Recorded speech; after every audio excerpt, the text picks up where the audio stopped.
Hello, hello. Is this working? Good morning, everyone. I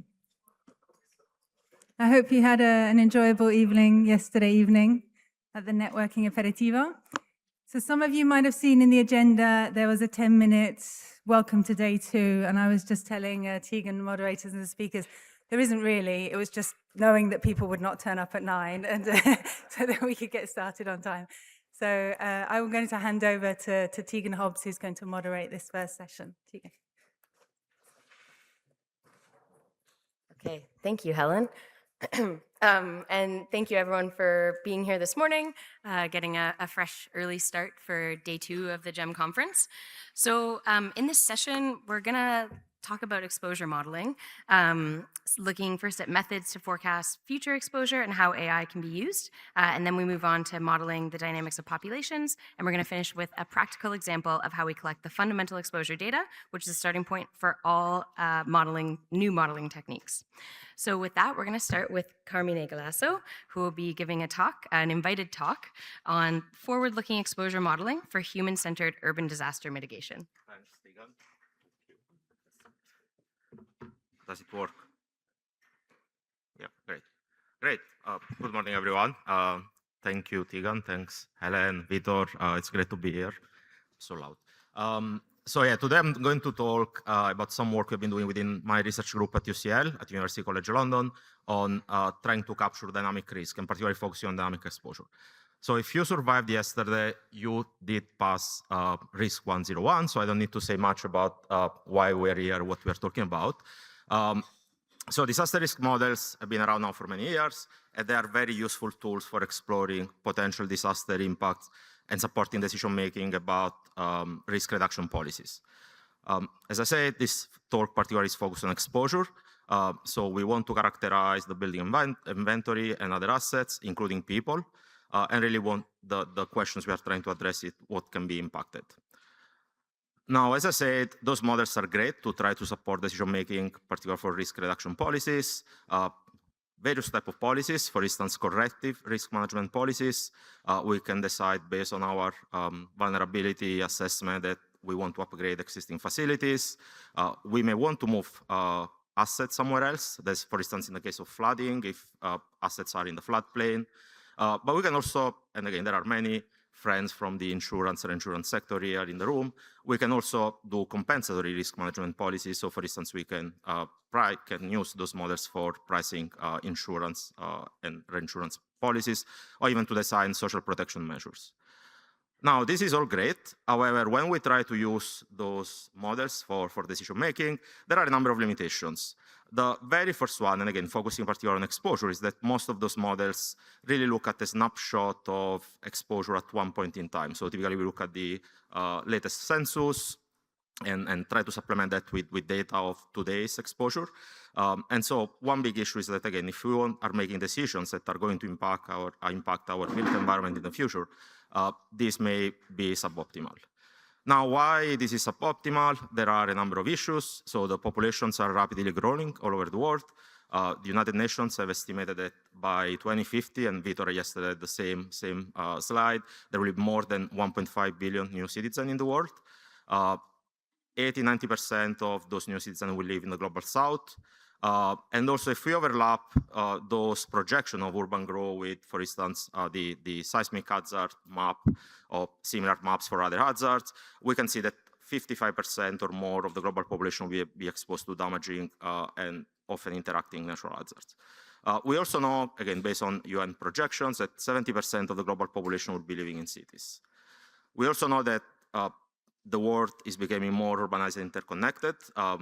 So again, we look pretty much at physical exposure in terms of buildings, physical infrastructure, but really people interact with buildings, with infrastructure, with services, and this creates systemic risk. And so some failure can propagate because of those interdependencies between the different systems that make a city. And finally, you may believe or not, climate's changing. Yesterday and today in London, we have 36 degrees, and of course, we are completely unprepared. We don't have air conditioning. So I was glad to be here, although we compete fairly well. And we know that climate change is going to make some of those hazards even worse, particularly when we look at hazard interaction. I know for earthquake risk and for earthquake hazard, climate change may not seem super relevant. However, if we look at some of those interactions that I mentioned before, for instance, a higher sea level rise can increase tsunami inundation, or for instance, you can have that because of rainfall, you can have that increase in rainfall, for instance, can make slope more unstable, and so that means that even a smaller ground shaking can trigger landslides, for instance. Or for instance, rising groundwater can increase, amplify liquefaction potential somewhere. There are a bunch of other issues. We also know that, as I said, because 50–60% of this urban growth is in the global south, we may have many unplanned and informal construction to accommodate those new citizens. Even existing infrastructure is aging and there is structural deterioration. There is, of course, some good news because we are also doing a lot of adaptation, particular climate change adaptation, and of course, retrofit when we talk about earthquake engineering. So what that means that if we look at risk today, because of those drivers that we just mentioned, risk is increasing. And so really we are moving to a riskier future. And again, this is confirmed. So if we just look, for instance, at the MDAT database and we look at the last 70 years of disasters, you can clearly see that there is this increasing trend. And again, there are some notable earthquakes here, Kobe, Wenchuan in Sichuan, China, Tohoku, and so on. So now the issue is, so risk is increasing, and again, many drivers, particularly again, this talk is focused on exposure. Of course, I'm not a magician, so I cannot really predict the future. And why we cannot do that? Because of course, many of those drivers I was talking about cannot really be assigned with reliable probabilities.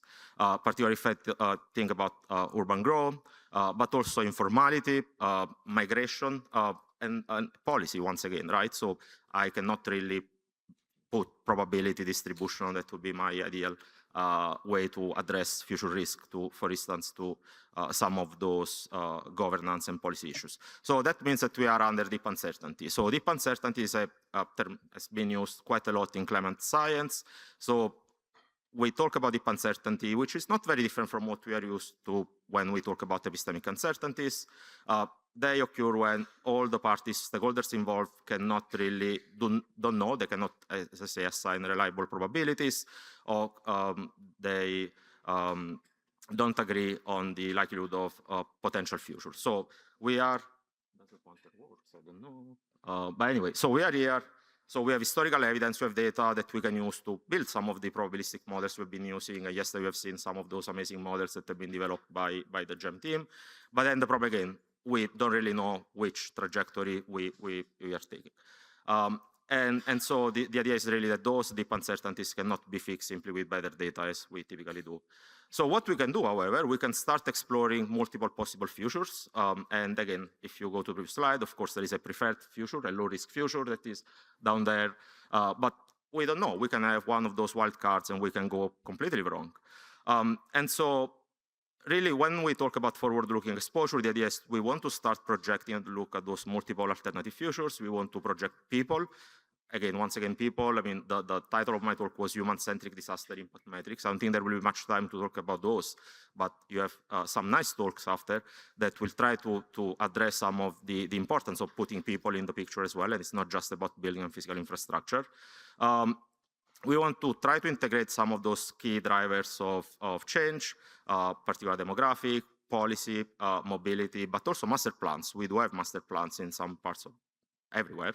And there are different types of approaches. So Vitor and Ale here were among the very first people that use, for instance, machine learning together with agent-based modeling.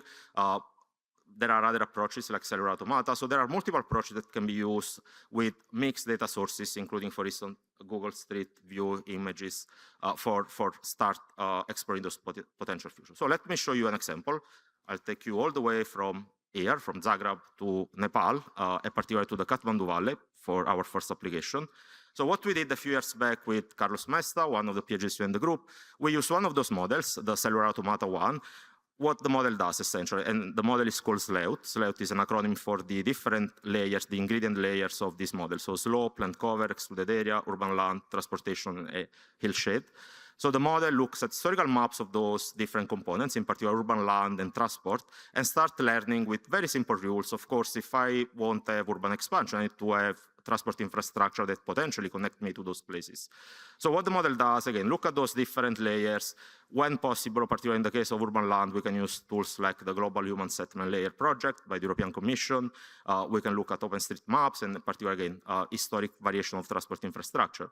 And what you get is something like that. So this is the output of by running this model. By the way, the QR code will link you to the paper where there are all the details. So for instance, if you look at the Kathmandu Valley, when we ran the study in 2018, we had about 177 kilometers square of built-up area. But then if we start projecting, particularly in the next 30 years, so by 2050, we expect pretty much double built-up area. So that means if I'm running my risk model today, I'm missing a big part of the story. And so I may be underestimating significantly some of those losses.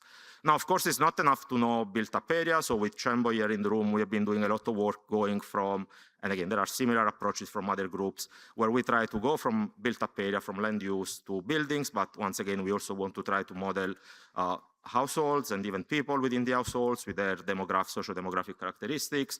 And what is very important is also correlations, right? Physical and social vulnerability are highly correlated. And so, again, Cembo is the boss, he's here in the room, or it may be still sleeping. But anyway, go to him and he can show some of the amazing work he has been doing using things like also transport surveys, for instance. But anyway, so what we did, we used one of those approaches going back to the Kathmandu Valley to start exploring some of those potential futures. So we start in 2021. Scenario A is the baseline, no change in vulnerability, business as usual. Scenario B, we start doing something today. We can start already today, do some retrofit, for instance. But then I look at 10 years, again, the study was done in 2021, so it's a bit outdated. What if we, again, keep grow as usual, business as usual, and we don't do anything? And then finally, scenario D, I start assuming that any new building will be full code compliant. Nepal has a great building code, very consistent, for instance, with some of the provisions in the US, but compliance, enforcement and compliance is a really big issue there. So what we did, again, we use OpenQuake, of course. We start running, I forgot to mention earlier, we ran a similar scenario to the Gorka 2015 7.8 earthquake. Similar, not exactly the same, because if David Wald is in the room, or maybe he's in the other workshop, he knows that this is one of the most challenging, because of course there were no stations, there were no ground motion. So we try to reproduce the fault rupture similar to 2015, but it's not exactly a replication of that event. Now, again, I don't need to go through all the results. Not a surprise if, again, I look at scenario A, again, is my baseline. Scenario C, 10 years from now, I keep, business as usual. So same proportion of vulnerable buildings, more people based on my urban growth model, but I keep same proportion of vulnerable buildings. Things are going bad. So I have a 20% increase in financial losses, 25% increase in human losses. If I start already today doing something, scenario B, things can improve significantly, and they can improve even more if I assume that, again, by 20, 30, in 10 years, I make sure that, again, I retrofit the most vulnerable building in the Kathmandu Valley, but also make sure that any new building will be full code compliant. I can also disaggregate those data by socioeconomic information about the households living in those buildings. And what is interesting, again, that some of those measures are particularly beneficial for low-income households. And that's not a surprise, right? Because remember what I mentioned earlier, there is a strong correlation between physical and social vulnerability. So people that are low or middle income typically live also in buildings that are more vulnerable. So with very small, some strategies can easily, so some small changes in the physical vulnerability can trigger huge improvements in some of those losses. Now, this is all great. However, some of those models, particularly the select one that I just showed, have some limitations. They are great to capture broad expansion patterns, but when I look at more localized case studies, of course, there is a lot of, as I mentioned earlier, a lot of informality, a lot of unplanned expansions, including densification, for instance. Also, what we can do, we can use, again, some of those tools, and again, Jem is doing some amazing work using some of those tools, like, for instance, Google Street View, to also try to understand a bit more what happened for individual buildings over time. And so what we did in the second part of the second study was try to now go a bit more local and try to understand how we can also capture in our urban growth model, for instance, vertical development within existing urban fabrics, but also horizontal expansions into new areas. So I'm now going back from Kathmandu to Lima, Peru, and this is something very typical. So for instance, those are two buildings, well, one building on the left-hand side, a one-story confined masonry building in 2013. 10 years after, you can see that building became a 3-story, the one next became 2-story. So there is a lot of these incremental constructions on top of existing buildings.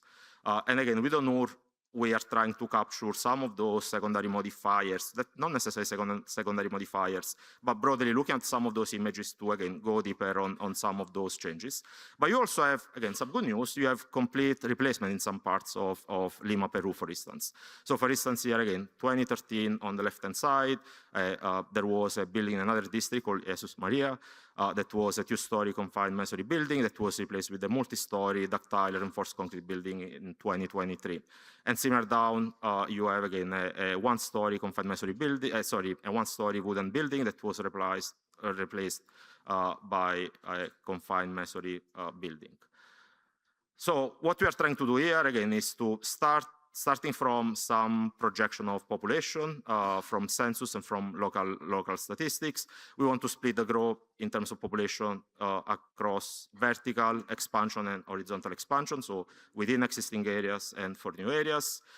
We use fancy Markov chain approaches based again. So what Carlos did, went through thousands and thousands of those Google Street images, but he also was based in Lima, Peru, so he was able to also survey about 10–15% of the entire building stock in the two case studies areas. And so he started building those Markov chain process to try to capture those vertical expansions, validating those through, again, field work. Similarly, for horizontal expansion, as I said earlier, the sled assumes simply this spontaneous growth, but we know that there are master plans, and again, Lima has a great master plan that was approved a few years back. So what we can do, we can use actually the master plan to guide some of those where buildings are going to be in the next 10, 20 years. A lot of Monte Carlo sampling because we want to capture, again, Markov chain, of course, doesn't tell you exactly what will be, what the building will look like in 10 years, but will give you what is probably that the building will have 1 more story or 2 more story. And so Monte Carlo is very helpful here to provide multiple realization of that. And again, we use also gem mapping for typology, but again, we try to adjust in a few cases with some lessons learned by the field work there. And once again, as in Nepal, we start doing the same thing. So we look at the current situation, grow with business as usual, accounting those, in this case, for vertical and horizontal expansion. But then what if we start doing things better, if we start implementing disaster risk reduction strategies? Sorry, too fast, but anyway. So we look particularly at 2 case study areas. One is Caraballo, which is a fast-growing, it's fairly large. So there is an annual population growth expected of 4.6%, so fairly big. So, and it's mostly for horizontal expansion. It's also mostly characterized by low and middle income households. And on the other side, we have Jesus Maria, much smaller, much more compact district. The growth is much smaller, 1.3%, but there is no space for expansion. So really this incremental construction or potential replacement with different building is the way to go. And again, it's mostly with high income households. We use different data sources. As I said, we collect Google Street View pretty much for all the building blocks within those 2 districts, but then Carlos also did field work to survey some of those buildings. And again, in terms of scenarios, so we look at today, 2023, when the study was done, and then business as usual in 2027, 2037, and then implementing DRR again in 2027, 2037. What type of disaster risk reduction measures we implemented? So again, retrofit, easy one, but and cost-effective generally, although I'll clarify later, we have not looked yet at cost-benefit issues here. What about if we restrict some of these incremental expansions, incremental construction? But then what if again, we start enforcing more building code? And of course, we use OpenQuake once again to compute structural economic losses and fatalities for each of realization of those scenarios. Again, those are the snapshot of the 2 districts. And again, the master plans really tells you what areas are expected to be high density, so where you can have more of those tall buildings, but there are very strict constraints, for instance, on number of stories that you can have in each of those areas. This is a snapshot of the results, which is complicated to read, so I just summarize some of the key results here. Again, if we compare the two districts as today, we can see that the one that, again, is mostly characterized by low-income households, but is also the largest one, is also characterized by much higher risk in terms of physical damage and financial losses. I forgot to mention, we ran an 8.8 scenario that was similar to one of the historical earthquake in Peru that we have used also for other studies. And simply because Caraballo is much closer to the rupture, and so due to the stronger shaking, you can see, and also but because of the large share of vulnerable buildings, there is a 25% increase higher losses just as today. Then we start looking at business as usual futures. Again, Caraballo can increase to 6% in 2027, so pretty much few years. Sorry, the year that we used for the calibration was 2017, so 2027 was 10 years after, 2037 was 20 years after, so 12%, which is not too bad. And Jesus Maria remains fairly unchanged. However, if we start projecting, we start implementing some of those measures, the gain that actually we can get are quite significant. So for instance, I can reduce the loss ratio by 30 to 55% in Caraballo and 37 to 50% when I also implement code enforcement. And then fatalities can be substantially reduced of 73, 77%. Less reduction in the other district because as we mentioned before, it's a fairly high income district. There is some vertical expansion, but actually mostly is replacement of more vulnerable building with new buildings, so things don't look so bad. What is the key takeaway here is that, 1 minute, good. We really need to prioritize disaster risk reduction where horizontal growth and vulnerable addition occur because it's where the largest percentage reduction really can occur. So what? So all great, but then what is the point here? So the point here is really that we want to use, so risk-based decision-making tools are great, but because we can use them in a what-if approach to explore multiple uncertain futures. And so we can design not the optimal policies, but the policies that perform best across those multiple futures. So that's what decision-making under deep uncertainty entails. And so what we need quite advanced disaster analytics and where we can start stress testing those future scenarios. Now, again, as I said, because of the time I didn't say much about, for instance, we can model also some of those hazard interactions, and within the group we have been doing a lot of work in trying to capture some of those multi-hazard interactions, but also these interdependent systems, again, transport with buildings, with people, and where people go, for instance, accessibility loss being one of the metrics to target, but also really capture risk beyond financial losses through those innovative human-centered disaster impact metrics. So Nicole, in a few minutes, will talk about population displacement that we feel is one of those very promising human-centric disaster impact metrics. This is also great because once you have those computational efficient tools, you can start iterating those with stakeholders, right? So in Nepal, we did a lot of that. In Peru, less, but in Nepal was a constant engagement with stakeholders. So you really need efficient tools so that you can iteratively start changing things. And what if I do things differently, for instance? So we need efficient open source computational tools. That's why we need GEM and OpenQuake to do more and more of those studies. I'm done. Huge thanks to the research group. Again, you saw some of the photos of people that were in charge of specific parts, but this is here. Some of them are here in the room, so it's their job. I'm just their PR, so I'm presenting what the amazing work they do, and thank you.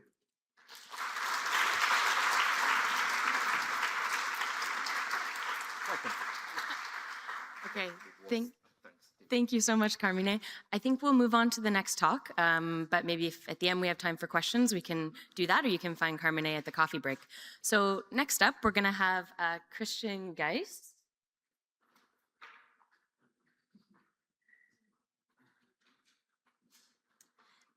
Who's from the German Aerospace Center and will be presenting on machine learning forecasting techniques for Earth observation data. Thank you. Thank you very much, and good morning from my side. What I really appreciate what we're doing here is that we really try to provide forecasts, and we're talking about forecast horizons And I think this is particularly important so that we also have intervention horizons, so that we can really create, let's say, time spans where societal change can happen. And I'm looking into modeling those changes from, I would say, a rather quite specific viewpoint, since, as you mentioned it, I'm from the German Aerospace Center, so I'm trying to use Earth observation data, time series data from satellites in order to model those changes. I have an example of the data, how it looks like here on that slide. So maybe you're familiar with those, let's say, overall information that can be used for instance, exposure modeling also. So we call it land use, land cover maps, starting here in the year 1995, and then with respect to 5 years intervals, those are actually like measurements, how the surface of the land changed. Here in the example for the region of Shenzhen in China. And you see different, we call it thematic classes. You see some water, you see some vegetation. This pink and yellow is actually settlement areas. And the background of the work was that my colleague wanted to understand the evolution of informal settlements that are indicated here in yellow in the context of flood risk assessment.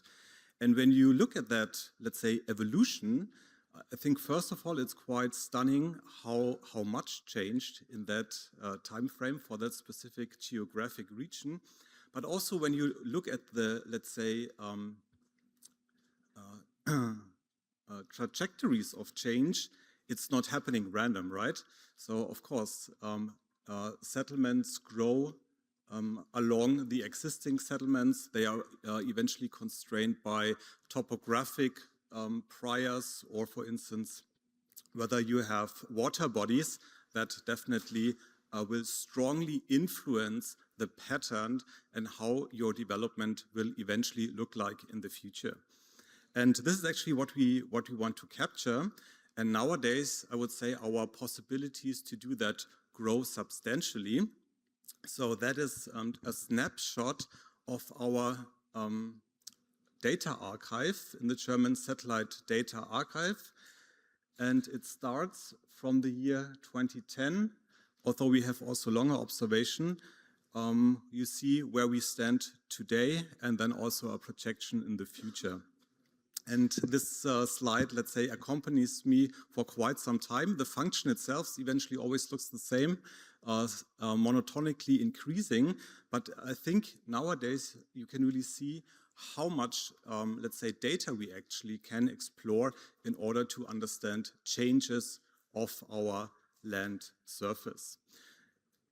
Just to complement that, on the y-axis you see the volume of data in petabyte. So we are here at around 70 petabyte, and the different colors basically correspond to different satellite missions that provide, for instance, optical observation, SAR-based observations. I would say a lot of useful stuff for our purposes. And that kind of time series data allows to track changes over time. And specifically, we have developed machine learning models to do that in a quite efficient way. So where you eventually also use the labels of one time step in a constrained ways for other time steps, and that you can, let's say, extract the thematic information about the changes quite efficiently. And one first applications that we did in the context of natural hazards was trying to understand how, for instance, the urban morphology changes will influence, for instance, the flood risk, what you can see on the right-hand side. Since different urban configurations will, for instance, determine or at least substantially influence the average flood water depth. What we also did is trying to use such kind of time series data to look further into the future. Here we wanted to spatially extrapolate population data. So we used the World Pop dataset, a very, very useful dataset, since it provides yearly maps of the population since the year 2000. And that is already, I would say, a very helpful data set to apply such kind of models. And on the modeling side, so we defined the population at a specific location as our target variable. We used further driving factors that would constrain and also impact the future population distribution, including, for instance, topography and slope properties. Where are the big water bodies? Where are the roads? Where do we find ancillary land cover information? Where's the city center, transportation system? So all those factors were also encoded into the model, and those change trajectories were extracted from the data and then projected up to the year 2035. And here you already see, I would say, a lot of significant changes. Here we are in Lima in Peru. You see many areas that will eventually face an increase of the population. We modeled a few areas that will face decrease, specifically in the city center. But overall, we could observe a strong dynamic regarding increase of population. And then we combined it with hazard information. On the left-hand side with earthquake scenario, on the right-hand side with the corresponding tsunami that eventually can hit Lima. And the graphic here, the figure, should visualize, let's say, the future exposure and its maybe consequential burden. So what you actually see in the gray bars is the current population distribution. And what you see on top and with that color coding is the model population up to the year 2035. You have also some areas where there's a little textured bar, but the vast majority of the settlement is expected to increase with respect to population.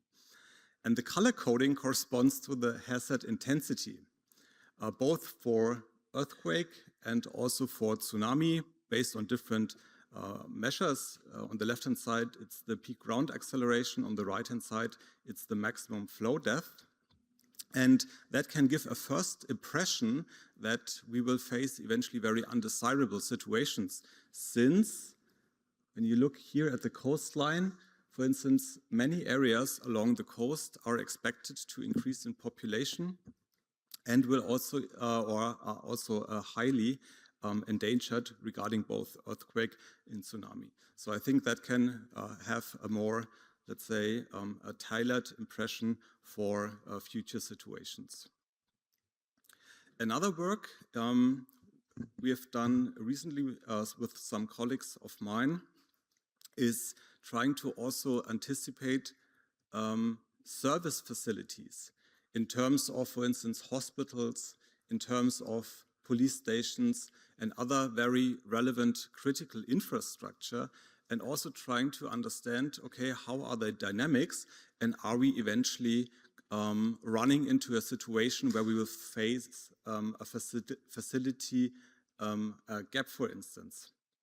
And here, the future daytime population was modeled also based on a set of indicators. The daytime population, I think, is also quite critical to consider, because many planners frequently use the place of residency, which is basically the nighttime population. So here we explicitly wanted to have several models along the day. And when you look at the results here for the City of London, for 3 different functions, so it covers the accessibility to hospitals, to pharmacies, and also to, let's say, security, fire stations, and police stations. You see the situation in the year 2011, the daytime population. The bluish color indicates that there's basically not enough of accessibility, so a lack of accessibility. red would be a bit maybe too much. And what we actually see when we extrapolate those trends is that in the year 2030, that kind of accessibility gap will actually widen. So this is also, I would say, a very important picture that we can draw nowadays, how also those aspects, maybe with respect to resilience, will eventually develop. So those were some impressions how machine learning techniques can be used to also forecast different exposure situations, strongly data-driven. Of course, we have also many other tools, typically from, let's say, the sphere of rule-based approaches, but those techniques here are very strongly anchored into those, let's say, empirical observations and empirical time series data. This also brings me to my outlook, because I think there's more to be done than that was already done. For instance, already at the level of the different models that we can use nowadays, the results I showed you are eventually a bit outdated already, because we use a lot of recurrent network-centric techniques, and today there are many transformer-based or state-space architectures around that could be really leveraged for that purpose. And the advantage I would anticipate is that we can handle longer time series sequences quite efficiently. And also when we have the problem that we have very irregular revisit intervals, which is also frequently existing, since this time series data is maybe not so homogeneous and complete as it should be. Additionally, uncertainty quantification needs also be added, so not making just point forecast, but really provide confidence intervals or ensemble spreads. And finally, what would be also really interesting to go in the direction of hybrid approaches, so not going or not only using strongly empirically anchored models, but also condition those models based on scenarios. So it's not then just an extrapolation of the models, what they're actually doing from historical patterns, but that they also can integrate different scenario situations. And finally, I think that would also be very interesting to further increase we call it thematic resolution. So what I've shown you in terms of exposure was maybe a rather simplified view by looking at the population, by looking at, for instance, services, but doing the same for very detailed, for instance, building typology data, so that we can really look into strongly anchored forecasts with respect to vulnerability and risk. And I'm happy to discuss that with you. Thanks a lot.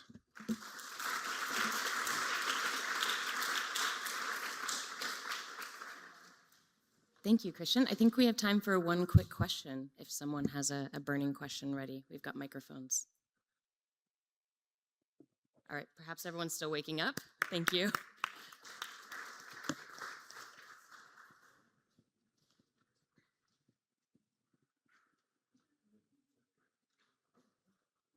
Okay, so next up, we're going to have a presentation from Joshua Dimasaka from University of Cambridge on spatial disaggregation and temporal projection of building exposure and physical vulnerability.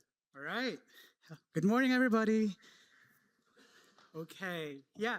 So, okay, let's begin. So Christian just showed us many machine learning models and how Earth observation data can model dynamic exposure. So where's the remote control? Here. So over the next few minutes, I'll share 2 deep learning techniques that we explored and developed over the past 2 years. So this is not the popular language model or ChatGPT or Claude, but deep learning models that we try to align with the practice of risk assessment. So one that does spatial disaggregation and another one that does temporal projection. So part 1, spatial disaggregation. When we analyze regional risks, buildings are usually expressed at some level of detail, either building level or aggregated like census, blocks, or provinces. And oftentimes at these aggregated levels, we express the information as simple as a compositional profile of building typologies. There are new ways to characterize, as Christian has presented, our built environment like satellite imagery and street view. This give us building level information like optical signatures like RGB or red, green, blue, height features like NDSM or SAR, and other proxy indices. So let's try to plot these buildings on the map as points. So sometimes when we plot this, we can see a separable pattern. Perhaps they are indicative of unique building typology groups. But here we thought, with these patterns, why not do basic clustering for spatial disaggregation? So clustering 101 starts with a random centroid and then find the best centroid that will separate these groups effectively like this. But what if somebody, so there's a typo here, red and blue are switch places. So somebody in your community, an expert told you, hey, from what I understand, there must be 80% red or 20% blue, and that's a very important expert belief system to consider. Naturally, by brute force, let's try to find the three closest points and then reassign the labels. But the problem here is, of course, we would disagree because that's a poor quality of clustering. And so 2 years ago, we read papers on clustering and many advances on clustering and deep learning. And then we thought perhaps instead of looking at this, maybe we can transform the arrows instead. So from this to this, so that is much better, more sensible clustering. But the question is that arrow, how? So if for every building on the map, we have this multidimensional information, all this access, the question is how to transform this into more cluster-friendly representations. So call them Z for roof, wall height, and other features that can indicate the building typology. And given this multidimensional information we introduce the use of deep neural networks. It's a series, simply a series of transformations that we can train when some labeled information is available. So this is often called an autoencoder for non-machine learning people, but the purpose of this, it reduces many excess, so the long list of excess, the multidimensionality, down to a few Z's. That's more cluster friendly, and it has two parts. First, easier to explain is the decoder. So the decoder is trained to reconstruct the original input so that it doesn't just generate random Z's, but something with sufficient information for clustering. Next is the encoder network that approximates the pattern of our ground truth. So in our analogy from that arrows, try to iteratively transform those arrows so that the resulting clustering classifications approximates the spatial disaggregation of the ground truth labels. But the question comes back, the constraints. How can we incorporate them to the framework? So sometimes we have the constraint from the height distribution. Maybe 80% of the buildings on the map is first story. We also have some constraint like roof type or wall type. And these roof and wall types are particularly derived from census. And we call them, in this case, cluster level constraints. And on the other hand, the height distribution is often inferred, if it's not existing, from the combination of roof and wall types from census. And here, we call this generally multi-label conditionality. So together with all of this, we refer those two things as census conditional constraint, something that guides the clustering classifications of encoded Z's, but there's another challenge to this. We thought it's easy to cluster with all those Z's, but clustering here needs categorical height labels. And we know ground truth sometimes is often continuous, there's a mismatch, and another research question on the threshold. And hence, to make it simple, as a simplification, we introduced the use of validity tables just to evaluate our clusters against available ground truth. And with all of this, that's the full methodological story of the first part, spatial disaggregation. And I'll give you a quick demo of a case study. So Rwanda. So 2 years ago, we reached out to GEM, and thanks to GEM because they kindly shared us their 2023 version of exposure data for Rwanda. And here, our census conditional constraints are from the 2022 Rwandan census and also from Nicole. She's here. She'll be presenting after me, who's also here with us on a different topic. And Earth observation data as input X, and disaggregated location proxies from various sources, and finally, some partially available building ground truth labels that we found from that Felix Batchofer did in 2019. And so we have three outputs here, three results. One is first comparing to GEM and census, ours, which is in the middle. Using new census data, we align, so this is just a summary statistic, the spatial disaggregation number more closely with the census numbers, both for rural and urban. For height distribution, we compare with GEM. Again, GEM and Deep C4, which is our work, they are all both valid. There's nothing wrong about GEM, both with sensible modeling assumptions. But the difference is the Deep C4 leverages the partial supervision that we can benefit from the batch of first ground truth data to improve and enhance the spatial disaggregation of height categories. It's like enhancing with some available data on the ground. And we also compare with the METEOR project. If you're not familiar, it's an exposure mapping effort at 500 meter resolution. And here we try to compare and we show here the areas where METEOR potentially over or underestimates. And just to quickly showcase some maps, here is a sample of spatial disaggregated maps across multiple tasks, roof wall and height and macro taxonomy, followed by the province level aggregation, district level, and sector level aggregation. So with all of these figures, this sums up the first part of the presentation, how we advance the use of spatial disaggregation of exposure maps at scale. So from classical spatial disaggregation to more like a deep learning enhanced spatial disaggregation. All right, so moving forward from spatial disaggregation to the spatiotemporal projection. So let's take again this example, as simple as that. We have these buildings. And we imagine the dynamic nature of building exposure as probabilistic because we as a real scientists, we love probabilistic modeling, and particularly building presence as a random Bernoulli or binomial variable with P being the probability of building presence. Building height as a random log normal variable because we know height must be non-negative. And dynamic vulnerability expressed as a building typology composition profile in this context following a random multinomial variable. And wherein these parameters P sum up to 100%, giving us a sense of probabilistic sense of either composition or uncertainty of building typology. And the amazing thing about the power of probabilistic modeling is that it enables us to update old knowledge with new multimodal information that Christian showed many satellite information to get a new updated belief for a posterior. And this idea is not actually new. So for example, we have the GEMS exposure data that has been updated several times, following its own framework for integrating new information. And so what caught our interest is the methodological point of view. Pitore and Porter laid the methodological foundation for integrating new information into exposure modeling. So we study what they did, and we look at the growing research of deep learning and probabilistic modeling, and we introduce, why not use this idea of approximate probabilistic modeling? And we started with these probabilistic formulations. So those parameters are deeply learned from any multimodal data as input X, let's say the Earth observation data. And then the learning takes the form of deep neural networks with parameter thetas. And hence we call this deep Bayesian updating framework. So for example, it gives us a set of posterior parameters with a building presence in the form of parameter P, building height by mean, standard deviation, and a possibility to conduct random sampling out of it. And lastly, building typology as a categorical distribution. And since X changes over time, we can also learn the temporal nature of these probability parameters. But the last element here is what makes this involve any graph, because we have probabilistic graph deep learning. So let's imagine this building on the map again. The building can be a part of a bigger neighborhood or community.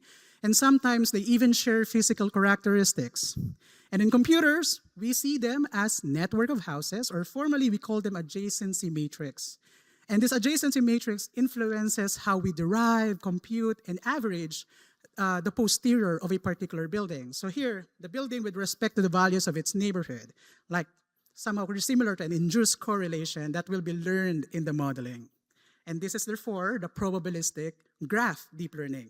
And to give you some overview of the examples, or the demonstration, here is an animation training of the building presence parameter from 2016 to 2030 for Quezon City in the Philippines, because I'm from the Philippines, and thanks to the Disaster Risk Reduction and Management Office because we are collaborating with them. And this is a pattern, another animation, updating the prior distribution of building typology with new information, learning jointly a new distribution.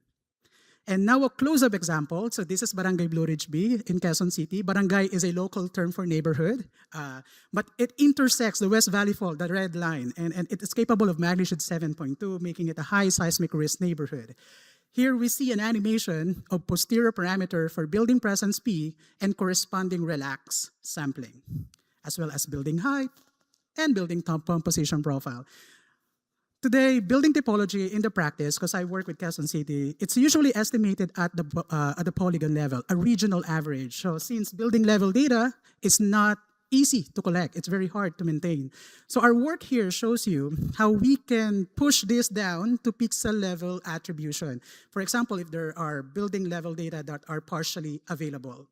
So together, these pieces give us a possibility to conduct more evaluation like dynamic regional earthquake risk from evolving exposure and vulnerability, showing you here some patterns of casualty displacement and annual risk map from earthquakes. And we also conducted some risk assessment from compound hazards like earthquake and flood.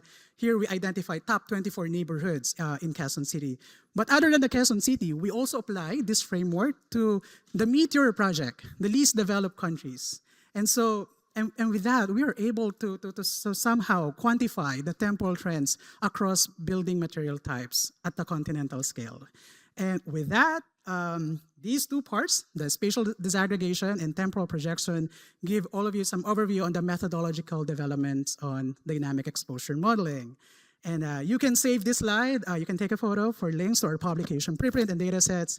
And happy to connect during Q&A and after the session. All right. And yeah, please reach out if you want to talk more about this or any opportunities on how to use AI, deep learning, not just ChatGPT or LLM, but looking really at the architecture and the constraints of the domain problem. All right, thank you so much.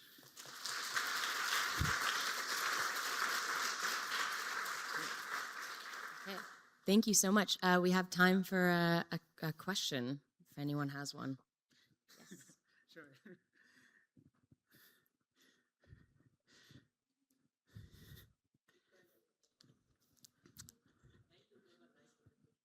Thanks. So have you validated your temporal projection models with the data? Have you done validation on your temporal projection models? Any kind of validation? Oh, validation. Yes, we didn't present it here, but the validation on the temporal side. So let me share one unique challenge about the temporal projection of exposure. Unlike traditional machine learning exercise, the temporal forecasting, they benefit from long sequences of data. But in exposure modeling, we don't have like that. What we only have is 2016 to 2021. So what we did here is something that Christian has also previewed, the use of the state space modeling, because we can provide structure to it. So in that sense, we're able to do some sense of validation on for example, the 2016 to 2021. But for 2022 to 2030, that is quite uncertain. That's why we emphasize in the chart that we are more certain on the observable period. But I just want to point out, in exposure modeling, unlike traditional temporal forecasting techniques, exposure modeling, they don't really have these long sequences of time series data that makes it hard to do the temporal validation. And the only thing that you can do is, the modification that we did is, we were not using RNN or LSTM, but we used the state space model. We hybridized them because you can put structure to the state space model. And so with all those parameters, we can, in some sense, evaluate the composition on the temporal. And let me add another one. Another trick that we did in the temporal is that because when you do temporal, the tendency of the temporal modeling is that it will expand whatever area it wants to expand. So in state space modeling, we can constrain the modeling for maybe some maximum expansion. So that's another parameter in the system, so that it doesn't just expand without any constraints. But I would say evaluation is quite hard in this exercise, in this domain problem. And that is why many, like Carmen and Christian, has introduced the simulation base. Okay, I'll stop there. I think maybe with that we'll keep moving, but yeah, please find Joshua at the coffee break if you had more questions. So.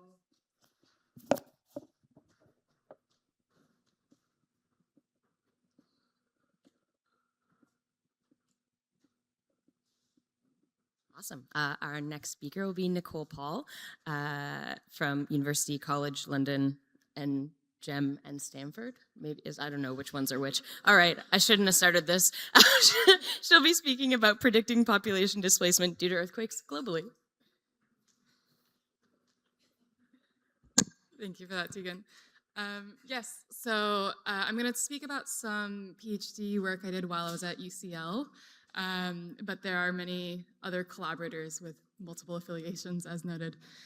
So during my PhD, I was looking at how we can predict population displacement and different metrics related to population displacement. For this presentation, I'm going to specifically focus on a global application of those models. So yesterday we learned a lot about GEM's seismic risk model. In parallel with GEM's efforts to model seismic risk, there has been an effort to model disaster displacement risks across multiple hazards. That has been spearheaded by the IDMC, the Internal Displacement Monitoring Center. So in 2017, they published their baseline model, which is based on empirical data that they've been tracking for about a decade at that point. That was then the baseline for future research efforts, which was the phase 1 of work, where they looked at weather-related hazards, and there are multiple organizations that were involved in that effort. And then it was published last year by Simona Myler. So I and GEM entered the picture in phase 2, where IDMC wanted to add geophysical hazards, particularly earthquakes, and make some other improvements to their model.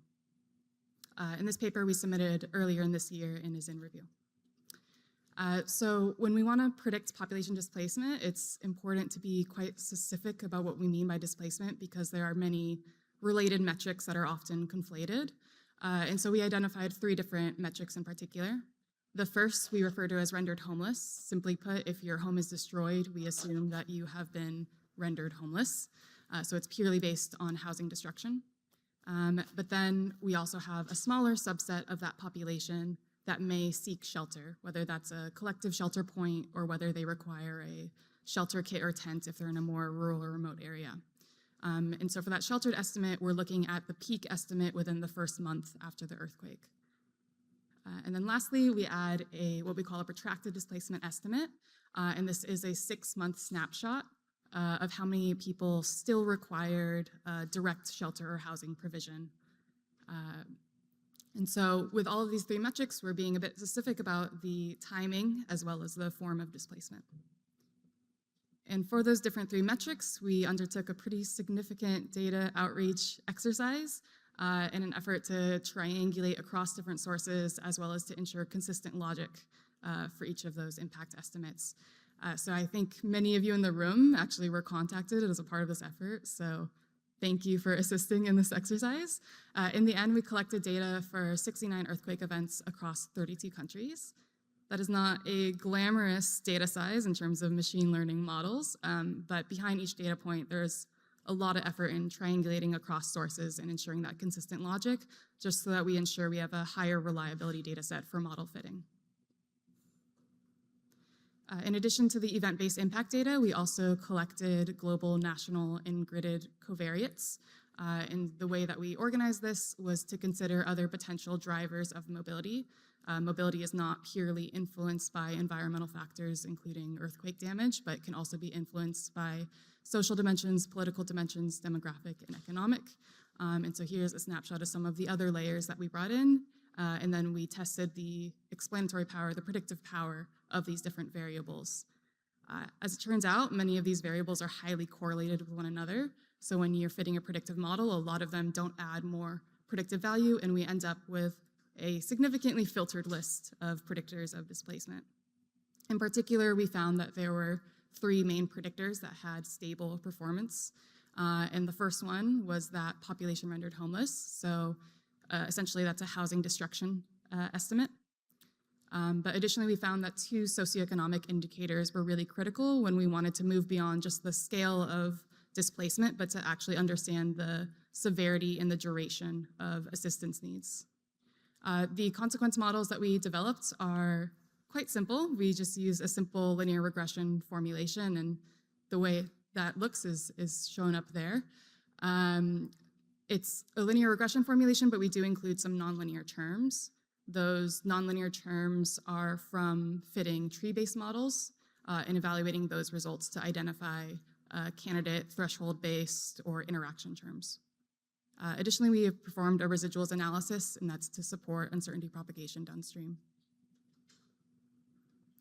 So talking a bit about the coefficients on the linear regression model, we can make a few inferences about the predictors of displacement. And so the first thing that we see is by far housing destruction is the #1 predictor of both shelter needs and protracted displacements. It's essentially our first order predictor. It gives you a sense of the scale of displacement. And there was strong, consistent global relevance for that. But additionally, we saw 2 socioeconomic indicators that helped us understand the shelter needs and protracted displacement. Income inequality in particular influenced both those forms of displacement, but in divergent ways. So we saw that for a given level of damage, countries that had higher income inequality were associated with a simultaneous decrease in the peak sheltered population, but an increase in the level of protracted displacement. So even if not as many households were going to collective shelter points in these high income inequality countries, that didn't necessarily mean that they didn't have long-term housing assistance needs. And there's potential reasons for that perhaps surprising result. One that repeatedly came up in our data outreach was the issue of tenure security in some of those high income inequality countries where even if the house is completely destroyed, leaving that land and going to a shelter may not be appealing because they're worried about losing their land and their home. Lastly, the national level of income in the country we saw influenced the level of shelter displacement, but this was quite nonlinear. So generally speaking, as the level of national income decreased, we saw that the level of peak shelter displacement tended to increase. However, there was an exception for some of the highest income countries. We actually saw a bump for some of those high income countries in the level of peak shelter displacement. So that's partially driven by countries like Japan, where even cases where there wasn't a very high level of housing destruction, there was still a significant number of people in evacuation centers. And some of that speaks to the organization or good management of the evacuation process in Japan after earthquakes. And even though those values were quite high for the level of damage, those populations in evacuation centers tended to diminish very quickly over time. So those were not sustained for long periods in general. So we can also put our consequence models for displacement into GEM seismic risk model, which is what we did. So I'll present a few figures here. I do want to note that we learned a lot about all the updates in GEM's global seismic risk model for this recent release. Unfortunately, these results do not reflect all of those updates, so I will have to rerun everything with the new release. But in any case, with that version of the model, we estimate that an average of 3.1 million people are rendered homeless globally every year due to earthquakes. That's the average annual estimate. Comparing to the results for the weather-related hazards, that's about comparable to the number displaced by droughts, and it's about 1/3 the number displaced by riverine floods. We also see the country rankings on the left. Yes, it's visible. And so we can see that the absolute risks by country are quite influenced by population exposure. We saw the same with some of Vitor's results the other day. So we see countries like India and China, for example, that are in those top rankings, even if their per capita risk is quite low. So we can also normalize by the population, and this will help us highlight areas that have disproportionate risks due to a combination of high seismic hazard as well as high physical vulnerability. In that case, we see the rankings by relative risks differ which countries are appearing. We see more smaller countries appear in those top rankings. Those are countries where essentially their entire land area is quite exposed to high seismic hazard, and that also have less evidence of earthquake-resistant residential construction. And so some countries that appear higher in these rankings include Vanuatu, Ecuador, Guatemala, and Nepal, for example. But then when we additionally consider the socioeconomic indicators and we want to look at these other forms of displacement where we're capturing more of the severity, so more of a shelter need or a long-term protracted need, we see that these rankings, again, alter. We also find from our models that the vast majority of households do not require assistance from the government, humanitarian organizations, or civil protection. So this is a much smaller fraction compared to those larger estimates. But in this case, if, for example, we look at shelter displacement, we see Indonesia enter into the top rankings, whereas when we look at protracted displacement, we see several countries in Latin America that have higher levels of income inequality appear higher in the rankings.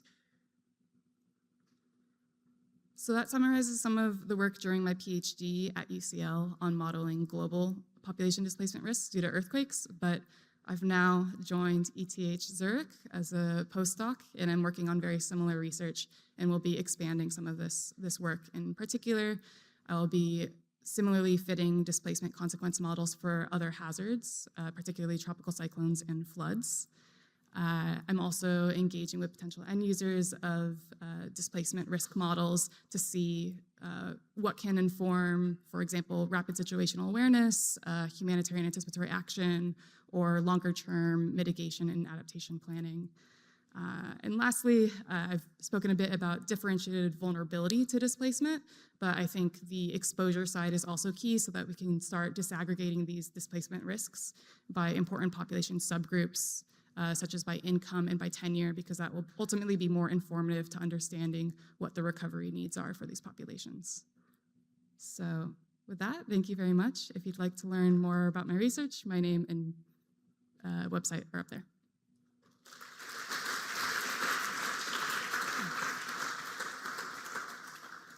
Thank you so much.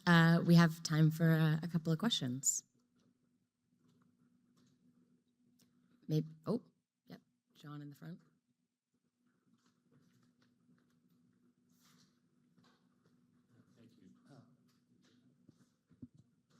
Thank you, Nicole. Excellent. I'm curious, I know this is work you're just starting now, but I'm curious about how well you think the model you've already developed for earthquake is applicable to other hazards, and particularly the finding that the completely damaged structures essentially are the, I guess, the primary driver of the displacement model. Do you see that being consistent in other hazards? Thank you. Yeah, thanks for that question. So first of all, with the effort to model for floods and tropical cyclones, we will be working with data specific to those events. While the specific drivers are still to be identified, I could speak of it generally. One major difference I'm expecting is the role of preemptive evacuations. For earthquakes, this is largely not playing a big role, and so I think we see the role of damage even more strongly because that is driving more of the displacement rather than an evacuation mandate or order. So I think we will see a diminished effect of housing destruction, at least in terms of shelter needs. In terms of the more protracted displacement, there's been case studies for different hazard events that do show that housing destruction plays a strong role. I think the exact percentage is to be defined, but I still expect that to hold for the other hazards.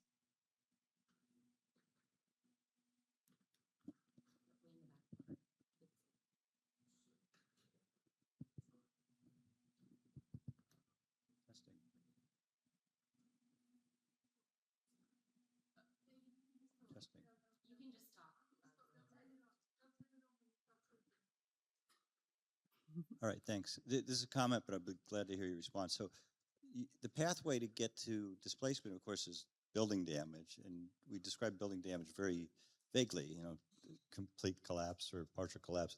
I'm just going to advocate for using damage grades from, say, EMS 98 or the International Macroseismic Scale.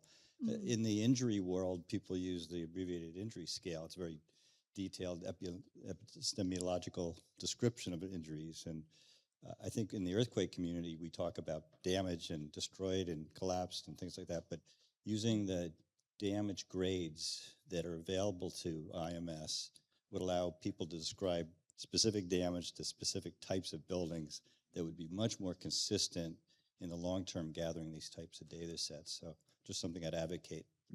Yeah, I think that would be fantastic. So behind the scenes, so when we were doing the data outreach, we received mixed ways of reporting data. In the end, we found we had to coarsen into these damaged and destroyed groupings to have some consistency across. But there were several countries that would report specific damage grades. As IMS is adopted more broadly, I think that will greatly improve our ability to track what forms of, for example, damage lead to different displacement outcomes. I look forward to that. But yeah, in the interim, I had to group into these larger categories. Thank you. Well, thank you so much, Nicole.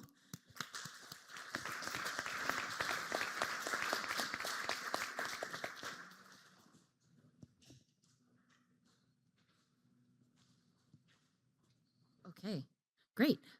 Well, for our final talk of this session, we're going to hear from Morris Olang on a baseline survey framework for GEM standardized national building exposure. Thank you very much. Good morning. My name is Morris Olang. I work with the National Building Review Board, Kampala, Uganda. We are a regulatory agency for the built environment in Uganda. I'll start this presentation by telling you a little bit about Uganda in terms of our exposure to natural hazard-induced disasters. Well, Uganda is located in the eastern part of Africa, between the two arms of the East African Rift System. As you can see in that map, we are highly exposed really to this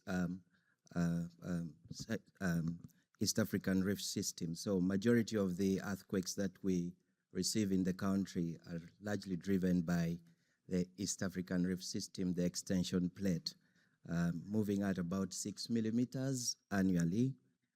Of course, the population for the country as of the 2024 national census is in excess of 46 million, and the country is also urbanizing at a fairly fast rate.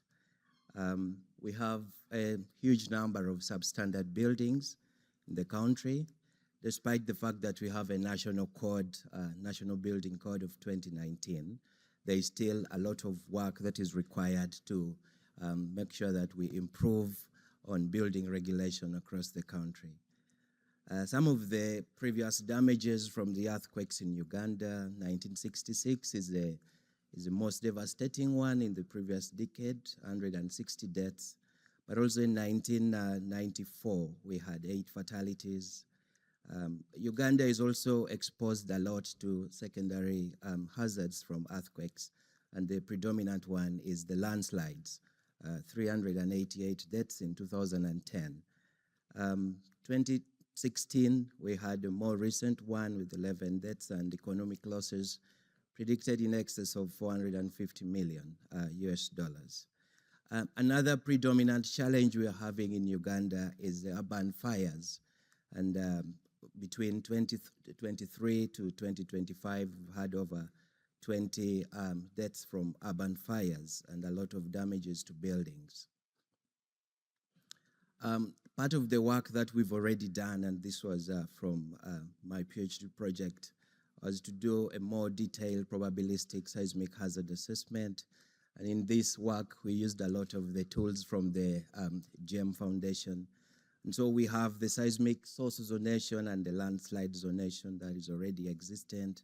And from this work, we derived probabilistic seismic hazard maps for the country, and loss exodus curves were also generated. And you can see across the country on an annual basis, economic losses in excess of 1.2 billion US dollars, that representing, of course, 2.7% of the country's gross domestic product, but also over 50-year return period.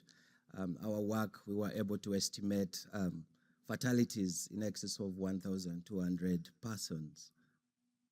Now, just to mention, this is part of the work we are doing here is part of the broader disaster risk and resilience partnership that the National Building Review Board has with the Global Earthquake Model Foundation. And we've codenamed this entire project SERENE, basically to develop scientific evidence to support risk modeling and engineering practice, build regulatory norms, and also generate stakeholder education across the country. So largely the first work package under this partnership is to build the national exposure model. And some of the things that we've done already is to get the shape files, the administrative boundaries for the country, and we have up to the parish level. We've cleaned this up. Of course, largely this data we compile from the National Bureau of Statistics, which is responsible for the census information. So we have all the shape files, the national boundaries, the regional, sub-regional level, district, county, and the parish level. We've also relied on the 2024 national census to look at the distribution of the population. And you can see the capital city, Kampala, which is central region, of course, has the highest population, but you can also note the border districts, especially along the eastern part of the country and the western part, which are very close to the East African Rift system.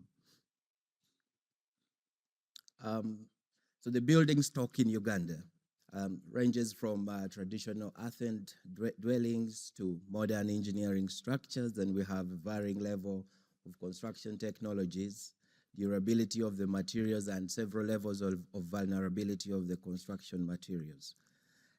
What is interesting is that the distribution of the building stock across the regions of the country is fairly uniform.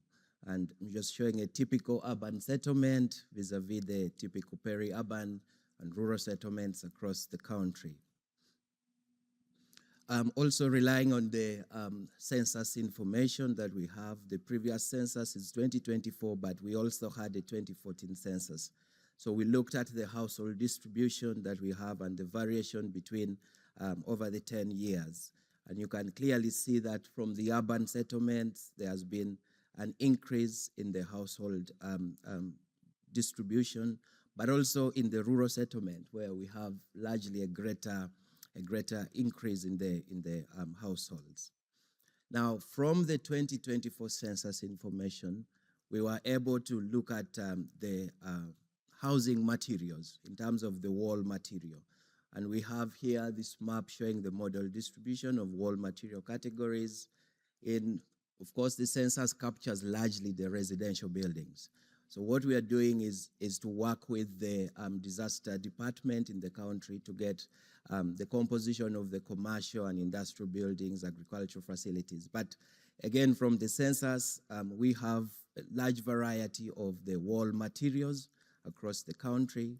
We did this also for the floor materials, ranging from cement, sand, screed, wooden floors, tiles, reinforced concrete floors, rammed earth. So we did this for the floor material as well as the roof material. So this information is largely from the census, but we also know that the census has a couple of gaps within the data that they collect. And this is the basis for undertaking this baseline survey. And in this survey, we're looking at covering a minimum of 10,000 buildings and capturing the variety of the building stock that we have in the country. Now, our National Building Code classifies buildings into three categories, Class A, Class B, and Class C. And basically, Class A buildings have typical examples of huge commercial centers. Class B buildings are the standard houses and apartment units. Now, we want to try to move away from this very basic classification to a more GEM standardized building typology or building string of taxonomy. So we've looked at, from the buildings that we've surveyed, we've looked at commercial buildings, single-family residentials, education centers. So the sampling of all these buildings has been integrated into the survey. Now, typically, of course, the larger composition of the building stock are these unreinforced masonry buildings, which is typical for many developing countries. We've also looked at the foundation systems across the country. We've looked at, in terms of the regularity in plan and in elevation, for the buildings. We've done a lot of work on this, and I'm only presenting some of the preliminary findings that we have from this baseline survey. One of the things that we've done also in this project is to establish the evolution of the building codes in the country. And the earliest codes, of course, were in the 1960s, and the first seismic design code for the country was in 2003, and from since then it has not been updated. And so we believe that this project will also lead to the update of the National Building Code. We've done some work again on the exposure model regarding the total replacement costs. We've worked with the quantity surveyors in the country to tell us the exact cost of buildings in the various regions. Yeah, like I said, this is really just the beginning of the broader SERENE project, which we recently launched in April this year in Kampala.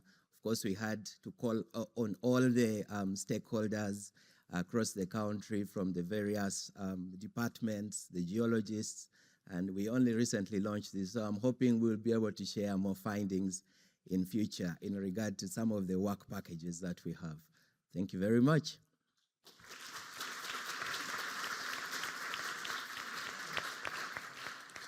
Thank you, Morris. We've got time for a question. Vitor. Thank you, Morris. Very, very nice. Congratulations. Morris, just a few questions, but hopefully they'll be very quick. First one, this is obviously a very detailed exposure model. Do you think it will be used for other perils, beyond earthquakes? I think, that might be important because of the resolution of the model. And I also wanted to ask you, because this is something that is so, such a strong initiative from the government.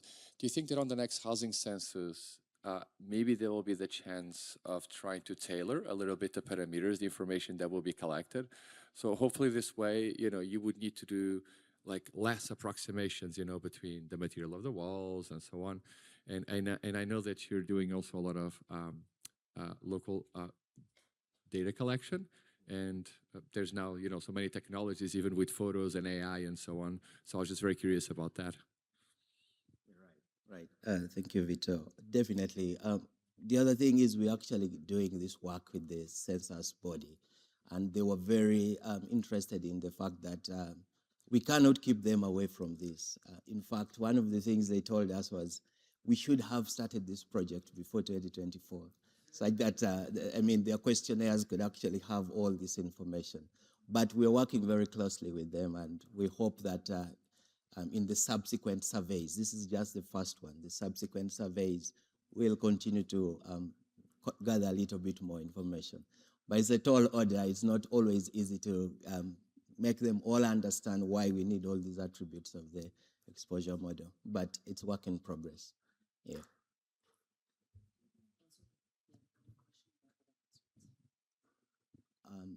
The question on the other hazards, just repeat. I'm going to ask another question. So it was just about if you think this is going to be useful also for other perils, floods and storms and so on. Yeah. And just very quickly, there's been a few events in Uganda, of course. Hopefully they didn't cause a lot of destruction, but just a recommendation, because you're doing such a nice and detailed collection of data. If some information from the past events could also be collected, I think it would be really great to calibrate also the vulnerability part. Yeah. Damage reports, for instance, of course, is not much, but we're looking, this project, we want to go beyond just the earthquakes. Of course, the major issues actually are the landslides and the flooding. So we hope that this project, the data we are gathering can actually help in estimating the disasters broader, beyond just the earthquakes. Yeah. Yeah, sure, thank you. I came with Flavia. She's behind there. Maybe she wants to say something. Okay. Thank you very much. Okay, great. Let's give one more hand. Thank you. So we have 2 minutes left. If someone has a burning question they'd like to ask of any of our speakers, we can do it.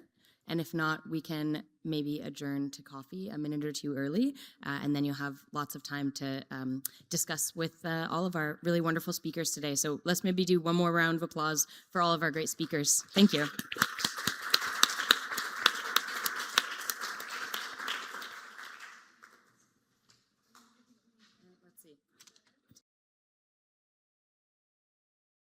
Yeah.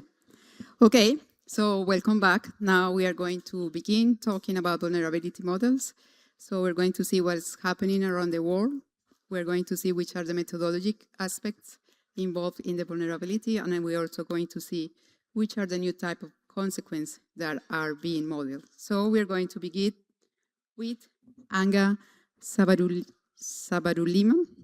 He's a PhD researcher at the University of Sydney in Australia, and his research is examining housing vulnerability in Indonesia and analyzing how socioeconomic and building practices influence safer construction. So,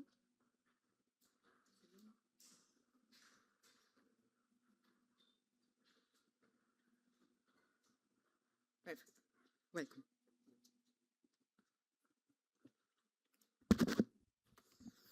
Well, hello everyone. It's nice to meet you today.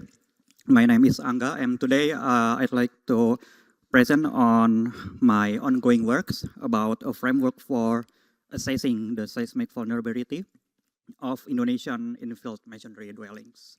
So this is part of my broader PhD research, which focuses on improving the resilience of Indonesian housing. So to begin with, for the research context, Indonesia is undergone a significant hazard indicated by a significant housing damage records in the last 10 years. And also, in the same time, the informal construction is the most dominant housing stock in Indonesia, where they are the most vulnerable group seismically. So in this study, we focus on evaluating the confined masonry and or infill masonry reinforced concrete frame, two housing typologies which similar in appearance, but actually have a significant difference in terms of their structural performance. And because a lot of informal construction here, then we focus to evaluate the structure of low to moderate ductility. So a recent study by Weber et al. 2024, observing the damage of two different major earthquakes in Indonesia, for example, like Yogyakarta earthquake and also Padang earthquake, has revealed that the wide spectrum of variability of Indonesian housing stocks, which furthermore raise for a call for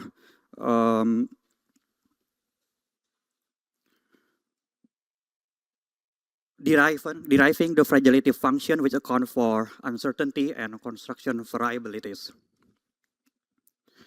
And briefly say that we found that recently a lot of study which focus on structural fragility of non-engineered housing or informal housing globally is increasing, where the uncertainty of like materials or structural geometry is one of the main concern. While in Indonesia itself, we found that locally calibrated fragility function, which match the Indonesian housing, that incorporate construction variability and material uncertainties remain limited. So the objective of this study is to develop a seismic fragility assessment framework for typical Indonesian masonry reinforced concrete dwellings, which calibrated giant experimental test data and incorporating construction variability and material spec uncertainty. So this is the overall framework which we utilize, starting from characterizing the uncertain variables, covering material specification, and also structural members detailing, particularly the reinforcement configuration. And using the OpenSea software, we evaluate the structural performance of this housing archetype, and we model the nonlinear model structure. And using Monte Carlo simulation, then we apply incremental dynamic analysis to account these uncertain materials. Then subsequently, using OpenQuake and VMTK environment, we convert the IDA result here into a fragility function. And the main feature of this framework is we incorporate experimental test result database starting from material level, which can be helpful to conduct the material characterization and also the configuration characterization, and also the experimental test result on system level, which can be utilized for calibrating our nonlinear model afterward. So jump into detail on the structural modeling approach which we utilize. Here we implement macro modeling with lump plasticity approach, as this approach has been found can be representative to modeling this kind of housing typology, where the contribution of infield masonry is modeled using compression-only equivalent strat. Then for the capacity of this equivalent strat, we follow studies as proposed by Huang and Burton, and the nonlinearity and so the hysteresis behavior of the structure is modeled using the pinching form model within the OpenSys. So next, regarding the numerical model calibration, we sought to collect database of experimental task result of 2D-dimensional in-plane quasi-static tests conducted in Indonesia, which most of them are particularly research and part of research and development works by the Ministry of Public Works, which have different timelines and different focus. And also recently, we found master's thesis which also focus on behavior of confined masonry structure in Indonesia. So this is the typical setting of the quasi-static test of two-dimensional build of specimen, which all of them are conducted in structural building laboratory facility, which I was working before. And subsequently, for the calibration purpose, we adjust focusing on the parameter of the infield masonry to match the outcome of our analytical model match the experimental test result. So let's jump to the framework test itself, which we will show some preliminary result.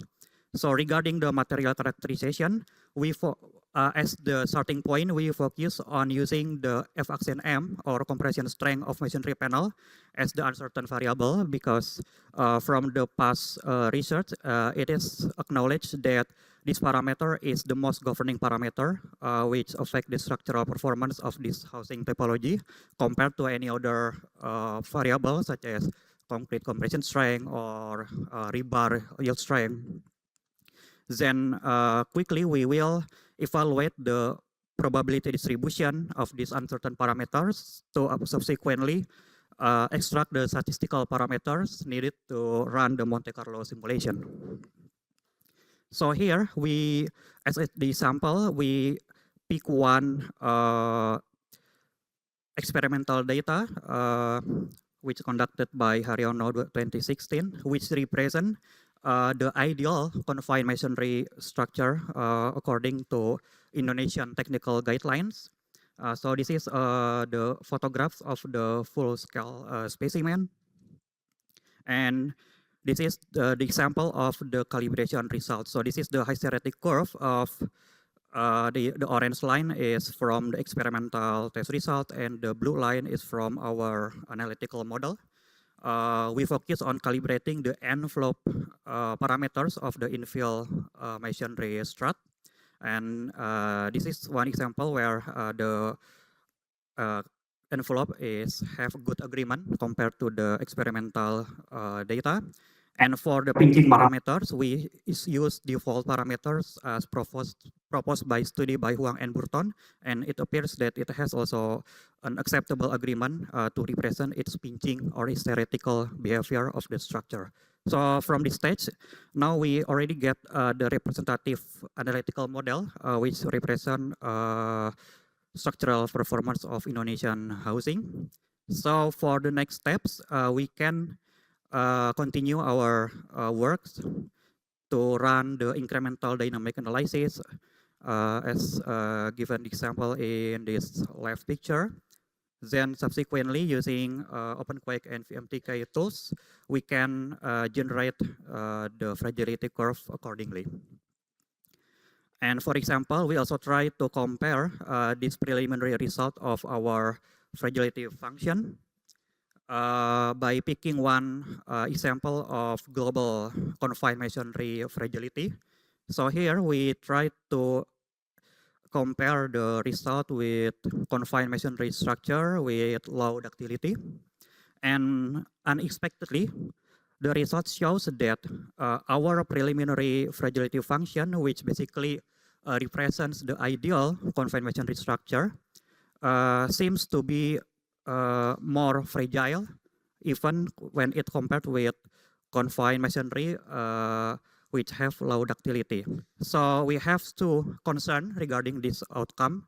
Firstly, maybe I should curate the computational efforts focusing on the IDA steps because yeah, maybe I have some bugs or something to be evaluated before using this IDA result to be the fragility curve, or maybe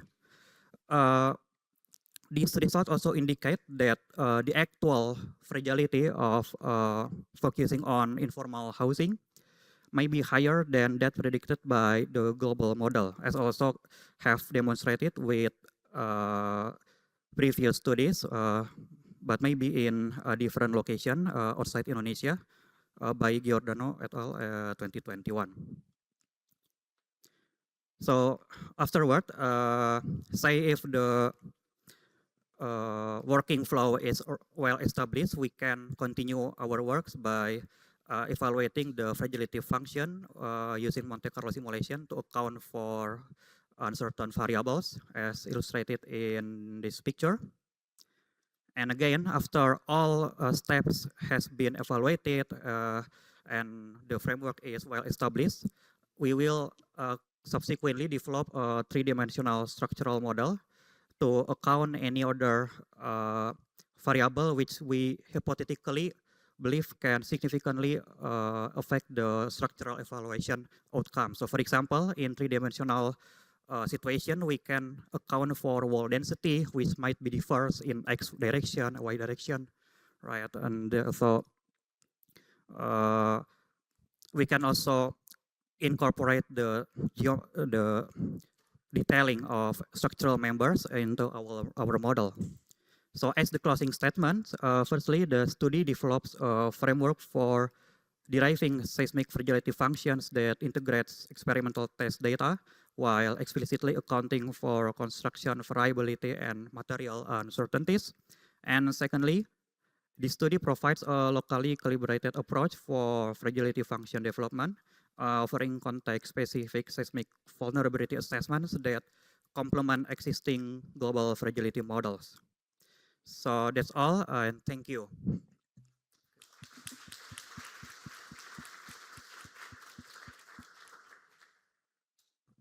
Okay, thank you. It was very interesting. Do we have perhaps one or two questions? I think we have time. Okay. So, yeah, one question. Thank you. Thank you for that. Really, I was surprised the difference you're showing at the end between the two models. But my question really is around, do you think there's a difference in the building style of these confined masonry buildings across Indonesia? And if there is, how might you think about reflecting that in the modeling you're doing?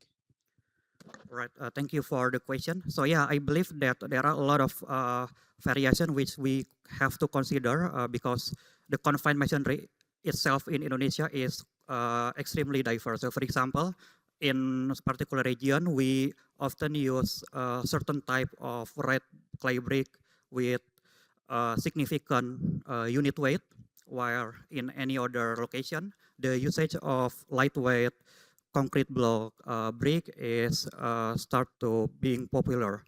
While our database of some available structural performance of those two different brick usage might be result in quietly similar capacity curve as long as the confining element is good. But however, when we run the analytical model, because particularly in this framework, I use incremental dynamic analysis where the seismic mass should also be differed. So even though maybe the capacity curve is different, is similar, but if the mass is different, then the outcome of the structural performance also will be diverse. So that's then one example of variation which also have to be incorporated in our model.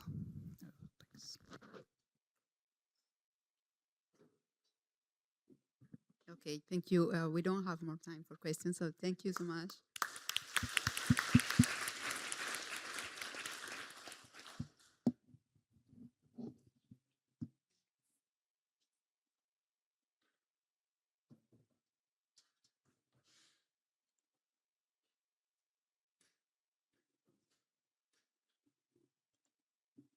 So now we are moving to the next conference. It's going to be given by Ante Filipovic.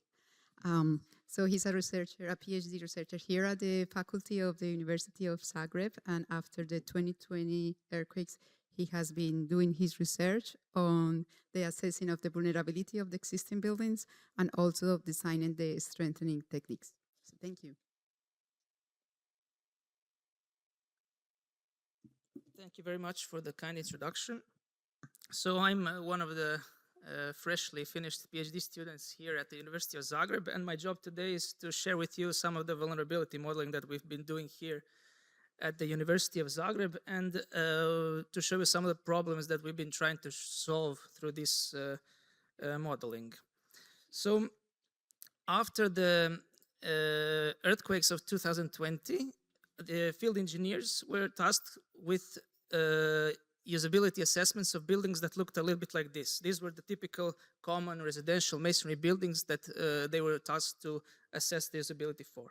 Well, it's not that simple because the ministry says, according to the tag that you put on the building and according to the reconstruction level that you are going for, you have the maximum prices allowed for the reconstruction. Well, if you want to be on the safe side and you put a red tag on the building, for example, then you end up with reconstruction costs going up to 50% of the replacement cost. And this is what happened in practice here in Croatia during the reconstruction in the past few years. But the problem is these buildings look like this during this time of reconstruction. They are unavailable for users for years. For example, this building was unavailable for a few years. The costs are high and everybody has to go somewhere else. So here at the University of Zagreb, we tried to explore different options for this through some research projects. One of them is what we call target retrofitting. So we have this idea of a local intervention to only one or few elements, which is a practical and non-invasive, which can change, prevent or postpone the main failure mechanism of the building with a maximum contribution to reduction of vulnerability at a minimum cost. So this is one common residential building type here in Zagreb, which you can find in many parts of the city. And these are few of the recommendations for this target retrofit by practicing engineers. But one of the things is that these interventions are up to 10 times less expensive than the full-scale retrofitting. But the question is, are they effective? Can we reach a good enough safety level with these small-scale interventions that would justify going on a full-scale retrofitting campaign. So we took this building type and we built a nonlinear model in Tremuri. We ran incremental dynamic analysis. We developed fragility functions using a suite of ground motion recordings and using SA average as the intensity measure. We did it for both directions separately, and then we combined them into global EMS 98 fragility functions, just to see which direction is the more critical one. In this case, it was the lateral y direction. So that's what we did. We picked one simple solution, which was to retrofit the outer facade walls with an external steel exoskeleton, and then we reran all the IDA analysis with the retrofitted model to obtain another set of fragility functions. In this case, we got the increases, obviously, of the medians across the damage levels, but the increases were higher for higher damage levels. So now I want to introduce the first criterion that we're looking at for assessing the effectiveness of these target retrofit interventions, which we call the target retrofit index. So this is a vulnerability-based, a physical vulnerability indicator of the effectiveness of this solution. So this is just the IDA curves within one standard deviation. We impose some limit behavior on these curves, and then we normalize the IDA curves according to the limit behavior, and these normalized curves we call the target retrofit index. If it is above 1, then we say target retrofit is needed for this building type. If it is below, then it's potentially not needed. What is important here is the target impact that we're going for. So we want to reduce the mean IDA curve within one standard deviation below the target, and then we say we are satisfied, okay? So in this case, with the external steel exoskeleton, we got this result, which means that the exoskeleton really works for medium and high intensity levels, but not really for the low intensities. Okay, but now if we want, the physical vulnerability is not enough. We also want to see, is it cost effective from a risk standpoint, okay? So if we took the fragility functions for both the as-built and the retrofitted configuration, and we tried a few damage to loss models. The first one is a classical deterministic model, variant A. The second one is inspired by the real post-earthquake reconstruction practices in Croatia, according to the table I showed at the beginning. And we obtained some vulnerability curves, but for both the original and the retrofitted state. But the problem is that these curves, of course, show only the direct economic loss due to only structural damage. So we also wanted to try a little bit a more advanced approach through a component-based modeling. But we thought it was a bit of an overkill to go for the full component-based approach for residential buildings, which are a little bit difficult to do. So we found, I think it's a GEM document from 2015, guidelines for component-based analytical vulnerability assessment, which we really liked. And they say you take 2 main drivers of structural losses and 6 main drivers of non-structural content losses. And that's what we did. We picked the demand parameters for all of these component types. We defined the units of loss, and then we picked the component fragilities from various places in the literature. For example, from the FEMA Pact tool, for some from various papers from Italy and Greece. And in some cases, we had to employ a little bit of engineering judgment, because really this is the first time we have attempted to do this for Croatia, okay? So we don't have really the component fragilities for the components here. Anyway, we used the Jura tool developed at USP Pavia by the group of Professor Riley to develop story loss functions for these 2 plus 6 component types. And then, of course, we inserted into each nonlinear dynamic analysis the quantities per story, and we obtained the vulnerability functions which are accounting for the record-to-record variability. And then, of course, we sum them up, accounting also for the collapse cases to get the third variant of the vulnerability functions for the component-based approach. What this allowed us to do is to do the segregation of losses.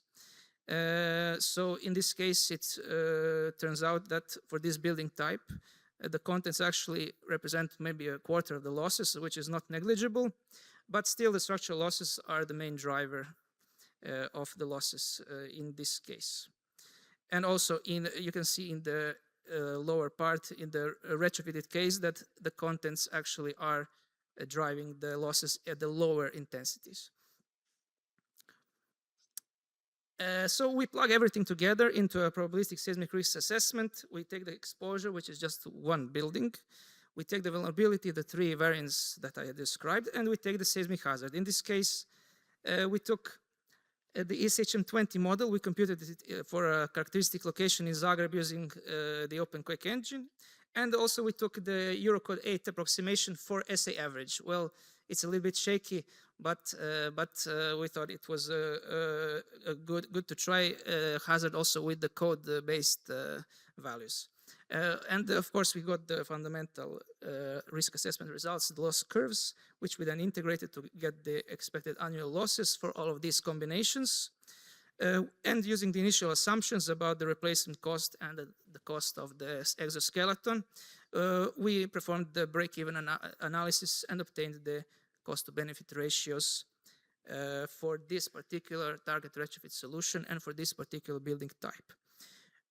In the case of the ESHM hazard model, which we believe is more accurate for these kinds of calculations, we got consistently that the cost-to-benefit ratios are below 1, which indicated that this solution is not really cost-effective. And it's mainly driven by the low hazard or the medium hazard and the not so high initial vulnerability of the building.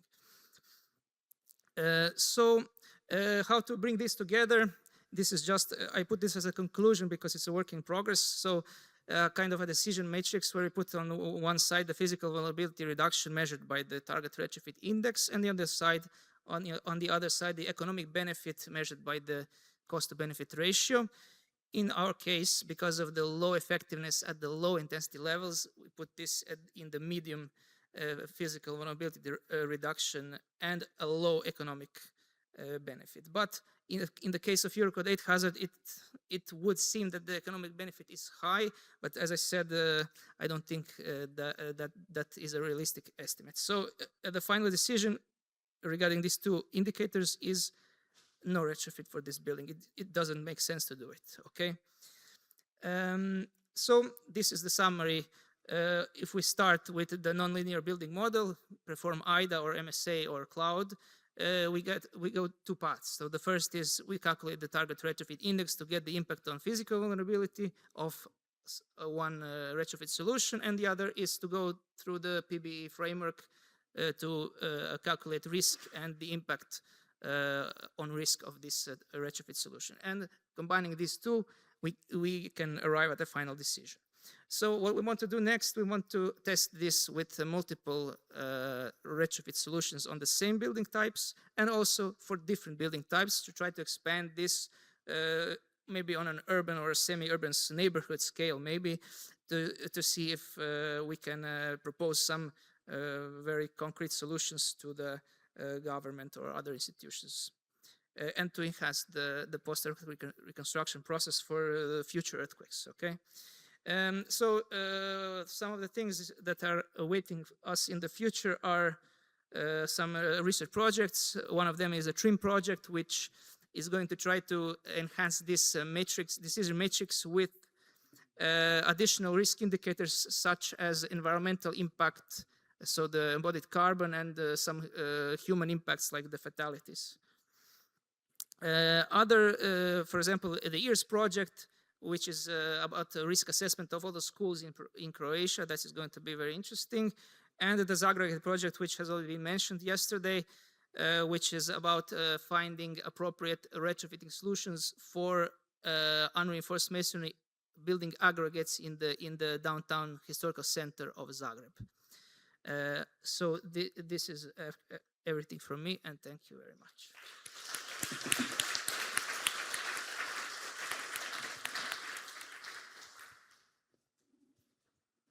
Perfect. Thank you. It was also very interesting. Do we have perhaps a question from the public? Okay, yes.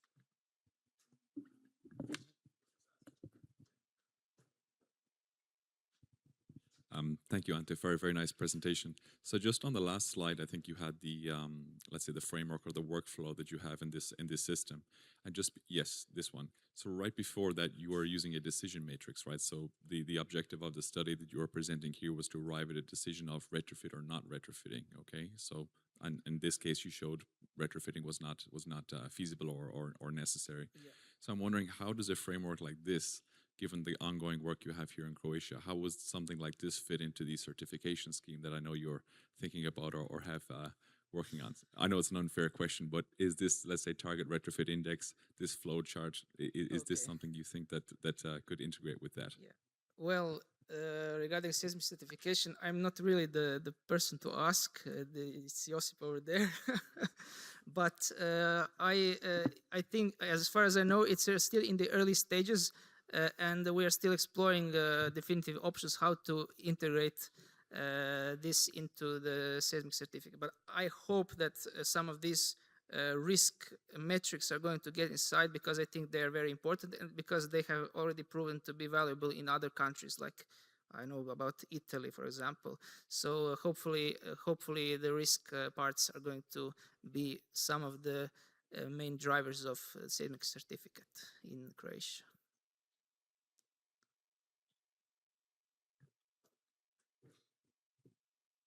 Perfect. Thank you. We don't have time for more questions, so thank you again.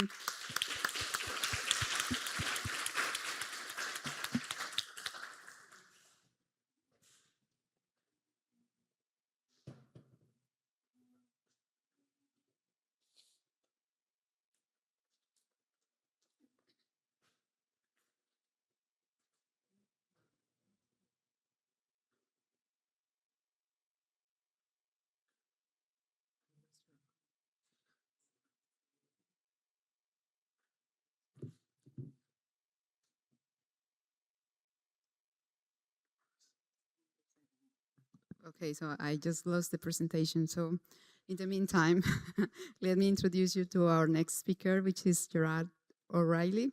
So he's a professor of structural engineering at the USE in Pavia. So he's also very close to the GEM Foundations. And I understand that he has frequently talks with the people of GEM, so also hazard and risk analysis. And we're going to see what you're going to share with us today. So thank you. Great. So thank you very much for the kind introduction. And yes, I do work quite close to GEM. I work on the floor right above it, so it's literally that kind of proximity. So what I'm going to talk to you today is about some developments we have with some of the students and some of the research group we have in Pavia related to the just advances in seismic risk modeling. Okay, so is this something I can use? Yes. So I'm going to give you, let's say, a compendium of some of the work of the past and present PhD students to give you an idea of some of the things we're developing and maybe some room for improvement and things we're looking at there. So what I want to talk about in this is three specific topics. It's about how can we actually capture the vulnerability of a single building a bit more accurately, and how can we extend that to a regional scale? And then how can we look at issues of correlation and damage and losses and so on, which I know is something that is of interest also to the industry, not just to academia, okay? So tackling the first, the topic here, how can we look at the seismic vulnerability and how can we do this a bit more accurately for individual structures, right? So if you think back to something like this, we know that the interface between the hazard world, which I know we're in the vulnerability session, so all of the hazard guys are in a different room, but we know we have this interface variable between the hazard world and the vulnerability world. Okay, so I'm coming from an engineering background, which I imagine a lot of people in the room are here. But the interface we have there is this thing we call the intensity measure. Okay, so we have PSHA, hazard maps, things like that, all developed in terms of something like peak ground acceleration, spectral acceleration, and so on. But then that is what we need as engineers to then, let's say, take the risk analysis forward with our vulnerability models, okay? So this is something we try to interact with. We've got a lot of options here. We've seen this yesterday with the new release of the global model. Also, we have different models in Europe, around the world. There are many different options there. Peak ground acceleration is, let's say, the legacy version of that. It's been around for many decades. It's worked quite well and served its purpose. We have other options there like spectral acceleration. We learned that in dynamics as engineers. That's something we can relate as well to the building performance. But if we look just at the literature from a purely academic perspective, there's a lot of work there for the last 10 to 15 years showing that there's new candidates there that are maybe doing a better job than what we've used in the past, than these legacy IMs. So one candidate is this idea of the average spectral acceleration. So it's like an averaging effect of the actual spectral acceleration we use. So it's just like a little improvement, let's say, on that. And what we're seeing in this research from many people around the world, that it actually does make things a lot better and maybe worth it to maybe make some tweaks and improvements of that. So what I'm showing in the next couple of slides is our effort to try and maybe fill in the gaps and take that next step forward, okay? But why exactly would we bother doing this? So what is the objective evidence to motivate this? Well, if you look at what Marco was saying yesterday in terms of aleatory uncertainty, we can see by plotting on the left-hand side, if we looked at just the ground motion model for something like average spectral acceleration, we can see it's actually more predictable IM than spectral acceleration. So already there on the hazard side, we're getting a reduction in the uncertainty. If we look then on the right-hand side of what I'm showing on the slide here, this is actual damage observation from an earthquake in Italy. So we're looking at the calibration of fragility functions using actual data from L'Aquila. And what we can see is the dispersion of the fragility functions in terms of PGA have the highest dispersion, so the red bars you see there. And when we use other options like, for example, average spectral acceleration, it has the lowest uncertainty. So also on the vulnerability side, we're reducing our uncertainty there as well. So the aleatory uncertainty is coming down on both sides of the risk integral. So this was actually work that Mo was doing as part of his PhD. So thanks for the nice diagram, Moyet. So what now? We've seen that maybe, okay, this is a decent candidate. So what is actually holding us back to implement this on a regional or maybe a global scale? The biggest issue is practical implementation. So I'm not trying to scare you with these big equations here, but really this is what's going on in the OpenQuake engine behind the scenes when we're implementing this on, let's say, a regional scale, not just looking at a single structure, okay? So yes, research has identified a better candidate, but how can we extend this? What's actually missing here? And the biggest problem we found over the past couple of years was we were lacking, let's say, the hazard infrastructure, or at least the engineering, the PSHA ingredients to actually do this and implement this on a regional scale. And this is what I mean in terms of ground motion modeling and also spatial correlation models, okay? So when you're seeing those equations on the screen, that's really what's happening there. It's using ground motion models and spatial correlation models. So when we saw this, we're wondering, okay, we have a gap. There's something we're missing here. How can we fill this, and what are the solutions that are available? There was a couple of solutions in the literature.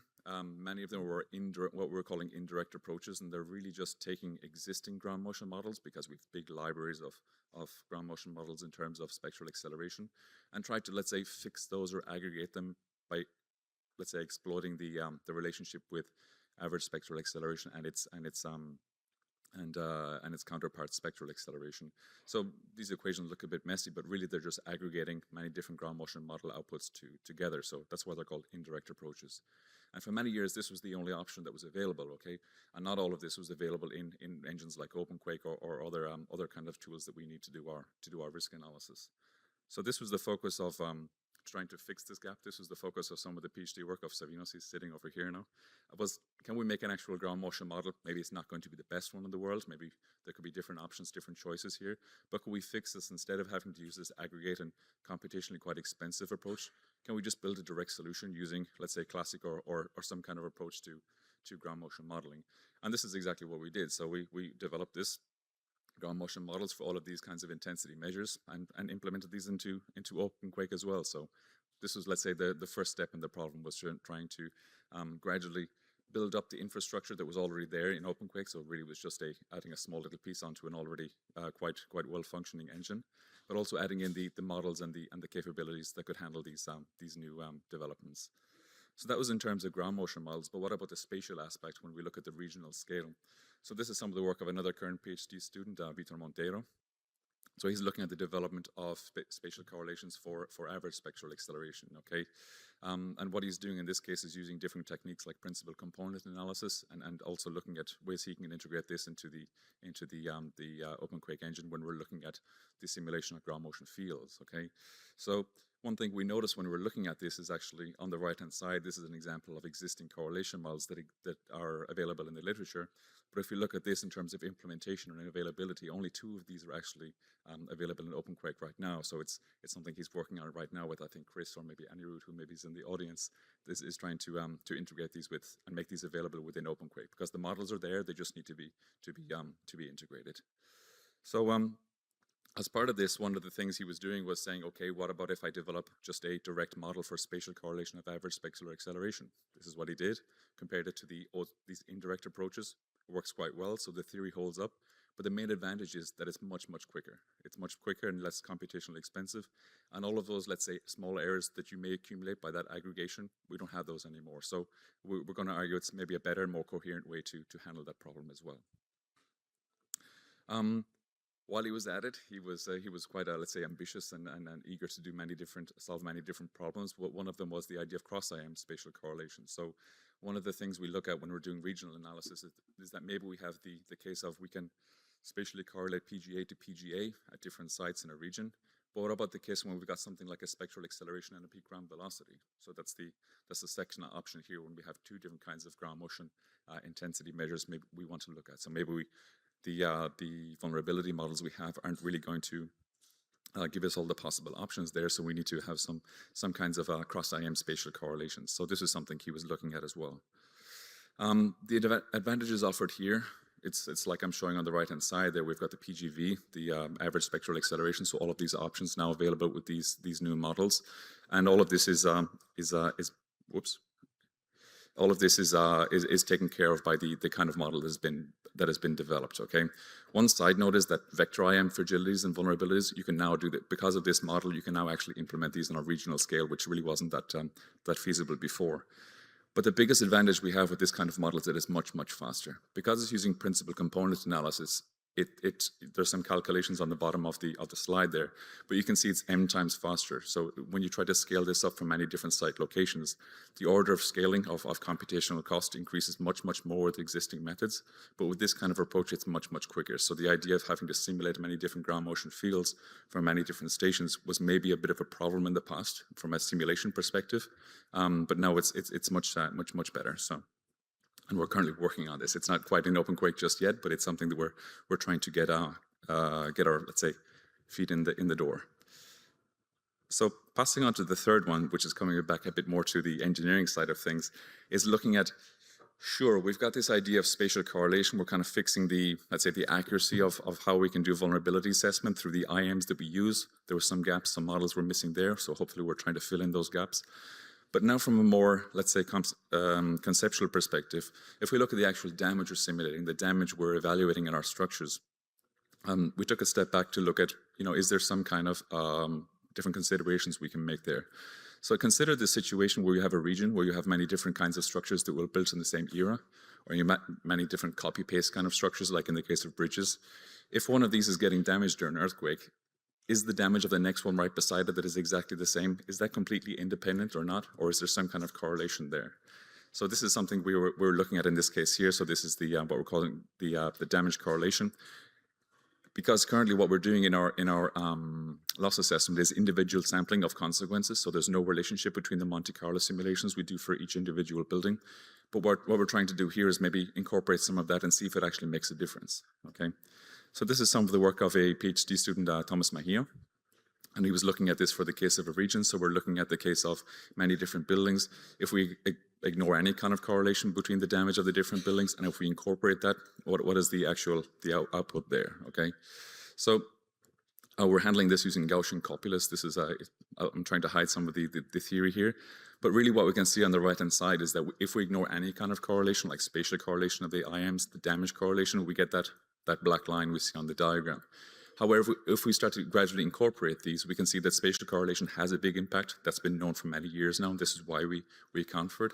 But when we start to add in things like the damage correlation in these kinds of buildings, we can see that the estimates of probabilities of damage and so on, so these probability curves we have here, they start to get impacted a little bit. So it's not the same magnitude, but it certainly has a notable impact.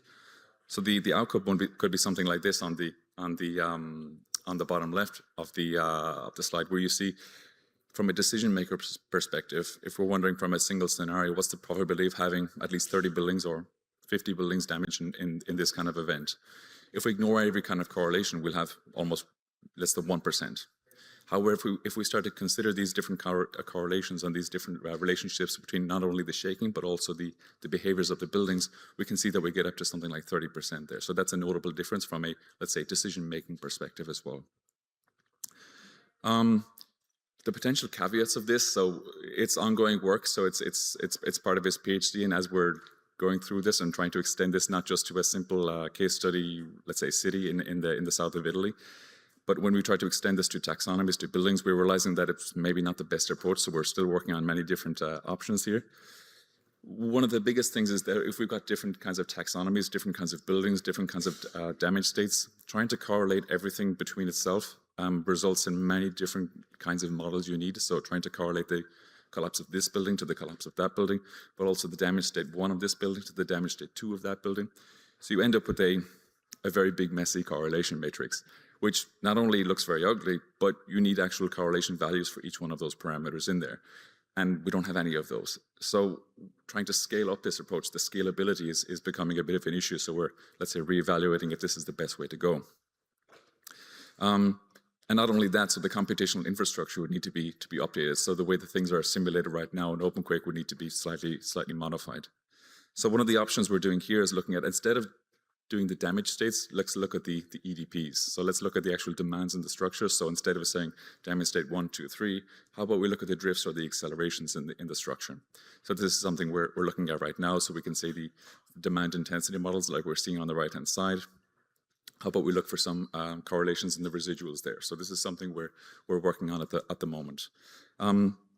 The results are looking quite good, so that if we use the damage state-based approach or the EDP-based approach, they give the same answer, so it's coherent, so we're happy with that. So we're just deciding which is the more convenient or which is the more efficient way of doing that. The nice thing about looking at the EDPs is that when we have EDPs, we can actually measure these with sensors in a building, for example. So imagine we sensor this building and we sensor the next building right next door. If we have an earthquake, we can actually get data and update our models as well. So we can actually learn from the existing or the earthquakes that we'll have in the future and different data around the world. So some of the work that's still ongoing. Okay, so one of the things we have here is trying to say, you know, what are the sources of this correlation, this damage correlation? Why are these buildings correlated to each other? What is in this building that knows something about that building over there, okay? So one of the things we're looking at, so it's trying to look at something like this. Are they actually really similar? Are they actually really correlated? So one of the reasons we're saying here is the dynamic characteristics. Maybe we have similar periods, similar kinds of behaviors, or maybe we have similar kinds of deficiencies in the building construction. So maybe during the 70s or 80s, before seismic design codes, maybe the same problems were built into these structures when they were constructed. So that's maybe the causes of these kinds of correlations. So I'm trying to incorporate these from just a mathematical perspective. So we're trying to add these things together, see how we can do this from a theoretical perspective. It actually doesn't differ too much to how the between and within event correlations are handled from a hazard perspective. So from a purely theoretical perspective, it actually does. It's something we've seen before, but just in a completely different context. Okay. One of the last things we have is does this depend on the intensity measure we used? Short spoiler, yes, but that's a conversation for a different day. Last slide, I know my time is up. We can extend this exact same concept of EDPs. We can extend that to losses as well. The only problem is in the case of EDPs, we can measure buildings with sensors and so on. But for the case of losses, we actually need loss data, which is something that is very precious and hard to come by in the industry. But the same principles could be applied there to correlate the loss of this building to the loss of the other building next door as well, to maybe account for this stuff a little bit better. And that's all from me. Thank you.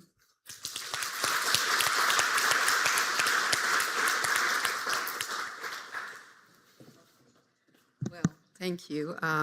Many of what you present is very useful to many of us, so that's very nice. We will have time for just one quick question, if someone has one question.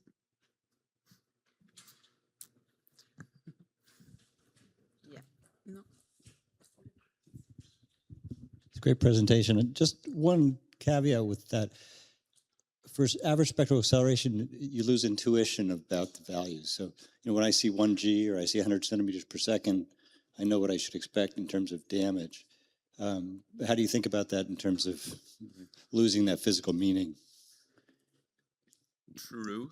I see your point, but I would say we could have had that same argument with spectral acceleration back in the 60s or 70s. So that intuition was gained in a certain sense, but that's not really an answer to your question.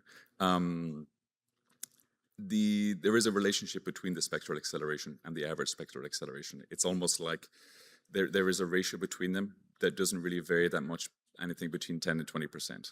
So it's almost like if you have a spectral acceleration of a ground motion, that's 1G, let's say, you're not going to have an average spectral acceleration of 10G. It will be 1.1G. So the feeling is more or less there. The numbers are maybe just modified a little bit so that when you look at the dispersion in your data, it should, by definition come down. So the feeling is there, but indirectly, I would guess.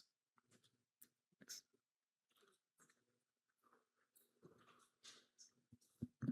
Okay, perfect. So in order to make it on time for lunch, we won't have more questions. So thank you so much.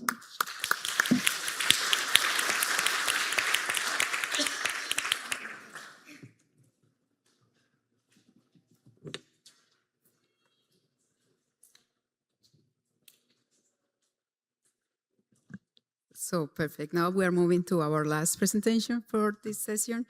And we have Karim Al-Hawari.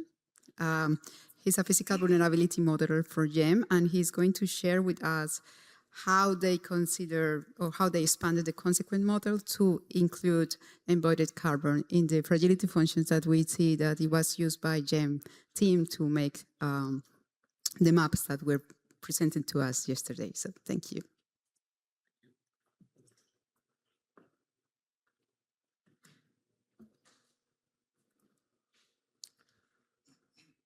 Well, okay, good afternoon, everyone. Thank you for being here. This is Karim Al-Jawhari presenting on behalf of the risk team at the GEM Foundation. I understand I'm the only obstacle between you and the lunch break, so yeah, it's not the easiest position, but I promise I'm gonna try to be quick and simple on that. So looking at this slide, it's not actually, and you look at the title, it's not something easy to read. It actually takes more time to read rather than to explain. So just forget about this title and let's focus on the main message. We know there is a carbon cost of earthquakes, and we've created the first database in order to explicitly measure that. But before we dive into the methodological aspect of our framework, let's first explain why do we care about carbon. So when an earthquake hits, probably instinctively, we try to count how many buildings collapsed, how much losses we incurred, and maybe in a more important sense, how many lives have lost.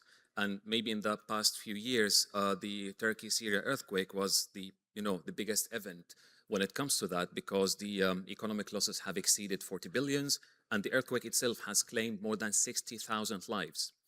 But the problem is that there is an additional number that you don't get to see usually on the front pages, and that is the embodied carbon or the greenhouse gas emissions. And this kind of emissions are produced by seismic damage, or to be more precise, by the repair works following seismic damage. And that's because we're going to have to do some demolition, transportation, construction, production of new materials, also waste processing, and all these steps emit a lot of greenhouse gases. Now, when it comes to sustainability, we are dealing with the construction industry that has already major impacts on global warming and climate change. And maybe many of us know that more than a third of the global greenhouse gas emissions are actually produced by that industry. So we are dealing with something that already has many problems. And when it comes to hazard-prone regions, especially earthquakes, the problem becomes even bigger, and it's worth more attention of us.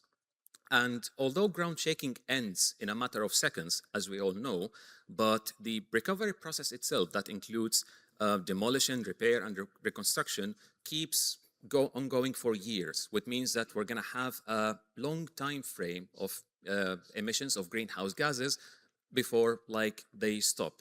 And this kind of environmental toll is measured in terms of embodied carbon, as we said, and the unit is typically the carbon dioxide equivalent. This could be as low as hundreds of thousands of carbon dioxide equivalent, tons of carbon dioxide equivalent, and it could be as big as tens of millions. Like, for example, again, the Turkey-Syria earthquake in 2023, and also the Canterbury earthquake sequence in 2010 and 11 in New Zealand. And the idea is that the problem is getting bigger, it's not getting smaller, because, for example, by 2050, the carbon footprint of buildings is going to double, which means that earthquakes in the future might not only be more expensive and cause more casualties, it's going to be more detrimental when it comes to our environment. Now, what happens in our seismic risk frameworks? We typically do a good job when it comes to repair costs, casualties, and downtime. But when it comes to carbon, no, it's not always invited to the party.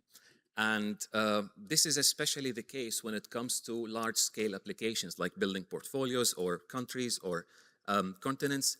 And as you might understand, we can't really manage what we don't measure. So, highlighting a bit the problems in the literature, we first have the proxy problem, which means that as a simplified approach, in order to estimate carbon, you just assume it equal to the repair cost ratio. Now, practical, fast, makes you avoid many problems, but the problem is that repair cost bundles in labor, safety works, temporary works, form work, some human effort, which we typically consider negligible when we estimate carbon. And we're going to see about that difference in a few minutes. And also, we don't have a carbon-specific vulnerability database for many building classes. And even if there are like some emerging studies in the literature which are really good, but the coverage of these studies when it comes to vulnerability is still limited when it comes to how many building classes and typologies that get studied. So, at GEM, we responded to that need by developing the first carbon-specific vulnerability database that covers all the building classes in our global vulnerability model that Mo talked about yesterday, that has several materials, heights, design codes, and also seismic resistance levels. Our models, even for the embodied carbon, are not one size fits all. They are region specific. So if you look at a function from Africa, it's not the same as the Middle East, not the same as Europe, and so on. We also account for the differences across different occupancies. So residential, commercial, and industrial. And this also has a very big impact, even bigger than the repair cost proxy, as we're going to see in a few slides. Before we talk about the method itself, I stole this figure from Martina, and she said yesterday that life cycle typically has several stages. Among them is production, construction, and then the actual life, and then the end of life. And I stress again that we are interested in a small part, not necessarily small, sorry, of the use and maintenance stage, which talks about the impacts of seismic damage. It's not like the full life cycle of the building. Let's start now with the first part, which is carbon-specific structural vulnerability.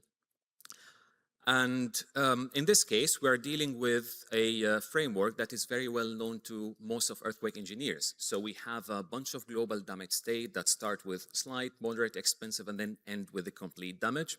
These damage states are characterized with fragility functions that give you the probability of exceedance for each one of these damage levels, given the intensity of the ground shaking.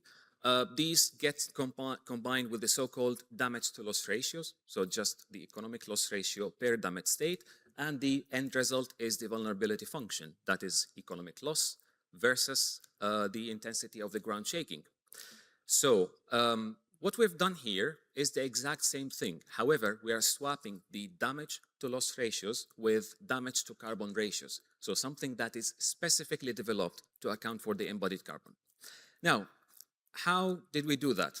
In simple terms, we've defined some main structural units in 5 macro building classes, and these are reinforced concrete beam column joint, steel beam column joint, unreinforced masonry wall, reinforced masonry wall, plus a wood frame with a sheathing system. And for each one of these main structural units, we've defined damage observations like damage state 1, 2, 3, 4. And for each one of the damage states, we've also defined appropriate repair actions. And these could include demolition, construction, maybe finishing and disposal. And we got all these actions from several databases and resources like the FEMA P58, for example, like the published studies and blueprints. And once we've got all this together, we evaluated the material quantities for any kind of material that you might need in the repair process. And then these quantities bless you, were converted to a carbon footprint by using our database, which has a combination of several embodied carbon information for different materials, structural and non-structural components. You can scan this QR code if you would like to use it, which is basically a harmonized combination of several worldwide databases of embodied carbon that you can use straight away if you're interested in estimating the embodied carbon of materials. Now, here we can see our damage to carbon ratios for the main structural units, and you can just take them straight away, plug them with the fragility functions that we talked about earlier, and here we can see a sample of 6 building classes with their vulnerability functions. Just to make it simpler, the continuous line is the carbon vulnerability function, so it's the carbon ratio versus the intensity of the ground shaking. On the dashed line is the economic loss, which is the typical vulnerability function. And we can see here that the economic loss ratio is higher than the carbon ratio at almost every level of intensity. Maybe they merge at the end. This exceedance could be more than 30 to 40% at specific intensity levels, especially the low ones. And the key takeaway here that if you end up using the repair cost proxy, you might be overestimating the actual amount of embodied carbon.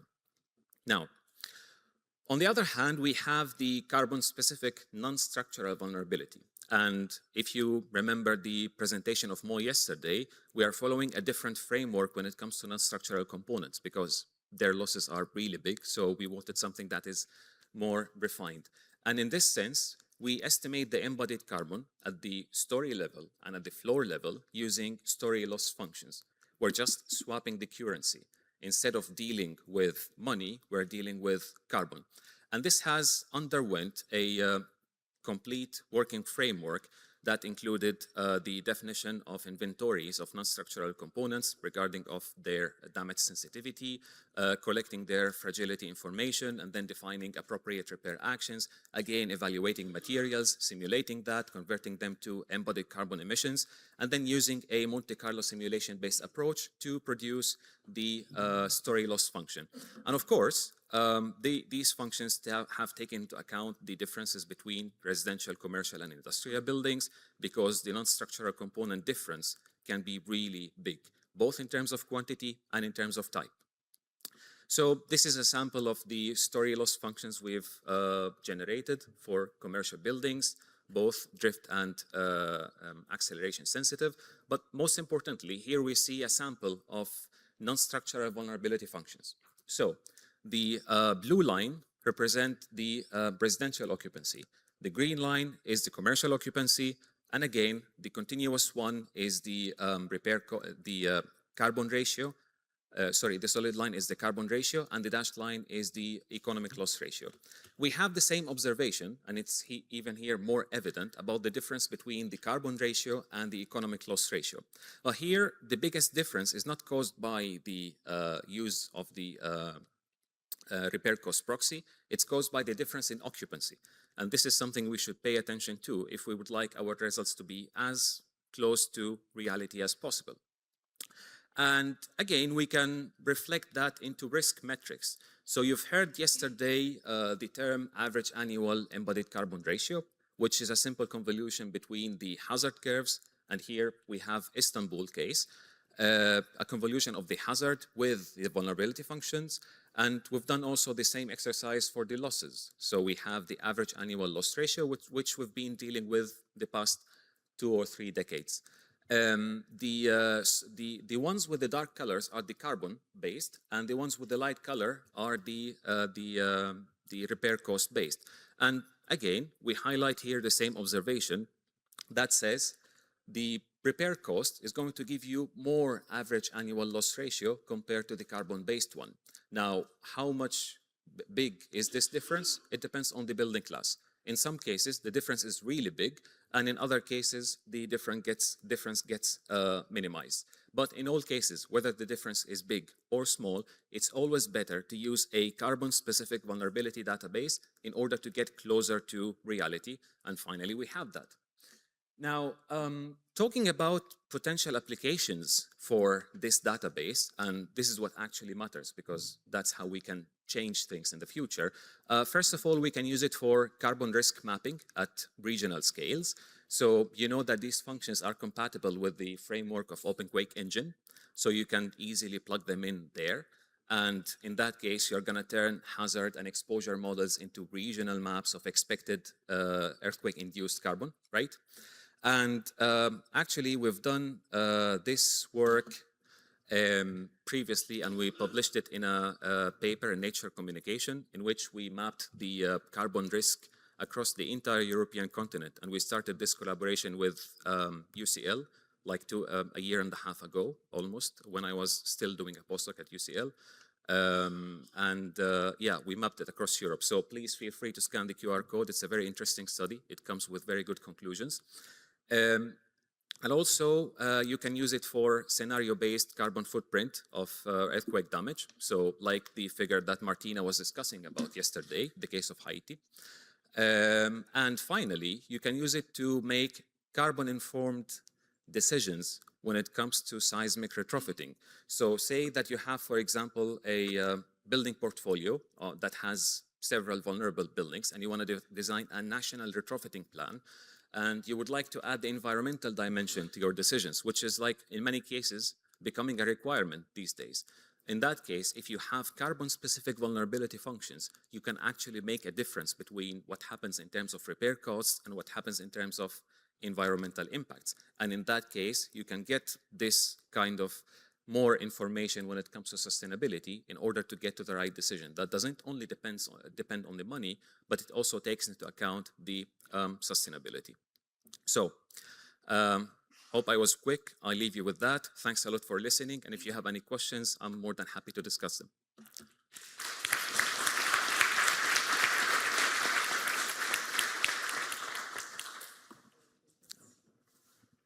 Okay, so yes, we do have time for questions, so we're pleased to hear it.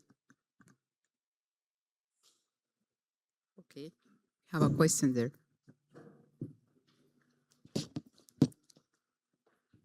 Hi, this is interesting. My question is, I'm not really in the carbon space, but I have a colleague working on forest carbon credits, and I just want to hear your thoughts about the similarity with that growing interest in buildings, built environment, like maybe similar to building carbon credits, because there have been many issues on how they account and measure the forest carbon credits and the programs that maybe international institutions are developing among countries. So do you see that kind of vision in the building carbon credits, maybe a program or an international thing? Thank you. Thanks a lot for the question. The closest we got to that was like in a previous work. When we started thinking of this, the first thing that came to our mind was the so-called carbon tax, not carbon credits, which is like something that you pay per emissions. And we tried to like look at different countries, how much carbon tax they charge, like for example, Switzerland and France and things like that, to see if you convert carbon into money, would that affect decision making? And our conclusion was that no, it wouldn't, because what happens when you introduce a carbon tax, because it's not that expensive, you would reduce the order of magnitude of the carbon emissions and becomes trivial when it comes to overall life cycle cost. But this is like the only time we discussed about the concept of tax or credit when it comes to carbon. But I'm happy to have a discussion about that with you, because this is something I'd like to explore as well.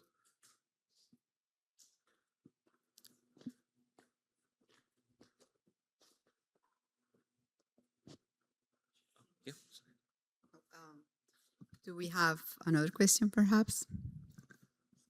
No. Okay, so thank you so much. Oh, sorry. No, go ahead. No, go ahead. We have time. I can hear you. Well, thanks a lot. It's really very useful. It's a very useful database. I was wondering, are you also planning to include the building contents and also the neighboring automobiles and so on. Some of the things we're noticing is that some of the facade elements are detached, chimneys and stuff, and falling on top of the cars and electric, like electric generator units and things like that.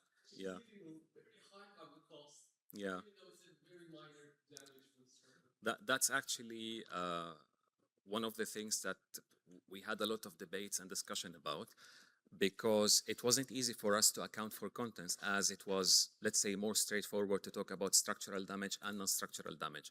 Like looking, for example, at the FEMA database, the amount of contents that exist there is not that big, and like many actually of the elements don't have information. They don't have fragility information. They don't have like proper cost information. So think about embodied carbon, it gets more complex. So in my opinion, the first thing that we need to think about is, can we actually give reasonable quantification of the contents?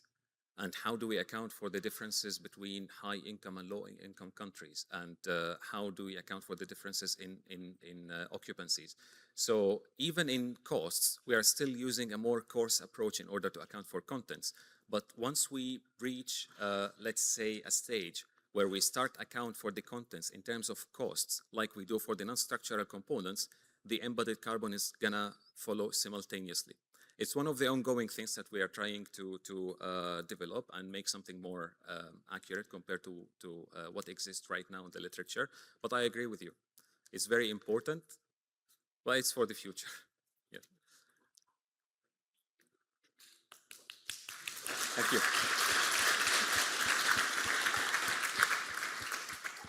Okay, so thanks, Karim, and all the speakers. It was very nice. So now Helen wants to give us some information. Okay, so those of you that have been following the agenda very carefully are wondering why we didn't finish at 12:30 and why we carried on. So they weren't quite ready for us for lunch. So we thought, okay, we can ask some more questions. But I do have an announcement. We're going to do a group photo, a conference group photo, and it will be at the end of lunch.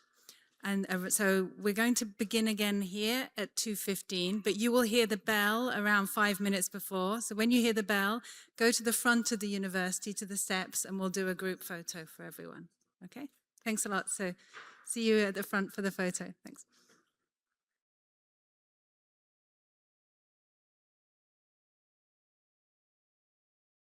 We're working very closely actually with colleagues here at GEM, and as part of this, kind of the technical backbone of that work, integrated GEM OpenQuake, as well as building damage functions. On our end, our staff member on the ground was in charge of ensuring that this was localized. So he created a local working group of the local professionals, representatives from the agencies, and making sure that they were providing input throughout this project. So just to share with you one of the recent success of this, these technical findings were integrated into the 2025 update of Thimphu's disaster management and contingency plan. So just to kind of share more generally, how do we use GEM's products? So oftentimes, particularly when we're looking at in a new location, we use them to explore hazard characterization. I mentioned a little bit about being a resource for scenario-based projects, their fragility libraries. We also often have to make a case for promoting resilience efforts in high-risk countries, whether to a potential funder or to decision makers themselves. So we find these tools very valuable. And as I mentioned in the previous slide, we start with GEM data and models as a good starting point, and then work with our local staff, our local partners, to then validate, adapt, supplement the data that's provided to reflect local conditions. Just to highlight why GHI really values the great work that's happening at GEM. Of course, the scientific integrity. This is really important from a perspective of trust, right? If people trust the models, it's much more likely they're going to be used to inform planning. So that aspect is critical. That really important. The reputation, the transparency, understanding the assumptions is another really important aspect. If local professionals don't understand what goes into the models and what might be limitations, it's way harder for them to understand what kind of decisions can be made with these models and what kind of decisions are we not there yet. I also want to point out that we deeply value that GEM covers data scarce areas, because this is often in places where we work, this is a big challenge. So we deeply value that GEM covers these areas. So just trying to summarize, I think there's a lot of complementary aspects of the work that GEM does, some of the excellent technical models to the work that we're doing to trying to make sure that we have this latest science and technology being integrated and helping to inform planning. And a lot of that is that creating that trust on the ground, so that deep, sustained, over the years engagement with local leaders and agencies. And we have found it's absolutely critical to have and to really integrate into local processes. So looking ahead, I just want to talk a little bit about our overlapping interests. So Geohazards International was working on a project to better understand how climate change is impacting hazard and risk, in particular geologic hazards. Unfortunately, this was one of the projects that was affected by the US federal funding changes last year, so we are no longer working on this, but we had some initial conversations with GEM. We wanted to bring them on as a technical expert in some of the work as we were exploring this multi-year project. I will say that we did make some progress before it was terminated, so we're in the process of writing a white paper to document what we learned so far and ideas and concepts for future work. One of the really interesting things that came out of this work that we heard from some of the pilot locations was this need to better understand cascading and compound hazards. So this was a pilot we were trying to do in the Philippines, and what we were hearing from people on the ground is like, there's too much siloed thinking of these hazards, right? So like just last year, they had this extreme rainfall that was preceded a magnitude 6.9 earthquake that obstructed recovery and response, right? So they had not thought about the overlapping impact of these. And so we're really interested in better understanding this to inform community risk reduction plans. And so we also made some progress on that, and we're writing a white paper on that. And so these are the type of topics that I think would be really interesting to continue the conversation with GEM and others.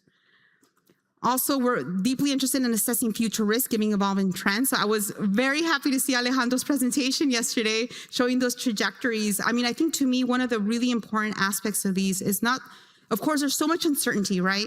But it really, for me, I took away that it visually shows that risk is not static, it's dynamic.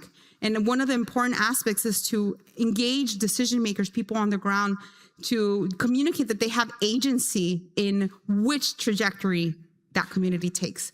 So showing that kind of gets to the second to last and last bullet point here on the risk visualization as well, I think is a really important aspect. And I saw Vitor as well, the Beyond 2026 was really happy to see that risk visualization, because ultimately it's about equipping the people on the ground who are making the decisions and understanding their role in helping to reduce risk. So to end, I want to just share what I think is a shared goal amongst GEM and GHI and many people here in the room, and that's to improve our understanding of changing hazards and risks to better equip communities to build resilience in advance of disasters. So I'm thrilled to be here, thrilled to be part of this conversation, and I welcome any ideas or thoughts of how to better reach this mutual aim. Thank you very much.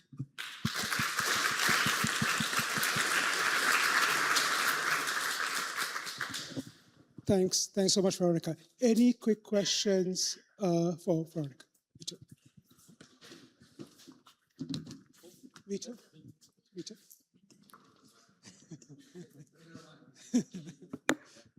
Veronica, I just wanted to pick up on, I know that, GHI, you guys work a lot on the ground and dealing with a lot of stakeholders.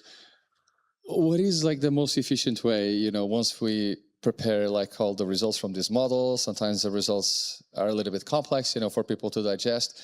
What is like the best way to try to communicate this, to try to make sure that actually, I don't know, risk maps, damage maps, loss maps, or any other product are actually used then to guide or implement, risk reduction or something like that? Because I feel like in my computer, I have millions of results now. Is this passage that I think probably we can learn a lot from you? Thank you for that. That's a really good question. For me, like the people who can really answer for particular countries, what is the opportune time to work and what's the best way to work and who to like engage with in those conversations are the kind of the heads of our countries. They're the ones that understand the local processes, who makes the decision, when is an opportune time to talk to them. So I'm actually really interested in having our country staff learn more about the tools at GEM, being better trained so they are equipped and they can better advise what is the best way in their particular context, because it can be varied, right?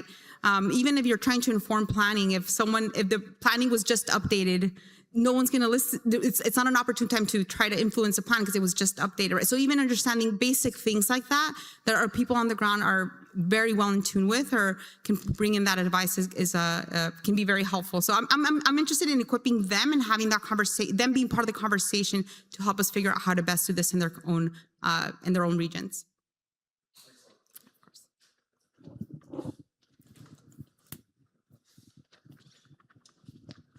Hi, Veronica. Thank you for that talk. I've been a huge admirer of GHI since you started, so good to see you here.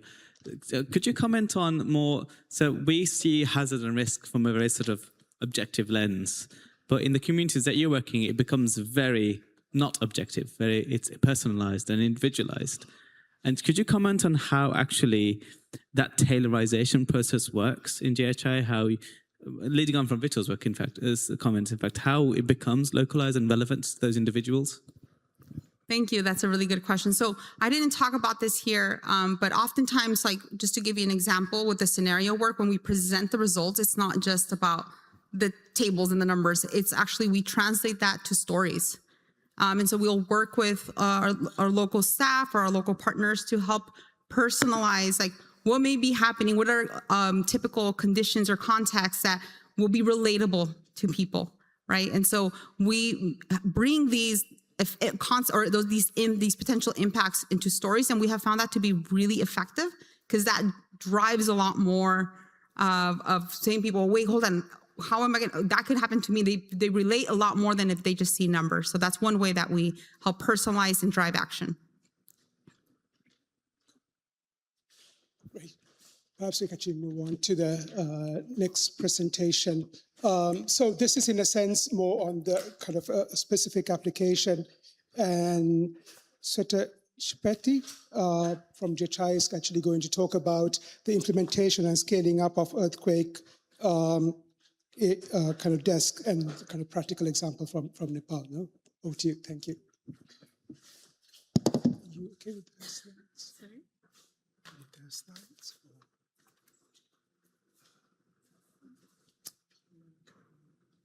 To close this one. If you go to the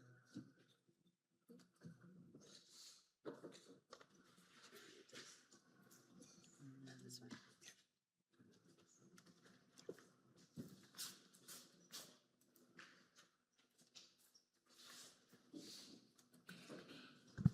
Thank you so much. I'm Sweta from GHI, and I'm currently based in Kathmandu. And on behalf of my team member, I would like to present on a work that is based in Nepal. And as you've heard from Veronica, we're not a big staff based in all the places, but what we do in the ground is very valuable, and we try to be much implementable as possible. So we've come up with a practical solution that is the earthquake desk in context of Nepal. So we have been hearing about the risk all over South Asia yesterday as well, and Nepal is not far from it, and Nepal lies in a very highly seismic, active seismic zone. And because GHI is working especially in the western part of Nepal, which has not had a major earthquake since 1505. So researchers and scientists has predicted that a larger earthquake is likely to occur in that area. So we are really focusing on those areas for the disaster preparedness. And majority of the school buildings in that areas are very vulnerable to major damages or collapse, even from a moderate level of earthquake shaking. As you can see in the photos, the left-hand side photos is a typical stone masonry building in a rural area of Nepal, where the class are still being operated. And the center and left photos are the damaged photos of a school building, which happened in 2023 due to a 5.7 magnitude earthquake. So you can figure out how vulnerable those school buildings are. And GHI has been doing a lot of work on the ground, and Veronica talked a little bit about the scenario work that it was doing, and GHI had done this earthquake scenario in 2019 in 4 districts across Nepal. And even during that scenario, the school vulnerability was one of the major results that we found. And based on the action mitigation plan of those assessment, the school assessment and the retrofit was highlighted as a significant item for the next action. So what GHI did after that is, with the help from a local implementing partner, we did an assessment of 170 schools across Amargati municipality, one of the municipalities in far west Nepal. And as you can see from the result, about 55%, that is 93 out of 170 schools, are still unreinforced masonry, whereas 19% is reinforced concrete. So even if it is the reinforced concrete, it is not technically an engineered building, because the building codes are still not implementable in those, implemented in those areas. So what we recommended from this study was about 123, that is 72% of the total school buildings needed retrofit, and 17% needed to be rebuilt. So that is a huge number just for one municipality. And GHI has been doing a lot of work to protect school children, and we follow a multifaceted approach. So we just don't have one idea. We try to get through this protecting school children through several mediums. So one is having a new construction, school building construction. So the photos on the right-hand side is a vulnerable school building, which was replaced by a new earthquake-resistant construction in 2024, which is shown in the center photos. And we're also doing a lot of trainings, capacity building programs. And we recently had, in 2026 January, we recently did a retrofit training in one of the rural municipalities in Nepal. And our wish list is to do a demonstration of a school retrofit in future. But even though these two school new construction as well as retrofitting are something that we want the government to move ahead, we are really focusing that this could happen. But ideally, when we look at the government data, the number of schools that needs to be safer are overwhelming. And from those data only, if we go for reconstruction or retrofitting at this rate, it will take about approximately 200 years to address all those buildings and make it safer. So that time is like beyond imaginable, right? So what do we do between those time periods? So all the schools cannot be made safer, but we can think of something like as an interim solution. So the interim solution that GHI has brought to Nepal is an earthquake desk. So basically, what is an earthquake desk? It is a special engineered desk, school desk, that has a function of life-saving as well. It's not a regular school desk. So as you can see in the photos, it has several elements that acts as a life-saving purposes. So, and one of the things that we believe is not everything needs to be made stronger. Sometimes a weaker structures can also be life-saving. So it is made up of regular hollow steel materials, and the corner views, as you can see in B, those are made weaker in the decks itself so that they can observe the energy and impact of a debris falling during a building collapse, but still maintains the safety zone below. And the diagonal beam D and the central beam C adds the strength to the decks and also promote the debris to slide down. Whereas in order to stop the decks from moving or toppling over, we have added a rubber feet in all the legs of the decks.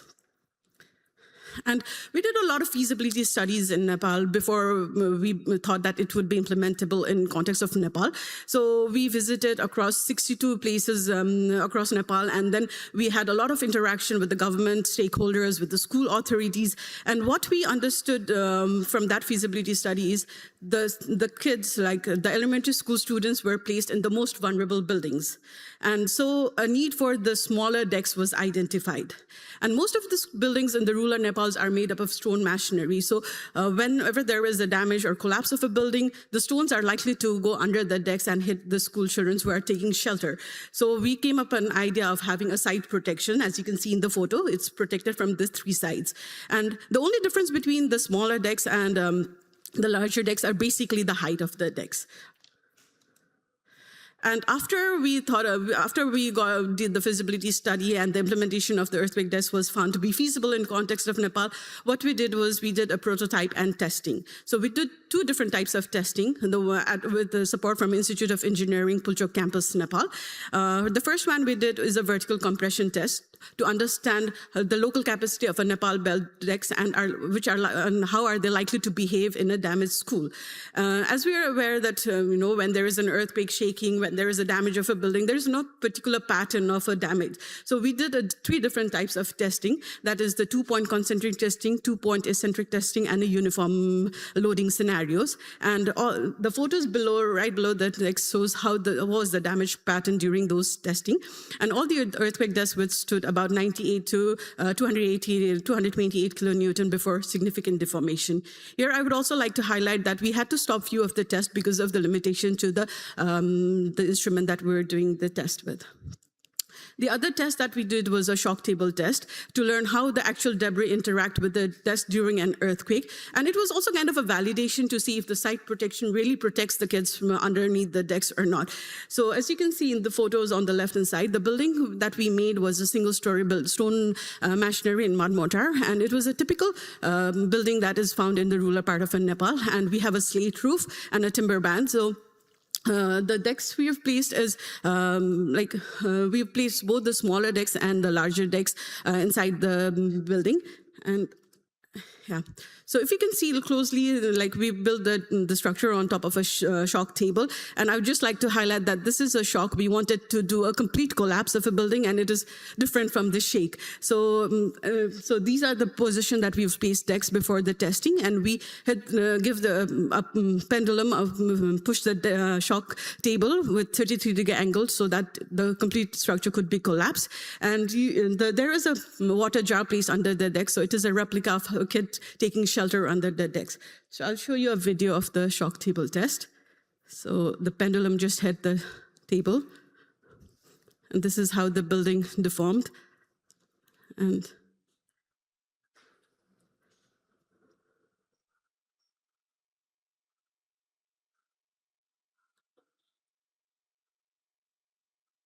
yeah, the sound was really terrifying when we did that shock table test. So these are the results. We've seen different decks and how the debris interacted with each decks. And as we wanted to check if the site protection actually worked in preventing the stones from moving under the decks. And so you can see in the photos on the left side that it actually prevented the stones from going inside and hitting the water jar. And all the jars and below the decks were intact. There were no spills. So and all the decks actually retained the safety zone. So after we did the prototype testing, what we did was we wanted it to be more localized. So we focused on training the local manufacturers. And about training the local manufacturer, why is this important or the context? So first, we wanted to promote the scalability and the long-term sustainability, because if the decks are all made in the central Nepal, like Kathmandu, and then transported, then it will not be sustainable. So that was the main reason. The other reason was we wanted it to be easily replicable, and we wanted to be sure that the manufacturers were there in the rural part of Nepal, and the materials were available, the tools were available, so that we can easily make the decks in future. And the other one was to create the local employment and economic opportunities. And the most important one was, like I mentioned, it being more sustainable. And also in terms of transportation cost and cost reduction, it was very important, because the transportation cost from Kathmandu to the rural parts of Nepal would be very expensive, and that would eventually add to the cost of the decks. So because we were manufacturing it locally, it is actually a cost reduction mechanism for the locally produced decks. And the other one was to strengthen the local skills, capacity, and confidence. As you can see in these photos, the decks designer in the center and on the right-hand sides are the two designers who came up with the concept of the earthquake desk. And they're really working in the field with the manufacturer to go into more details about the decks, how the drawings are to be implemented in the field, how the precise measurement, the cuttings and everything were very important. So they actually went into the field and thought, there's no compromise about compromising on the preciseness of the decks, because it has a life-saving purpose. So that was very important thing that we wanted to take over to the local manufacturers. And now we have 4 trained manufacturers, 1 in the central Nepal and 3 in the far west Nepal.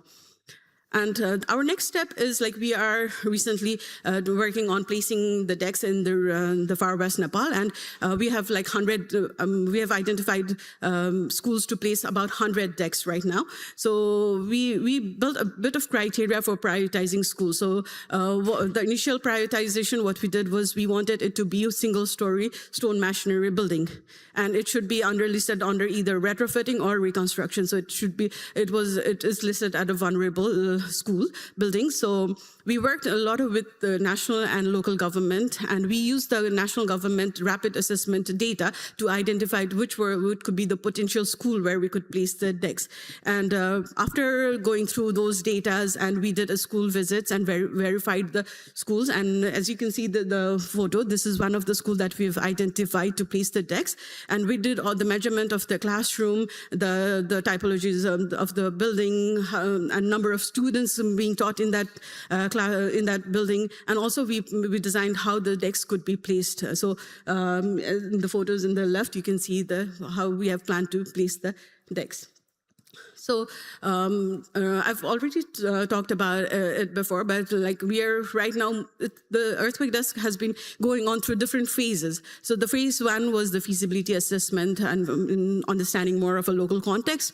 The phase 2 was for prototype test and design. And right now we are in phase 3 where we are going to do a volume production of the decks, like 100 decks, and place it in the schools. And also we are going to do an earthquake drills in the school so that we actually teach the student how they have to use the decks, because communicating the right information to the school children is very important. So we're going to do that.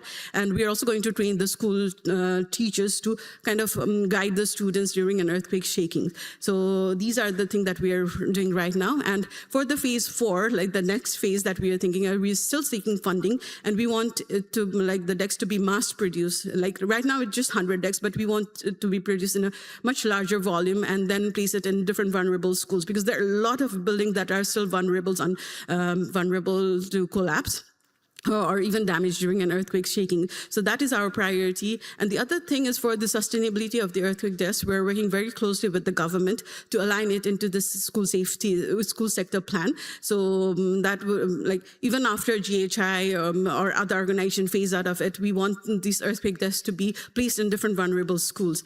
So that is our plan. And then other thing is to maintain the QA and QC, because the preciseness, I already mentioned the preciseness, the technical details that goes into the decks is very important. So with this, I want to acknowledge the whole team that is behind here. So it is interesting that about 50 people from 7 countries are involved in this text, whereas GHI has only 2 staffs in Nepal. But this has been effort of a lot of people. So I want to acknowledge all the people that are involved in this project and all the funders who have been supporting us. And finally, I would like to thank GEM for the opportunity for me to be here and present my work in Nepal. Thank you.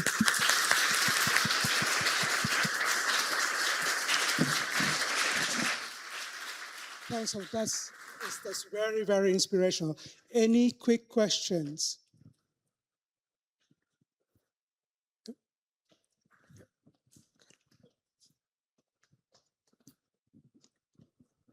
Thank you very much. How much does it cost one desk? Thank you for the question. So when we did the prototype test, it was a bit expensive. So it was about like, I think if we talk about Nepali currency, it will be 15,000. So that would be approximately 100 plus US dollar for one DEX. But it was for a prototype DEX, so eventually the cost was very high. And that's why we wanted to focus more on a cost reduction factors. So training a local manufacturer using the local resources itself. So right now we are still kind of, doing the cost modification, because a lot of market changes has been made in 2 years. So we're still figuring, but if I have to tell you about the cost, it'll be about 100 US dollars. Thank you so much. Okay. Sorry. Another question? Please. Thank you. Quite interesting. Very nice presentation. I was wondering, did you already thought of transferring the same approach to other countries, and how much do you think the desk design would depend on the type of building type and number of floors? Did you think along these lines already? Yeah, interestingly, before bringing the earthquake desk project to Nepal, it was already implemented in Bhutan. So there are already 200 decks that is being used in Bhutan. But because we wanted to make it in more local context, we wanted to test the decks from the material that are available in markets of Nepal. So we did that. And about the different typologies, right now for due to the limitations in the physical test, we just did the shock table test. But ARP has supported us a lot with the simulation. So we have done for a multiple story, different building typologies simulation as well. Thanks so much. Actually, now I think in the interest of time, we'll change over and invite Carlos Moynihan to talk about from risk modeling to policy development, an early application from Canada's National Seismic Risk Model. And Carlos leads the engineering for Seismic Resilience Lab at University of British Columbia in Canada.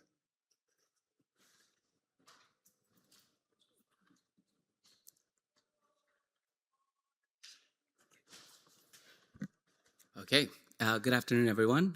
As you just heard, my name is Carlos Molina Hutt. I am an associate professor of structural and earthquake engineering in the civil engineering department at UBC, or the University of British Columbia in Vancouver. And in this short presentation, I want to talk a little bit about the journey from risk modeling to policy development, in particular through the lens of what I see as early applications of Canada's first national seismic risk model. So for those of you who are not necessarily up to date with this line of work in Canada, I certainly want to provide a little bit of a story or background on how we got to where we are, and then the motivation for me sharing these slides with you. And then I'll shift to 3 early applications. The first one will be the city of Vancouver. That's where I'll spend most of my time. Then I'll talk briefly about the city of Burnaby, which mirrors a lot of what's happened in Vancouver. And then the last one is slightly unique. It's thinking about how some of our health authorities are using some of the products or information that can be developed using risk models. I'll wrap up with some limitations and pointers to future work that we want to do, and then some reflections or concluding remarks. So back in 2017, Canada became a public sponsor partner of the Global. Can you still hear me? Yeah. Okay. The Global Earthquake Model Foundation, and thanks to that partnership, the 6th generation National Seismic Hazard Model of Canada was fully implemented in OpenQuake. And then the associated shake maps or hazard maps that you can see here were then adopted in our 2020 National Building Code of Canada. Of course, to get to this place, there had to be a lot of benchmarking carried out from the previous, software that was used to OpenQuake. That was done with the 2015 edition to make sure that there wouldn't be sudden changes. And ever since that first 6th generation model, the 2020 edition, all our subsequent models, including the latest one in 2025, are sort of developed and refined using OpenQuake. And this, collaboration is in large part thanks to the Geological Survey of Canada pushing for this partnership with GEM, or Natural Resources Canada, which is what you see in the slide, and that's sort of the umbrella organization where the Geological Survey of Canada sits. So that's where things started. But that partnership wasn't just focused on national seismic hazard mapping or modeling. It was also going to push for risk modeling as well. And in 2022, the first generation national seismic risk model for Canada was published. This was in large part thanks to, in my mind, a specific individual called Murray Journet, who worked at the Geological Survey of Canada, who's super passionate about this partnership and getting this product out to Canadians. Since his retirement, Tegan Hobbs, who I don't know if she's here in the other session, has really kind of like kept this going, and it's really thanks to their work at the Geological Survey of Canada that we have access to this information through a Canadian-specific lens and sort of stamp of approval, so to speak. So what you see in the slide here is a tool that was also made available. You can visit it in riskprofiler.ca, and it's really just a way, like in other GEM products, to kind of understand what are the impacts of different earthquake scenarios.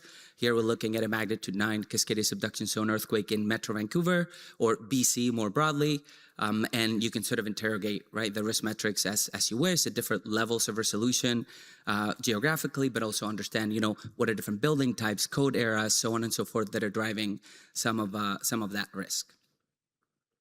So with that little story, what I really want to do here is kind of reflect on how the publication of this first national seismic risk model is really promoting and supporting the development of seismic policy in Canada, more specifically in British Columbia. And I should say I'm coming at this through the lens of a researcher at the university and also a practitioner, because I've been consulting in some elements of these projects, but by no means is this, only my work. This is a collective effort. So I want want to make that very clear, and I'll give shout outs to specific individuals throughout. I feel like since Croatia's game yesterday, we've lost a little bit of momentum with the soccer or football discussion. So I will give a shout out to Canada, who is playing at 9 p.m. today.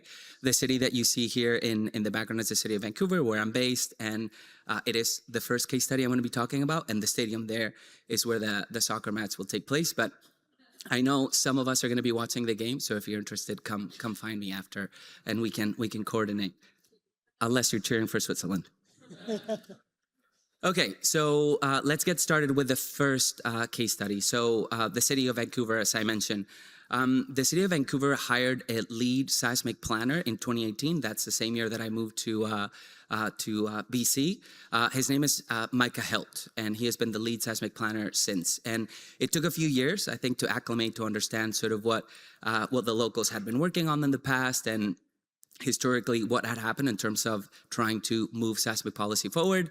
But, a few years later, I would argue Micah had his first massive milestone. This was in 2024, and this was a report to council that presented the results of a seismic risk assessment of the city of Vancouver. And what you see here is sort of the cover of an appendix that went along with that report that Micah and Tegan co-authored, and it really just told the story, right, of what could potentially happen in Vancouver under a plausible magnitude 7.2 earthquake in the Georgia Strait. So the ask to council was essentially, hey, here's a report for your information. I want a record that you are receiving this and you understand what our risks are. And then also as an ask to say, give me more work, right? Task me with taking this information, doing some stakeholder engagement, and then trying to come up with a seismic risk reduction plan. So that's essentially what Micah did. And literally a month ago, a little bit over a month ago, there was a follow-up report to council. In this instance, it was essentially presenting a seismic risk reduction plan. And, these reports are kind of cold and dry. I have a snapshot there of the cover of the report, et cetera, but it's kind of interesting to attend these sessions in government, and you can sort of comment and contribute to the discussion. But in this case, the ask, which you can sort of see there at the bottom, is very simple. It's saying, approve this risk reduction action plan and ask us to come back and report on how we are progressing.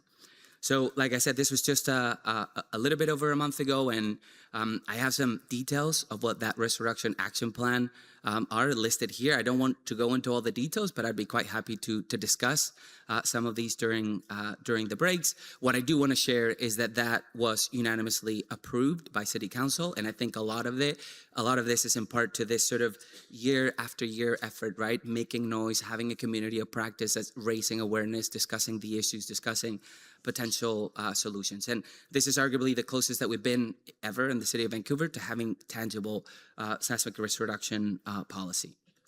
So linking this back to, risk modeling, how was this model, right, the national risk model, adapted for use in the city? Obviously, the scale is different. We're going from a national model to a citywide model. If you think of the unit of analysis in a national model, you're not looking at individual buildings, you're kind of looking at a census dissemination or a settled area as your unit of analysis. For the city of Vancouver, it was important to have, individual building modeling as the unit of analysis. So the model included, the 90,000 privately held buildings within the city of Vancouver.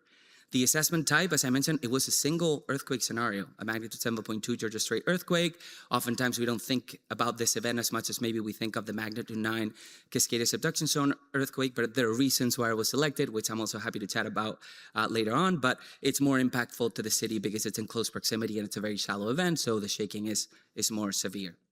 And there were a number of risk metrics that were included in the report. It wasn't just looking at building damage. It was thinking about injuries and fatalities, thinking about people who might be displaced for an extensive amount of time, in this case 90 days, and of course also direct financial losses. And obviously the results were reported at a high level, at the city scale, but you could also look at specific neighborhoods that were a little bit more problematic. And I would argue more importantly, you can disaggregate this by looking at building cohorts or types of buildings, which is very important if you then want to transition from this to different potential interventions that you can do in some of those building types. So I also want to be a little bit realistic here. Having a risk assessment, model or report does by no means guarantee that you're going to have, seismic policy. So this had to be supplemented with other work, but I do think it really provided a solid foundation to engage with these further discussions. In the case of this latest report to council with the seismic risk reduction action plan, there are two key components. One was a stakeholder engagement. So the city essentially engaged with, building owners, tenant advocates, the technical community, so on and so forth, to try and build consensus around their initiative to lead in terms of seismic risk reduction action. And they generally got quite a bit of support. Interestingly, some caveats, right? So they were supportive of voluntary efforts, incremental upgrades, and financially feasible upgrades. So this can be limited, but I think it's important to sort of build some consensus. In addition to that, we have this other element that I'm calling here supporting analyses for seismic risk reduction. That's sort of where I feel most comfortable as a structural engineer. That's a bit more of my bread and butter, or has been in the past. And this is really now thinking about, of the buildings that are driving the risk, what are their specific vulnerabilities? What can we do to retrofit those vulnerabilities?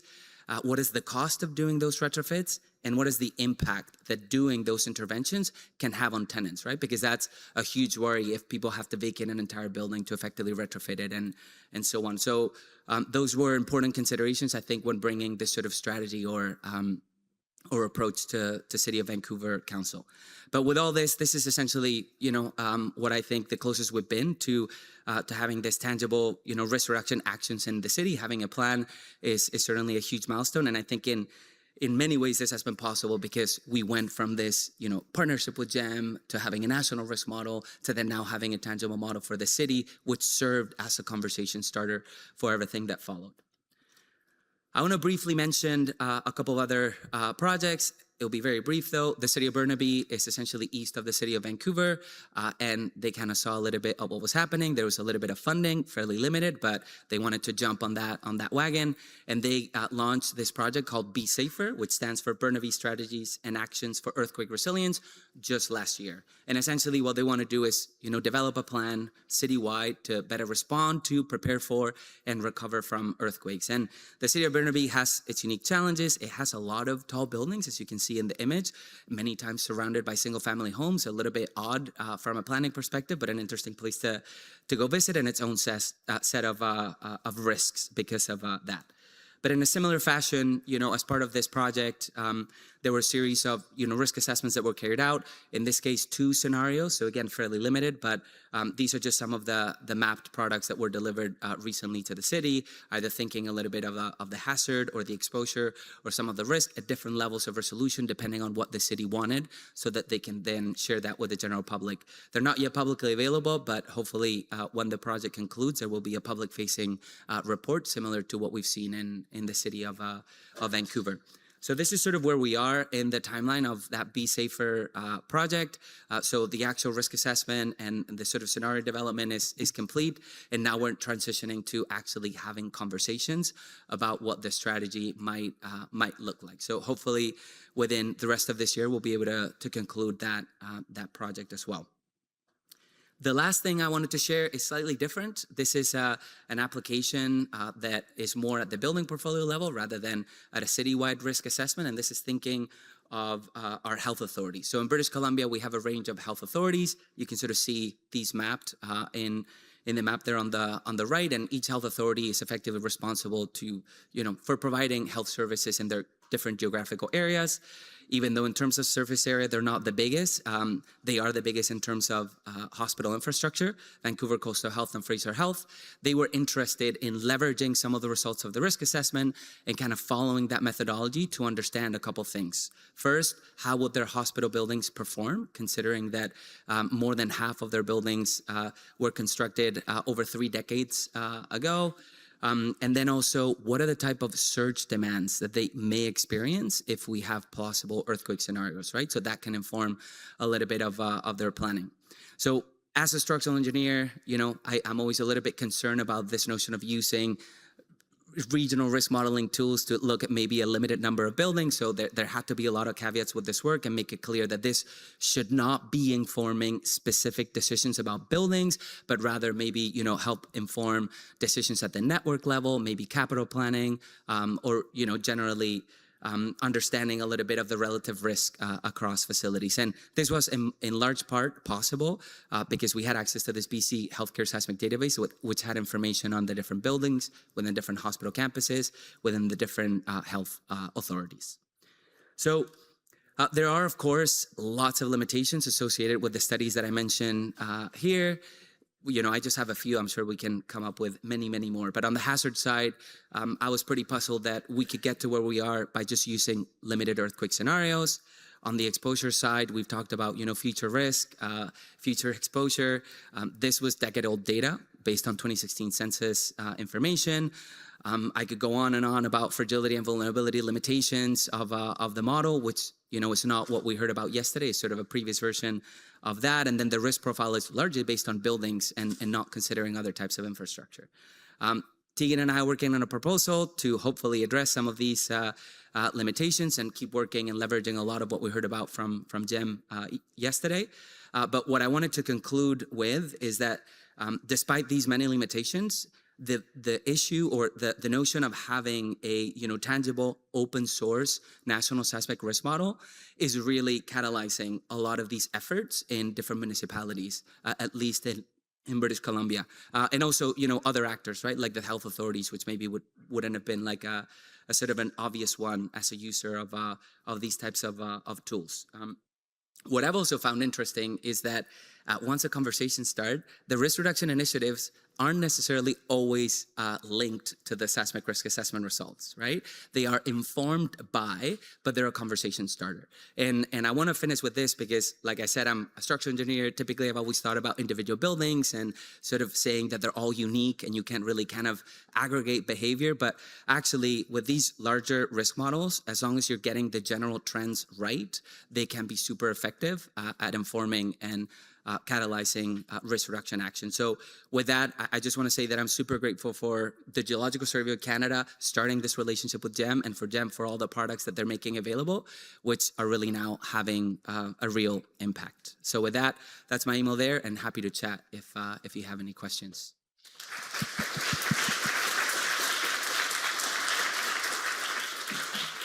Thanks, Carlos. I know we're kind of running out of time, so are there any burning questions for Carlos?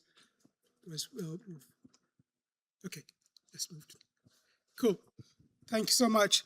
So for the next speaker is Ana Beatriz Acevedo, who's going to be talking about scenario risk results for the Department of Antigua, Colombia. Oh, please.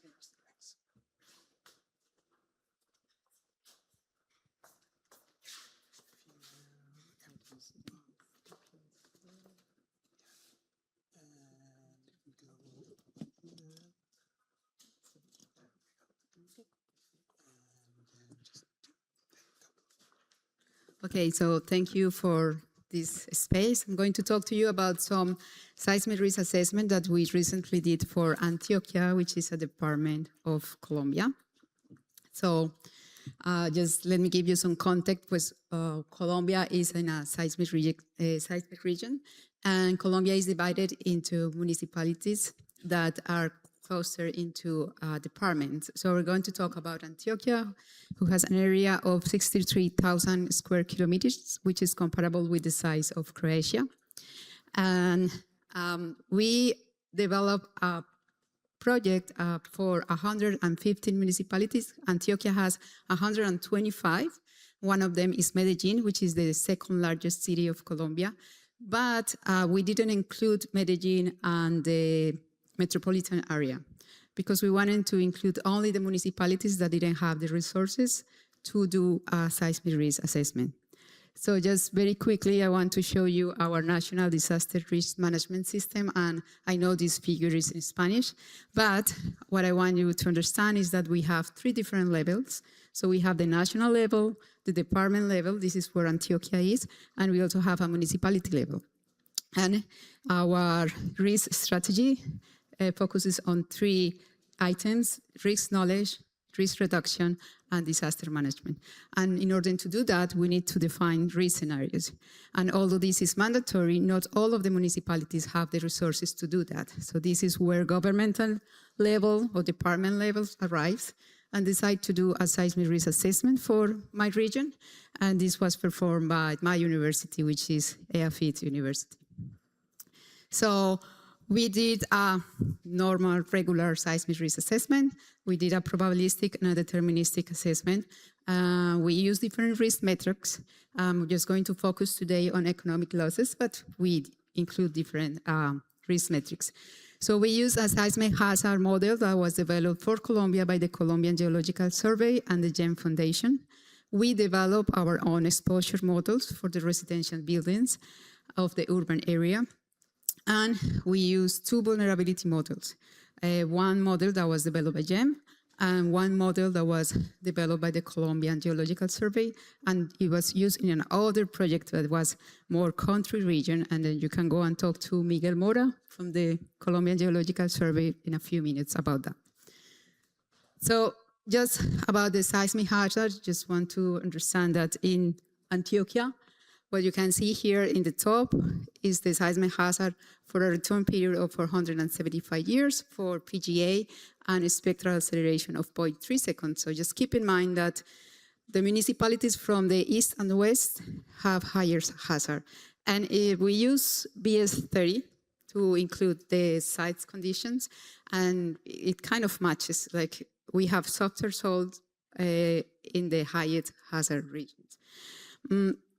We use this model to generate an stochastic catalog that we use for the probabilistic seismic hazard assessment, but we also use this catalog to generate the ruptures or to select the ruptures for the scenarios that I'm going to show you today. As I told you, we develop an exposure model, and these are figures and numbers that are not very positive. So in this model, we have 310,000 residential buildings, 113 different building typologies.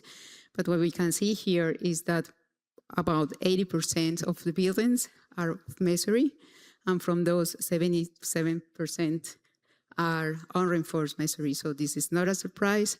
It's our reality. We have really a high percentage of vulnerable buildings. We also have some reinforced concrete. I don't know if you could see the figures before, but not everything is masonry. And we have a lot of earth and also a lot of wood in these municipalities. I told you that we use two different fragility models, vulnerability models, but what I just want to stress here is that for a given typology, for example, unreinforced masonry walls, two-story, both models won't have the same intensity measure. So this becomes a challenge for us in the way that we selected the scenarios. So let's move to the scenarios. So we use, as I told you, the stochastic event sets to select the ruptures. We decided to select the scenarios based on hazard. So from the hazard model, we defined two return periods, 225 and 475 years. And what we did is that we perform hazard disaggregation in order to see which are the two tectonic environments that most contribute to the hazard in each municipality. And for all of the municipalities, Aptic Shallow Cross was one of the tectonic environments. And the others, you can see the distribution in the figure, so it all depends on the location of the municipality to the earthquake sources. And finally, what we did is that we needed to select an intensity measure to define how we're going to match the hazard level that we define. So we use the intensity measure type of the most common building type in each municipality. As you can see there, the most common building typology will be unreinforced masonry walls, 1 and 2 stories. We have 2 municipalities where earth is the most common building typology, and 2 municipalities where wood is the most common typology. So what you can see here is that we have the challenge that for the majority of the municipalities, 2 different intensity measures represent the most common infrastructure. So this was a challenge. We just have to select a rupture that would match as better as possible the two different intensity measures. So I'm just showing you here two examples of two different municipalities.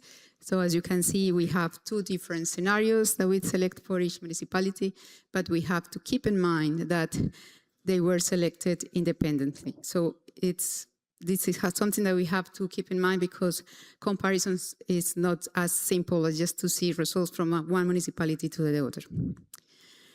So now we compute, as I told you, different risk metrics, and I'm showing you here the losses. These are ratios, and of course, as we expect, when we selected the scenarios for the higher hazard, we will have higher losses. But also it's very interesting to see, of course, that higher losses are related to higher hazard. But as we have this set of scenarios, we wanted to understand, or to try to see if there was a relationship between the return period of the hazard that we selected and the return period of the losses. What we did was just, it's quite simple. We just plot the loss exceedance curves that we obtained from the probabilistic hazard assessment. And then we realized, for example, in this municipality, which is called Ciudad Bolivar, so we wanted to see for the scenario that we selected for the 225 return periods, we will be the return periods of the losses. In this case, it will be 100 years. And for the scenario that we selected for the 475 years return period of the hazard, then we have a return period of the losses of 950. So we wanted to explore this, and this is just a graph. So I'm showing you the loss of each municipality ratios, and in the x-axis, I'm showing you the return period of the losses. So of course, when we have higher hazard, then we will have higher losses. But as you can see there is not a clear trend about which is the return period of the losses. Well, this is, when you superimpose this with the loss exceedance curves, it all makes sense. So when we have municipalities with the higher risk, so the slope of the loss exceedance curves is bigger. And when you go and you look at the losses and you go down to look at the losses return period, then they're going to be smaller return periods. We try to see this with different factors, and I know because of the time, I'm just showing you like this graph, but I guess you will have to believe me that this graph is showing the soil type, the hazard, the PGA that was obtained at the soil level for our scenarios, and also what it says there, IMT percentage is the percentage of buildings that had the same intensity measure that was used for the earthquake selection, for the scenario selections. So the shape of the dot represents the soil type. And I hope that you believe me that we saw like the higher dependence on the soil type. So of course, when we have higher risk, this is a graph that is showing the average annual loss ratio that comes from the probabilistic seismic hazard assessment. And in the y-axis is showing the return period of the losses. So what we can see here is as we have higher risk, then we have a higher, a smaller return period of the losses. So, and this higher risk is driven by subsoils. When we have a smaller risk, so when we are closest here to the zero value, so we can see here that there is a bigger scatter on the return period of the losses. We saw a high influence of the seismic hazard only for the return period of 225 years. We didn't see a trend for the 475 hazard return period, and we didn't see a clear influence of the portfolio homogeneity. It doesn't really matters to our results the amount of buildings that had the same intensity measure that we use for the earthquake selection. So basically, these are the graphs that summarize everything. So at the right, we have the average annual loss ratio. Once again, this comes from the probabilistic seismic hazard assessment. And what we can see here is that those municipalities that have the higher risks, which are to the east and to the west, those are the municipalities that will have the higher losses in our scenarios. Doesn't matter if we choose 225 years or 475 years, are always those municipalities. And those municipalities with the higher risk will have losses that are more frequent. So we have a smaller economic loss return period. So this is just to conclude. Actually, maybe this is something that everybody knows, but we have to be very careful to keep in mind that we selected scenarios based in hazard, but they represent different and very different frequency of losses. And this we have to keep in mind, as I told you before, when we're going to make comparisons to the municipalities. But this is something that for us is very clear. I think so. But then it's not so clear when you have to give this information to the decision makers. So this imposes a very, very big challenge. And this is not a conclusion, this is an open question. I'm not so sure if selecting scenarios based on hazard is the best option. So if you have any opinion, I'm very glad, I would like to hear it. And finally, in order to do all this work, we had several meetings with lots of people. And this is one of those meetings. It was at the beginning of the project. And we were trying to tell them, explain them what we were going to do. And they got involved mostly on the exposure model development. So once we develop an exposure model, we will go back to these people and try to see if we did a good exercise. But we just finished the project, and now we need them to get the results. And I think that's very, very challenging. I also would like to hear some ideas if you have them. So that's all. Thank you so much.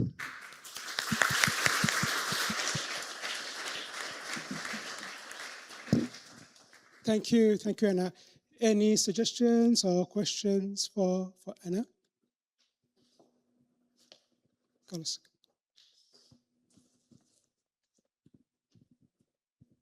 Thank you for the presentation. I'm curious, can you talk a little bit more about the reasoning behind having two vulnerability models? What informed that? And then how did that make its way into the conclusions? Was it for one of them? Was it an average? How did you combine that information? Thank you. That's a very good question. Well, actually, Colombia, this is not the first seismic risk assessment that has been done for Colombia. And many of the previous assessments have used the GEM models. So that's one of the reasons why we wanted to use that. We recently developed a national seismic risk model.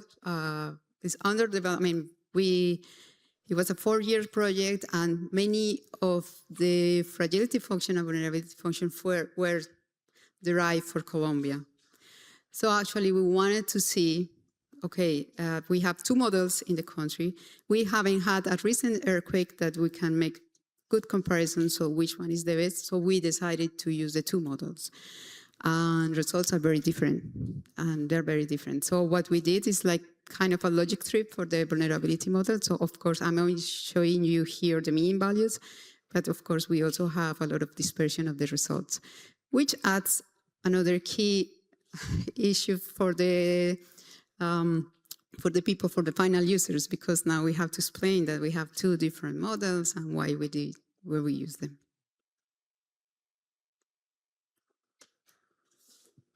Thank you, Anna. Oh, sorry.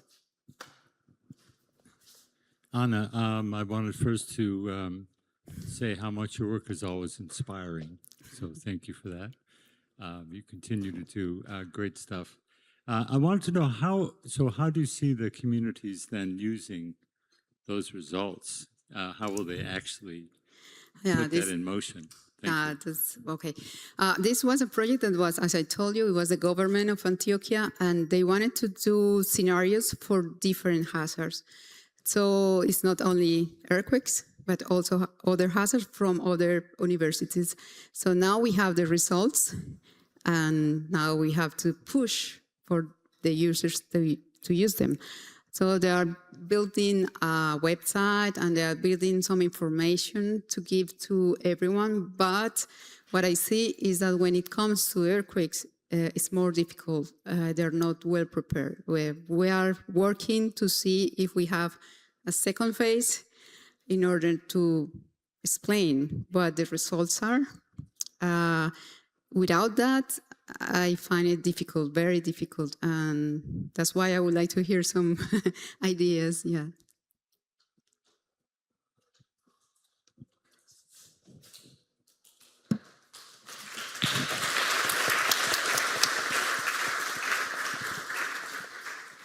Thank you, Anna. Just going to try to wrap up this particular session in the form of an invitation to all of you of how we can synthesize our knowledge in terms of not just seismic, but beyond in terms of understanding risk. So understanding risk is a kind of biannual conference, which is led by the institution I lead necessarily part of in terms of Global Facility for Disaster Reduction and Recovery at the World Bank. For reasons, it was initially supposed to be in this year, but because of the tensions in the Middle East, it has been extended to next year. And one of the key things that we're trying to look into is what would actually constitute like a resilient future. And that could be on leveraging advanced IT, about AI for the next generation in terms of disaster risk management as well. So one of the key things is to build on the knowledge that we have developed for more than a decade, actually almost about 16 years now, starting back in 2010 in Washington, D.C., when the inaugural Understanding Risk Conference actually took place. And there we focused much about risk assessment, like what we are talking about now. There was a huge focus on seismic risk, etc. But then we kind of grew, the community grew, and we are also wanting to look at innovations. What do we actually need to know? What are the cutting edge things that we could learn from each other as well? And then we moved into talking about what does it actually mean for the future, right? And how can we actually look at, so if you look at what Himeji back in 2024, that what happened in Japan, that's really going from using past experience, but also looking at use of the technology going forward as well. So one of the key things to do is there's a huge UR community out there as well. And we actually bring all of them together. And that's not just in academic and research, but also in the private sector, but also in governments as well. And I think forums like this, it's not just the technical content, but the networking and us coming to get together. That's the real value add that not just understanding risk, but conference like this actually brings across as well.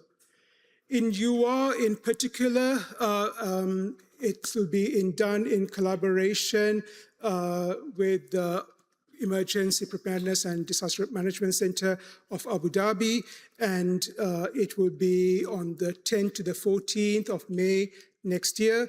We expect about more than 2,000 attendees. Every UR, the community has actually grown. There is kind of expo area and more than 200 hours of content over 1 week time period. And what it would really bring is kind of strong setting, and this is where kind of Abu Dhabi really wants to take a lead in bringing not just cutting edge science, but also AI capabilities, etc. as well. So there are a lot of strategic partners in terms of not just looking at the thematic areas. There are 6 thematic areas, one in terms of looking at AI and technology, another in terms of sustainability and climate action, the third one in terms of disaster risk financing that has a lot of resonance to what we're going to talk about in the next session, but also in terms of disaster recovery and conflict nexus, as well as we heard earlier on in the talk with some of the presentations like with Nicole, etc. as well. And this directly links into how do we better prepare and respond for future ready systems as well. And then the final part is on the human capital. We are not now just focusing on buildings anymore. We as a community, in terms of seismic risk assessments, and the others, we are moving beyond just buildings, no? And that, you kind of touched about it as well, is actually going to be very, very important. This is a very kind of quick snapshot of what that week would look like in terms of having some of the parallel sessions and preliminary sessions on the Tuesday and Wednesday. And the form of UR sessions the last 2 days, Thursday and Friday, would have specific focus day sessions, no? Where there will be practical labs and learning experiences as well. Just want to kind of say if there's a QR code if you want some more information on that. But I just want to reiterate some of the experience from Himeji. Helen, you might remember this, where we brought not just the academics, but also the public policy planners and the private sector as well. And one of the key things I really, and hopefully this is a segue to the next session, is how increasingly with our knowledge, we can better integrate physical resilience with financial resilience. So they not only complement each other, but also reinforce each other as well. And in a way, a lot of the work we are talking about is providing some of this upstream analytics that Jen has been doing, but then also going forward that goes into application into policy, and there's tangible actions associated with at the end. Thank you very much. It's been a great honor to moderate this particular session. If you have any questions, give me a shout. I know we are kind of out of time as well. But as another rule, just want to say a huge thanks to our speakers, and it'll be great to continue the conversation.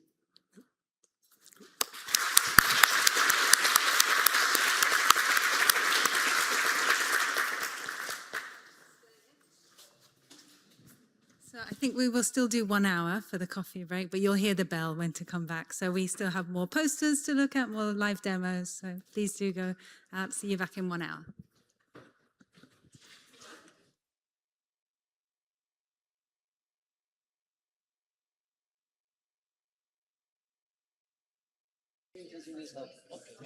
Okay, we're going to go ahead and get started.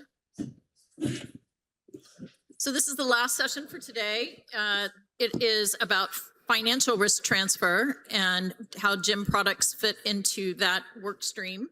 I'm pretty excited to chair this. My name is Lori Johnson, and I actually chair the advisory board for GEM. And I'm also a recovering catastrophe risk modeler myself. So I've spent about half of my career working in the field, and I'm excited about how it has changed over time. And I think we're going to have a really exceptional lineup of interesting applications and thought leadership around catastrophe modeling. So we're leading off with an invited presentation by Ivan Stalder, who is the head of Group Accumulation Management at Zurich. And he's a voting member of the governing board for GEM. He about 2 years ago started an internal CAT model development project building earthquake models for Europe and South America. And he has been working with GEM closely over the last 18 months with the hazards, the science, the full team or the hazards team? Risk and hazards team in that model development effort. So Ivan is going to give us the first talk. Thanks a lot, Lori, and can you hear me okay? Yes, we can. Great. Thanks a lot, Lori, for the introduction, and thank you, Lori and Helen and team for the opportunity and share some experience with leveraging GEM data. You spoke about change, definitely, the past couple of years, and also the case I've seen a lot of change and opportunities coming up. And I think the opportunity we had with actually using GEM data, I think is a great example of what difference that we can make. And it's great to be able to share, some of the outcome that we have. Unfortunately, I cannot be within the room. It's very strange to talk to kind of a screen here. The reason being, we are going through major model changes where GEM actually contributes. And we have essentially a submission due 1st of July with our Swiss regulator. And it kept us very, very busy. So that's the reason why I cannot actually be with you. So apologies for that. But let's get started. I hope you can see slide 2 here with the pressure points. So on my role, maybe very quickly, I manage the group accumulation team at Zurich, and part of our mandate is to establish the risk across different perils, earthquake, flood, hurricane, hail, etc., and essentially inform stakeholders about how much risk, how much financial risk we are taking onto the balance sheet through our property and casualty insurance portfolio. In doing this the, let's say, traditional way, we have come across a number of pressure points, outdated science, maybe that does come as a surprise, but it's a reality, outdated financial model, so essentially how we quantify the risk in a policy, maybe a model that is outdated. Transparency is still a topic. We do find limited transparency in vendor products, and there are dependencies that can have negative implications, and there are also platform-related aspects. So those are some of the pressure points that we've been experiencing, essentially quantifying risk of natural catastrophe, including earthquake, in a, let's say, traditional way. The opportunity that comes out of that is really when we bring together talent, data, and technology, we have seen that we can move the needle quite a bit. And I think the example that I bring today shows that very nicely, using GEM data as the hazard input for earthquakes. So what we are doing, I believe, is actually leading in the industry. We'll see the modeling ecosystem that we've been building, and it has brought significant improvements in terms of how we are doing things. The program that we've been working on is a 3-year project that started in 2023. So kind of a project that has essentially acted as the enabler of our strategy. So on the left-hand side, we see Zurich's accumulation management strategy. The Building Leading Flexibility, or BLF program, is an enabler of that strategy. And it's essentially been the core of the project has been delivered. The flexibility part refers to flexibility with vendors. So have the ability to switch from one vendor to another vendor, or from one model to another model in a relatively easy way. Just a couple of key pillars. What does the accumulation management strategy actually include? High quality exposure data of our insurance business is key. Find and actually report key accumulations, identify and report in near time. I wouldn't say real time, but in near time, timely insights is key. And then the third bullet, select the best in class modeling capabilities. That really is a core part. If somebody's out there that has great modeling skills, we don't want to miss that. We want to have flexibility and bring in those skills. And that translates into efficient and globally consistent pricing. So understanding the price of natural catastrophe risk, of course, is key. Manage portfolios also from a capital perspective, to do that proactively, looking at the horizon and expect essentially what's to come, etc. Building Leading Flexibility has essentially taken up that and has addressed those points in terms of creating more recent science, more recent hazard, broadening modeling scope and higher frequency, so more frequent and automated input to the stakeholders to take action to manage risk. State-of-the-art financial engine is key, and also being able to access different vendors, so operate efficiently within a modeling ecosystem that supports different vendors of your choice, and effectively identify and understand and report risk. So this is about the strategy and the program, and essentially what we have built over time. And the next slide will show where GEM comes in. We have essentially on the left-hand side, we have some KPIs. This is the modeled scope. So when you run catastrophe models on a portfolio, you will have a certain modeled scope. Hopefully that modeled scope is broad to make sure that you're not missing a lot of risk. A KPI that we see here is the number of modeled peril country combinations. And as we see here, we've increased that from 87 in 23 to essentially 110 as of last year. So broadening significantly the scope, and part of that, or that was contributed by expanding earthquake modeling in both Europe and Latin America. Then we had another KPI, AAL stands for average annual loss. It's the portion of the overall AAL that is run in a state-of-the-art financial engine. A state-of-the-art financial engine is critical to essentially apply your policy structures, your deductibles, your limits, your co-insurance, your reinsurance into what it means ultimately for your balance sheet. So what we see here is that in 23, and this may come as a surprise, we were at 40% only of the AAL that was actually run in a state-of-the-art financial engine. The transformation program that we've been running has taken us from 40 to 60 and then to over 90% of AAL. So essentially complete switch into the whole portfolio run on a state-of-the-art financial engine. On the right-hand side, we see the architecture. There is essentially two different use cases. We have an account use case that brings in the pricing. So when we actually bind the policy, that policy is obviously exposed to NatCat or earthquake activity, generating a premium. So how can we develop or establish that premium? And then there's a portfolio use case, which is more concentrated on understanding the capital, the reinsurance needs, so kind of a more an aggregate view. And what we see is that for those two use cases, we have coordination layers, and these coordination layers, depending on the peril and the region that we are looking at, are routing the data to certain vendors.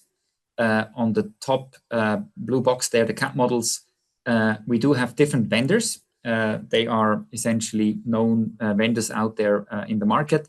And we do have, in addition to 3 commercial vendors, we also now have Zurich internally developed models where the GEM data flows in. So we operate in a CAT modeling ecosystem with 3 vendors and internally developed models, state-of-the-art, using GEM data. That gives us a lot of flexibility to select the best model depending on the skill of the vendor. And essentially that's been used for both for account pricing, so for the account use case, but also for portfolio modeling. There's another kind of application, we call it Cat Risk Insights. That's a platform that deploys hazard maps also for earthquake, where GEM is one of the input, and essentially other financial data like notional pricing information that we are bringing into the ecosystem. So that's kind of how it looks a little bit from a technical perspective, and the extent to which we've been broadening the scope, but also increasing sophistication of the modeling. This is a key slide that actually shows where GEM has come in. So in broad terms, we've been using GEM data for the hazard. We've been collaborating with GEM on the vulnerability curves for Zurich to bring in the claims information. And we've been using, or we are using, the Spatial CAT financial engine or platform from Cat Risk. Cat Risk we've been using in the past to model primarily flood. It's a fast engine. It has a state-of-the-art financial engine, and we decided to leverage that platform also for our earthquake models. So what we bring essentially into the modeling is the exposure information, GEM, the scientific data, the hazard data we've been testing. We've been evaluating the GEM hazard information, compared that to other vendors, bringing in our claims information where we do have claims. And we found the GEM hazard information to be the most reliable, and also is essentially how we've been using OpenQuake to generate the event set, the flexibility we had to bring in spatial correlation concepts, and then the power of the engine. For Europe, we model 21 million earthquakes in the stochastic event of the model. I believe that is essentially not matched by any other model, but it's really the combination of the different ingredients here, the hazard, our collaboration on the vulnerability functions to make sure our portfolio is well described, but then the calculation of the financial loss through a very efficient calculation engine. We have the maps there at the bottom, and our scope in Europe and in Latin America has been limited to certain countries, primarily because vendors restrict the modeled scope to certain countries. And essentially, we could broaden with the approach that we have using GEM data, we could broaden the geographic coverage. So we have essentially broader insight and better insight. We have full transparency, certainly with information that we've been using, but certainly then also developing or collaborating with the GEM team. We know all the assumptions, we can control the assumptions, we can control the release, we can decide when we need a model update, and all of that is at lower cost. For me, looking back on 28 years of CAD modeling, as Laurie mentioned initially, so for me, too exciting to kind of get out of that, but this is a good example of why essentially it's been really an exciting journey. It's one of the greatest projects that I have seen, moving away from maybe a standard approach that doesn't bring the best into taking ownership of risk views, not go the easy way to kind of set this all up and also take some risk, but ultimately the benefits are large.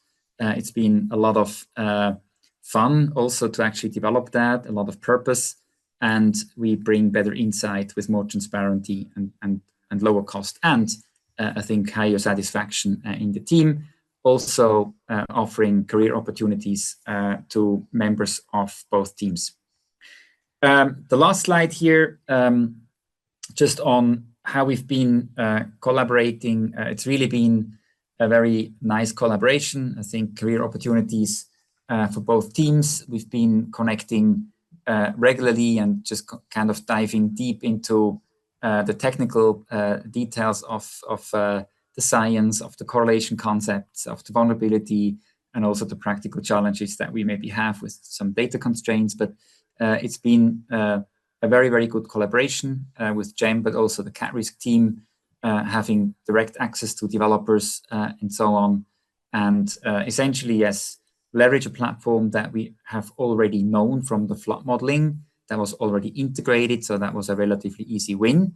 Also collaboration between the three companies has been very, very good. This is the last slide. I stop sharing the deck here in case there are any questions to any of that. Yeah, we have time for a question. Thank you. Thank you. Thanks a lot. Hopefully you could see the room clapping. Good. I have seen the room, I've heard and seen the room. I had one, which is just when you talk about the actual underwriting process, are you using sort of a different structure in order to manage the speed in which those kinds of activities need to happen versus what you're doing on an accumulation management approach? It's a great question. At the moment, in terms of the data structure, what we are actually using is the same. In terms of the events that are run, there is some filtering to make this more efficient. So that's an area that I think we can continuously refine, but the underlying hazard model is the same. So from our perspective, what is really important is, apart from, of course, the transactional pricing needs to be relatively efficient, but also the consistency between the portfolio view and the account view. That need, of course, is there. And so we are using the same model for the two use cases to ensure the consistency.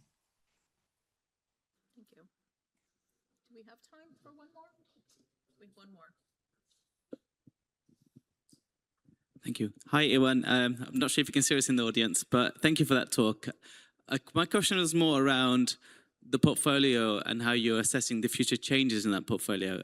More interesting to me is how much attention now are you giving to the emerging markets, or what we might call the low middle income countries?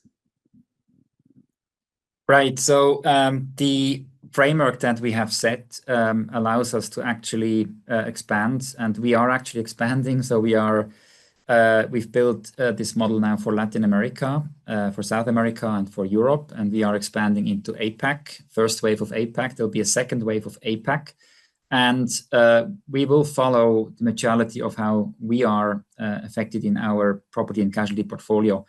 For me, thinking about some of the developing countries, we can expand the same framework. One reason why we actually expand into Asia, a lot of different countries, is that we can reuse the frameworks that we've built, and that goes into essentially global ultimately. So there are no boundaries in terms of to what extent we can expand this model. And we don't have specific plans yet beyond APAC, but effectively by the end of this year, it will be largely global minus North America, meaning US and Canada. Some countries will follow then in Asia, but the framework can be used essentially for any country. There's no boundaries, and I think that's one of the benefits, that it'll be our call where we want to build the capability and where we do not want to build the capability. Okay.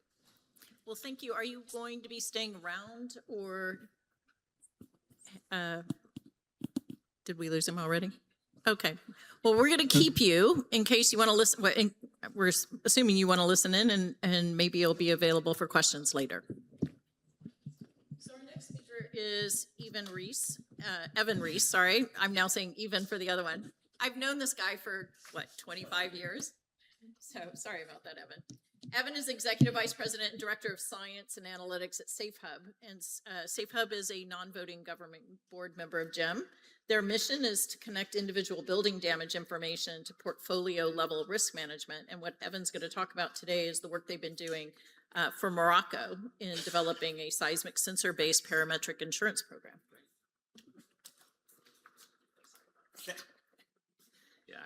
Lori and I go way back. So, okay, it's a pleasure to be here. I always love coming to the GEM meetings, but it's always so unbearably hot for me, where I'm used to like San Francisco weather. So, but it's a pleasure to be here. So I am going to talk actually a little bit more broadly than just Morocco, but about what SafeHub has been doing along with its partner Liberty Mutual Reinsurance, who's also a member of GEM, to establish sensor-based parametric earthquake insurance programs. So first, let me just start by talking a little bit about the sensor technology. SafeHub has been around for about 10 years now, and we have developed sensor technology using MEMS accelerometers that are about the size of an iPhone, a little thicker, that contain accelerometer, cellular connectivity out to the outside world, backup power, processing power, and on-site storage actually as a backup, to make a very small, easy to install, inexpensive instrument that can be placed pretty much anywhere around the world in about 10 minutes and achieve connectivity and send data to our platform. And so to date, we've installed about 1,500 of these sensors around the world. By next year, that'll probably have doubled. So, this is just using technology that has been developed over the years from the big, bulky instruments that, you're probably familiar with that can cost tens or hundreds of thousands of dollars to install. So now we are sort of democratizing instrumentation is our goal.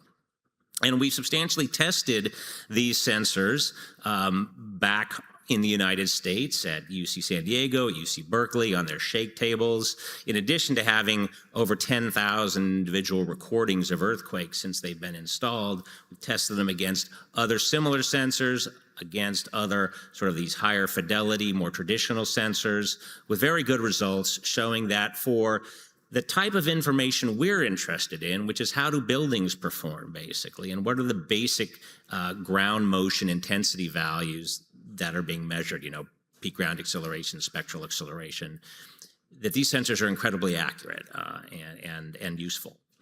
So the Safe Hub process works in two different ways. I'm going to talk about one of them today on the insurance side. But basically, the way the process works is these sensors are installed in a building, and then they're paired with our, system back home, basically. When there's an earthquake, that data is collected by the sensor and then immediately transmitted through cellular connectivity, pretty much anywhere in the world, to our platform where the data is processed. And that data, once processed, is used in two different ways. The way we sort of started out using the data was to assess damage to buildings.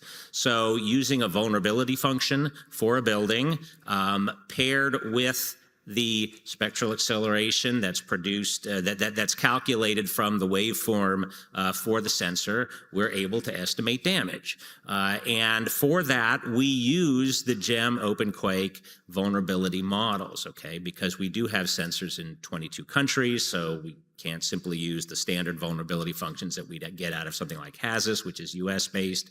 But the GEM vulnerability functions have been fantastic in giving us the ability to put sensors in buildings in Singapore and Morocco and Mexico and Peru and feel confident about the vulnerability information.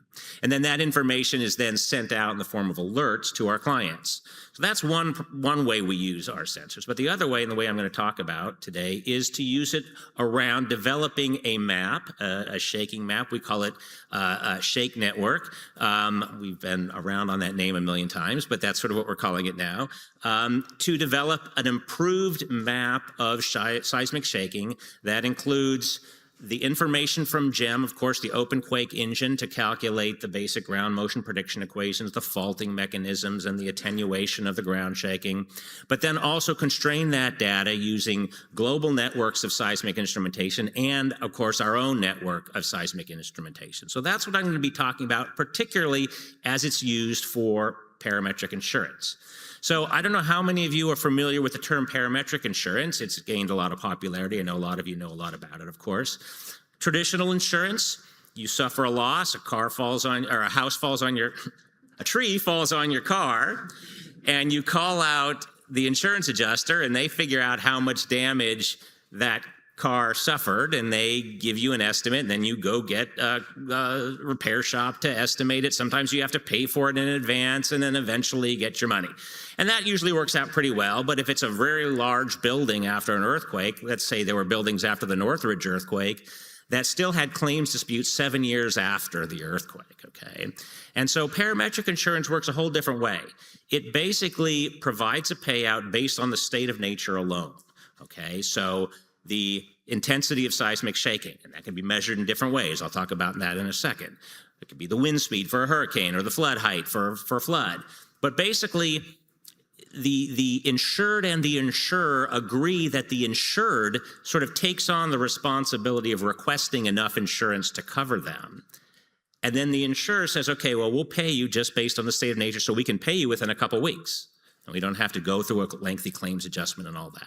So that's why parametric insurance is very valuable for things where you need quick cash, whether it be for a university to pay staff overtime after an earthquake or send kids home, or for a city to clean up debris afterwards, or even for a company to cover some of its business interruption losses. So parametric insurance has been around, now for at least 25, 26 years. And it started out very simply. What we call a cat in a box, okay, which basically meant there was an earthquake. Let's talk about earthquakes. There was an earthquake, the magnitude of the earthquake. If your site was in 10 kilometers of the earthquake and it was magnitude 7 or greater, you got $10 million. And if it was 20 kilometers away, you got $5 million. And it was very simple, very quick, but not very accurate. As all the folks in the seismology, areas of GEM have been talking about, today and yesterday, it's not as simple as just magnitude and location, but that's how it was done. And so that introduced something called basis risk. And basis risk is the idea that the actual shaking and damage at your site will not be the same as what the contract essentially stipulated, okay? And so when you just use something as simple as magnitude and distance, you have this concept of basis risk. And so then things started to improve, and that really came mainly from the work done not necessarily for this purpose, but done for other purposes by the U.S. Geologic Survey. And David Wald is here, and he was the inventor of ShakeMap. And ShakeMap was this idea that, you know, we can build maps with ground motion prediction equations and more accurately estimate what the shaking is at a site some distance and location away from the epicenter of an earthquake. And initially, parametric policies would be based on the modified Mercalli intensity. So it's a very sort of qualitative estimate of damage, still introduced a lot of basis risk. Then it sort of improved. Insurance companies started to use peak ground acceleration and pseudospectral acceleration as numerical measures. And so the table of payout would be based not on an MMI value, but on an actual acceleration value. But even that had basis risk because nothing is as accurate really as having a sensor at your location. But they were typically too expensive to place at a location to provide that exact information. And so now we hope is the full evolution of the parametric program, the parametric idea, is to have sensors at your buildings so that you can measure the shaking precisely and eliminate the basis risk. So now the client and the underwriter are going to be in sync about the payout and the understanding, you know, regardless of what the contract says. So that's where we are today.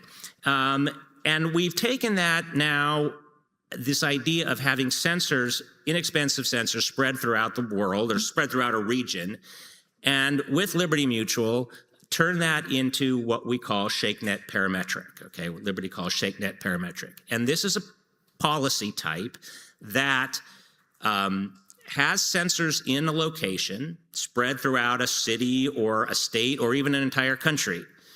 And we develop improved shaking maps that are more granular than current maps that are available because they have not only the global sensor networks that are available, but they have access to our sensors as well.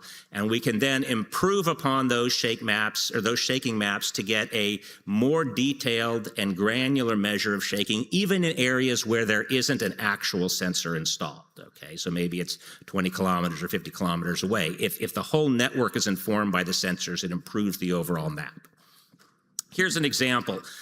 This has nothing to do with insurance. This is actually part of our sort of damage product. But here's an earthquake that happened in Southern California 2 years ago. There's the epicenter.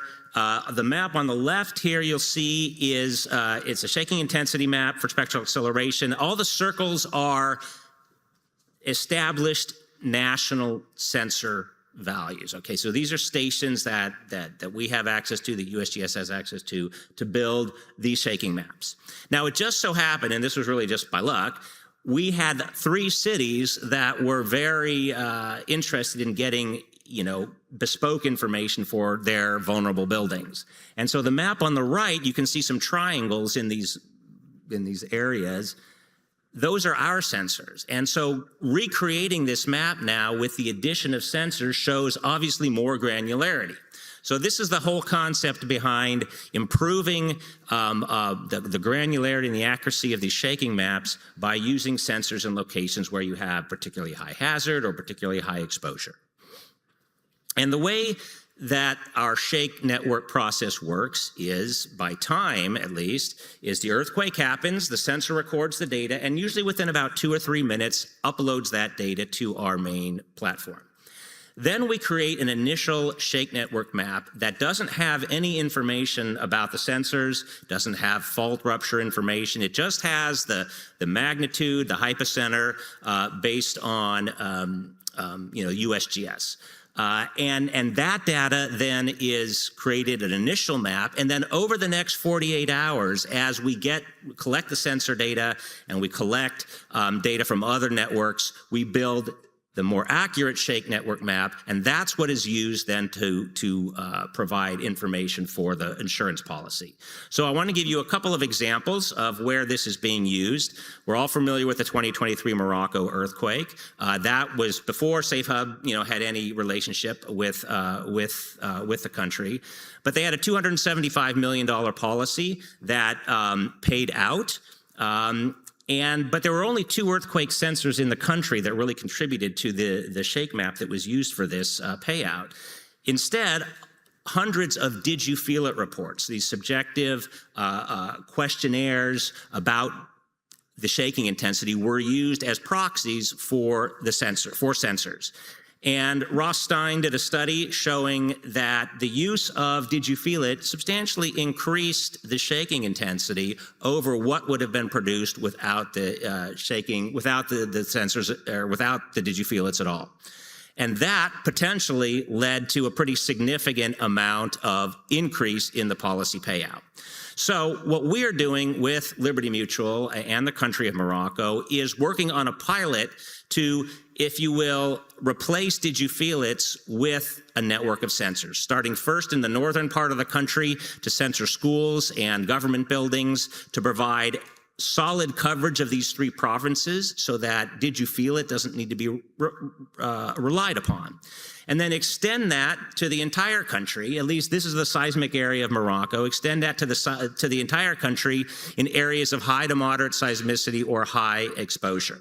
And so integral with all of this is the GEM OpenQuake model. We will use the GEM OpenQuake model GMPE functions, their spatial correlation matrices, and the engine itself to calculate where the sensor should go, and then use that hopefully eventually for a payout. A couple more slides. We are doing this currently right now in Mexico. We just closed with Liberty, of course, a very large parametric insurance policy in Mexico where we are installing 120 sensors over the next month. That will double the number of strong motion instrumentation in in Mexico. And this is used as a massive policy for the entire country. And we've seen this in action now. There was an earthquake in Peru a month ago where there was a parametric policy in place, a ShakeNet policy, and it paid out. We had recorded earthquake shaking and the ShakeNet map that produced the shaking intensity that allowed Liberty to pay out within the allotted couple of weeks that they had. And then finally, the one other piece of advantage that you get by having sensors is this damage information. And so we have a policy with University of California, and not only do they get the parametric insurance information, but they get the damage information as well. And so this was an earthquake in Southern California in San Diego last year. Didn't have any payout for their insurance policy, but they got this information on whether their buildings were damaged and whether they needed to evacuate. There was no real damage. But this is the kind of additional information you get as well. So again, sorry I went a little long there. Thank you for the opportunity to speak, and hope to talk with you guys later today. Sorry about that. It was really tough. We're going to keep moving and hopefully have some time at the end for more questions. So our next speaker is Molly Gallahue, who I got to meet at lunch. We had a nice conversation. Molly did her PhD with Seth Stein at Northwestern University looking at probabilistic seismic hazard assessments. And she now is an assistant vice president at Gallagher Re, one of the largest global reinsurance brokers, a non-voting governing board member of GEM. And she's going to talk about how the work she does and the applications of GEM products in the reinsurance industry. Great. Thank you.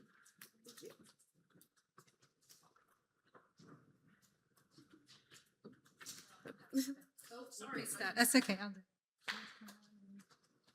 Oh, yeah. Evan was so good at it, I just assumed it was prompting. All right, yes, thank you, and good afternoon, everybody. So as Laura just introduced myself, I am Molly Gallahue. I am a catastrophe model developer on the property research team at Gallagher Re. And today I'll be talking about some of the uses of GEM products within the reinsurance industry. So to kick it off, Gallagher Re is really focused on using catastrophe risk and using catastrophe modeling outputs as a way to understand and then transact upon catastrophe risk. And the way that we do this kind of falls into several different pillars, which are outlined here. First of all, we consider model evaluation and development. And so what this involves is we develop proprietary modeling solutions in areas where maybe models are missing or lacking. We also scientifically validate third-party models and develop adjustments as we see fit with the Gallagher view of risk. So overall, this involves a lot of looking at how the model outputs compare to empirical benchmarks. We also have the Gallagher Research Center, which focuses on partnering with academic institutions to use cross-disciplinary research to advance science within the reinsurance sector and improve upon model credibility and also play into some of these other model evaluation and development components. And then finally, we also will sometimes create proprietary tools such as peril scoring, which I'll talk about in a couple slides, which create some of the proprietary tools that we'll use to help our reinsurance clients understand their risk and buy insurance. And this also ties into some event response capabilities as well as parametric solutions, which we just heard about in that great previous presentation. Overall, why this matters to reinsurers is that our ability to help our clients understand their risk distribution from natural catastrophes allows them to better understand what reinsurance coverage they need in order to support their customers in the event of a catastrophe. So today I'm going to focus on three main components of GEM applications within reinsurance.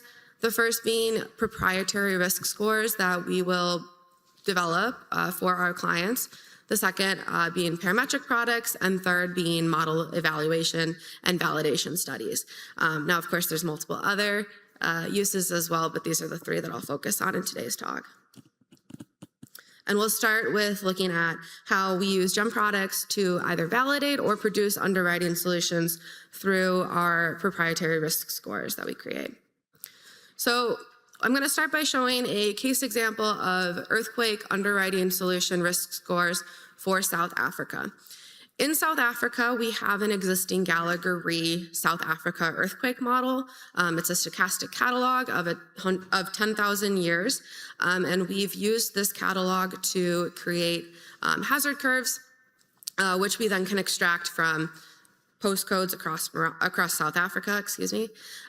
What we did is we extracted these hazard curves and then we validated them using OpenQuake by producing the hazard curves at postcode sites across the country. Once we have these hazard curves, we can convolve these with vulnerability curves to calculate the average annual loss ratio by postcode. And then what we do is we split this average annual loss ratio by line of business and extract it for all of the buildings across the country, which are modeled through Microsoft's building footprints, just to ensure that the hazard that we're capturing is corresponding to the actual exposure within the country and not oversaturated by areas that aren't populated. And then finally, we take this average annual loss ratio, and we cluster that based on the building footprints using K-means clustering to produce simple risk scores and risk zones. So what these are is it's a qualitative classification of risk from negligible to extreme, which corresponds to a numerical score of 0 to 4, and then you can interpolate between those to create a continuous risk score. But overall, what these scores represent is it's an easily interpretable way of understanding what risk exists from earthquake for our clients. So overall, in this solution, we had an existing South Africa earthquake model, but we used the OpenQuake outputs to validate this existing hazard curve and make sure that our model was producing hazard that was in line with what GEM was modeling. And now, same idea, but switching gears just a little bit. We're going to switch to an example where we created risk scores for the Philippines. And in the Philippines, we did not have an existing hazard model that we had developed in-house. And so because of that, we ended up using the GEM data as our hazard basis, which we then convolved with our own view of vulnerability curves to then produce an average annual loss ratio, K-means cluster, and then eventually get to our risk score solution. So in cases like this where we don't have existing internal models, GEM products are really crucial in bridging that gap in order for us to help our clients understand their view of risk. All right, and then the next component that we'll talk about is parametric solutions. And Evan gave a great overview of parametric solutions in the prior talk, so I won't spend too much time on that. But overall, we use OpenQuake a lot when we're looking at parametric solutions within the reinsurance sector. And as an example from, again, North Africa, we can use OpenQuake to model historic events that allow us to kind of create a scenario of what a parametric payout might be if an historical event were to happen again today. And so in doing this, we will model intensity values across a country or across a region based on a historical rupture using OpenQuake. And then what this allows us to do is extract the hazard values and compute what loss values might exist based on the existing parametric structure that we've built. And this is really useful, particularly in cases where either an event is quite old and we don't have a shake map for it, or to cover gaps where USGS shake maps are not produced, so such as smaller events that maybe cause localized damage, but that are relatively small magnitude. As another component with this, we also can use OpenQuake scenarios to produce event response maps, where we can do the same idea of modeling an event and then analyzing what the output shaking was to get an idea of what losses a client might expect in the immediate hours or days following an event. All right, and then the third component I'm going to talk about today is model evaluation, where we will benchmark some of our external vendor models against GEM to justify or build on Gallagher Re's view of risk. So in this example, we use a lot of outputs from OpenQuake to validate various components of hazard models from some of our vendor models and assist us in formulating our own view of risk. So for instance, we are looking at, on the farthest to the left side, we're looking at magnitude frequency relationships for different regions, this case being Germany. And what we might have happen is that we have magnitude recurrence ratios that we can, or relationships that we can extract from the ESHM model based on the SARA-defined tectozones, excuse me. But in some cases, clients might be interested in more of a regional or localized, like statewide boundary. And so in this case, we will use GEM catalogs to pull out the stochastic event set that might be relevant to that region. We can also compare vendor hazard maps to hazard maps extracted directly from OpenQuake.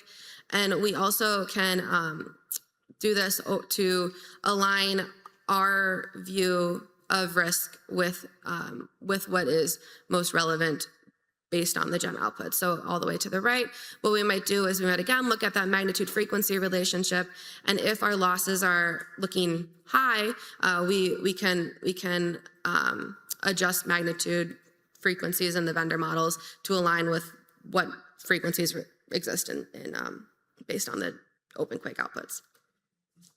So overall, I've covered a couple high-level examples of how we use GEM products in the reinsurance industry, but we find a lot of value in GEM products, and we are grateful to be able to continue using them. So thank you.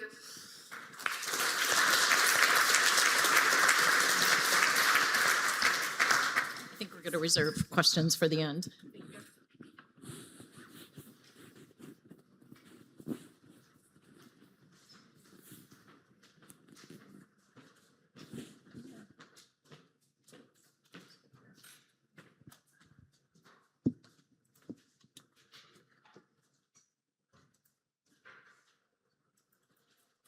So our next speaker is, we have a combination. So Robert Churchill will be introducing a colleague. They are with Guy Carpenter. Robert, who will be speaking first, is an earthquake model developer at Guy Carpenter, which does an array of, is part of the Marsh family and does an array of activities in reinsurance, capital allocation, global analytics, advisory, and client support services. Guy Carpenter is also a governing board member of GEM. And you're going to focus on a model you guys built for the Balkans. In development. In development. Okay.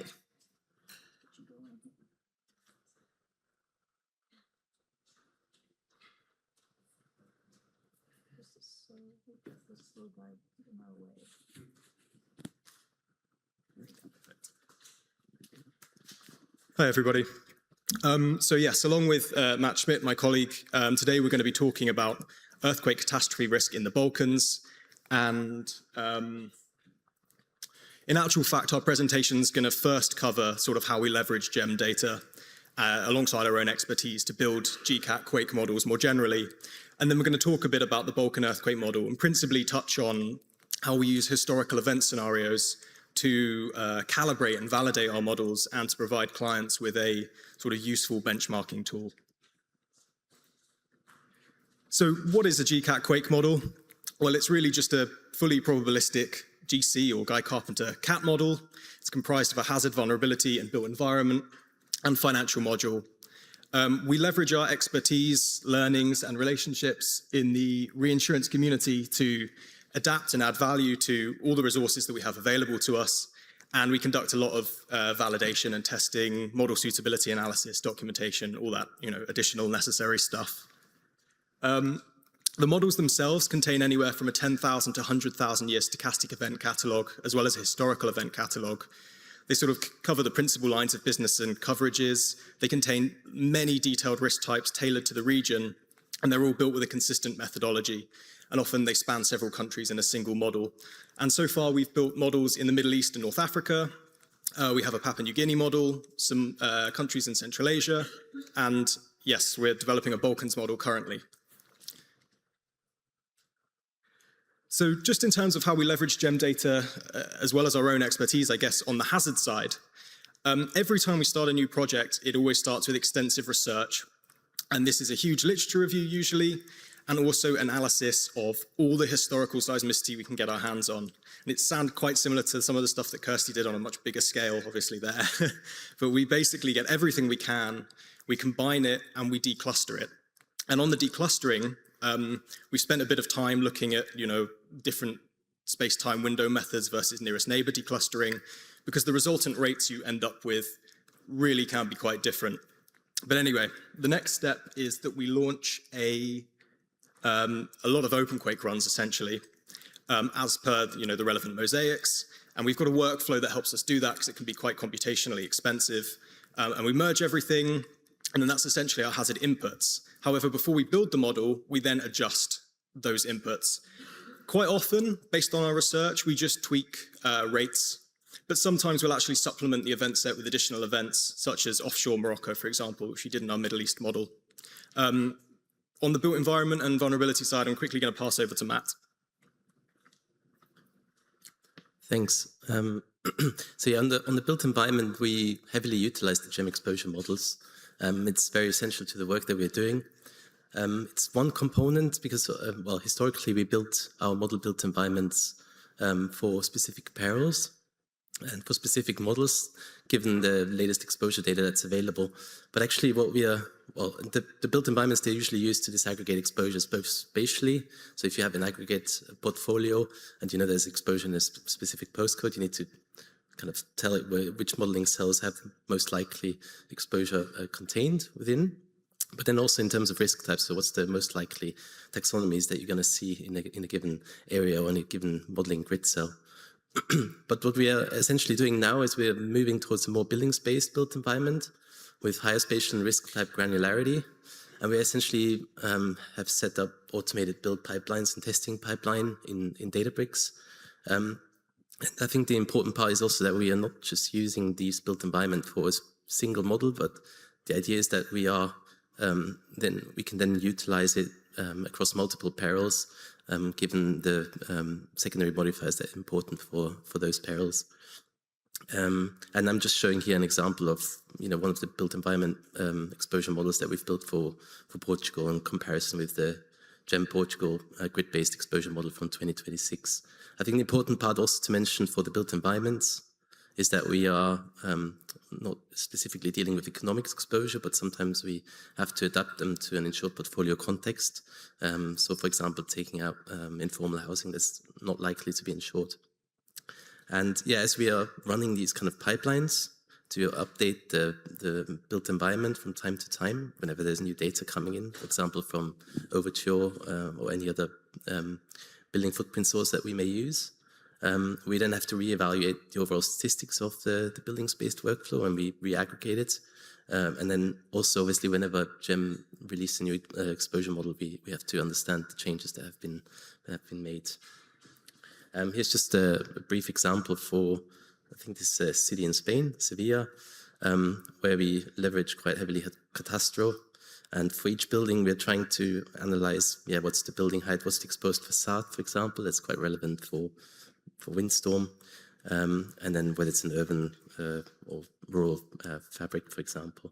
And then it's a probabilistic kind of formulation. So we are trying to say, the most likely taxonomy of that building is a specific taxonomy. In this case, it's a multifamily residential building. On the vulnerabilities, so again, we are heavily utilizing the vulnerability releases from GEM. This is just an example for the Balkans, where we've compared, or actually Carlos Mesta, who's, I think some of you might be familiar with him, is working for us now. He's been comparing the 2022 and 2023 vulnerability release from GEM for Balkan countries. And I think we usually start with fragility functions to come up with a probability of impact for a given taxonomy that gives us an idea of the number of claims that we are expecting, and then also the conditional damage that indicates an average claims amount. And we're trying to appraise and research the whatever GEM provides us with. And usually there's quite an extensive validation exercise once we've included any functions into the model. And this is usually done externally. So I think Indranil Konga is from our international parallel advisory team who would be reviewing the functions that we're using in the models. And here's just an example for the Balkans, where we essentially kept the built environment and the hazard components the same, but all we're doing is swapping out the vulnerability model from GEM and just simply running in OpenQuake to understand what's the impact on the AL if we switch out the vulnerability model. I'll hand back to Rob again. And then I guess just a bit of context about how we actually build these models. Perhaps on the hazard side, this is simply how we build our stochastic event set, and it's all a Databricks workflow, which starts by launching a bunch of distributed OpenQuake runs across different machines and servers, piping all of that stuff to the lake, and then merging it and processing it there so that we have inputs ready for a model build. And then that sort of hazard workflow is just that one box. And it sits in a much broader pipeline. There's workflows, obviously, for built environment and vulnerability. And essentially, when we have all our inputs ready to go, we apply our extensive research, we make the adjustments we need to make, and then we build the model. What we then do is we undertake sort of pretty extensive testing and validation on the model. So a bunch of automated runs normally we launch. We'll be looking at losses as well as claims, sensitivity testing, convergence testing, that sort of thing. And if anything doesn't pass, we sort of cycle back through. And have I got 1 minute left? I've only got 8 minutes here. Sorry. Essentially, if the model passes and goes to production, then that's when the model suitability analysis kicks in, and the documentation that we do as well. I've got about 3 or 4 more slides on the Balkan project. Are you sure? Okay, I'll rattle through these. So we're currently developing this OpenQuake. It's a shake model because we're trying to expand our view of risk in the region on top of some flood and hail models that we already have. And the philosophy is that this is going to be an in-house, transparent, consistent single model that covers all these countries with great spatial granularity, and it's a scientifically robust and modern approach. I'm not going to go into great detail on what we're doing there. The only thing I'm going to talk about is historical scenarios, because these historical scenarios, on top of our stochastic event set, allow us to run modern exposure against old earthquakes, which is really useful for the client for benchmarking, and it's really useful for us for model calibration and validation. And we adapted a pipeline that is in part adapted from GEM's historical event generation workflow from a few years ago, essentially to produce loads of these events and produce rupture geometries and stuff if they don't exist, get all the OpenQuake job inputs ready, launch all the stuff, merge all the stuff, and then we're able to analyze hundreds of events, hundreds of ground motion footprints rather, to help reflect the uncertainty. So for the Balkans, these are the 9 events that we are interested in, that we've developed and are testing. For each event, we've generated 800 footprints using different ground motion model logic trees and with and without ground motion correlation. On the ground motion correlation point, we have done some testing, and we've shown, at least in a preliminary way, that the sort of effect on loss is not something statistically significant that we managed to get out of that. But yeah, as I said, we have these massive loss distributions that could be quite wide, and it's very important from our point of view that we communicate with the client why taking a median or a mean of these is not a suitable way to do things, because it really does help reflect the uncertainty. Firstly, in the exposure change, which isn't a part of the model, but it's a part of the inputs, and the exposure now is not going to look anything like the exposure then. Likely it will have just been scaled linearly, or whatever assumptions that's made during modeling. We also have all the uncertainty in the source characteristics and all the uncertainty in the ground motion generation itself. So what we'll do is we'll try to communicate a range. Often we constrain this a little bit, our estimates, using station observations. We condition to those, obviously, when we generate the event footprints, but then we do apply additional constraints, essentially. But really, the challenge is communicating the fact that there is a heck of a lot of uncertainty still in these loss estimations, and a solid distribution of loss or loss return period is the best we can do, with a good explanation of uncertainty, of course. And that is everything. Sorry. Cheers.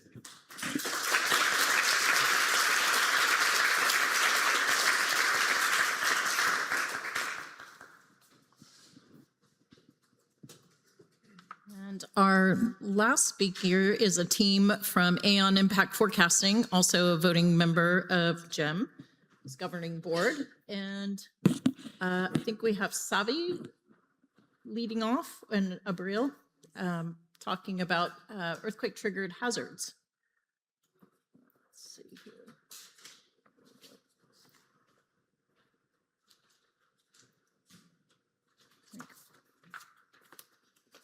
Thanks for the introduction. Good afternoon, everyone. I am Savinos, and she's Abril, and we're going to talk to you today about how we incorporate earthquake-triggered geoperils in our catastrophe models, and we're going to show also a case study for Italy. We are part of Impact Forecasting team, which is a part of Aon Global Catastrophe Model Development team.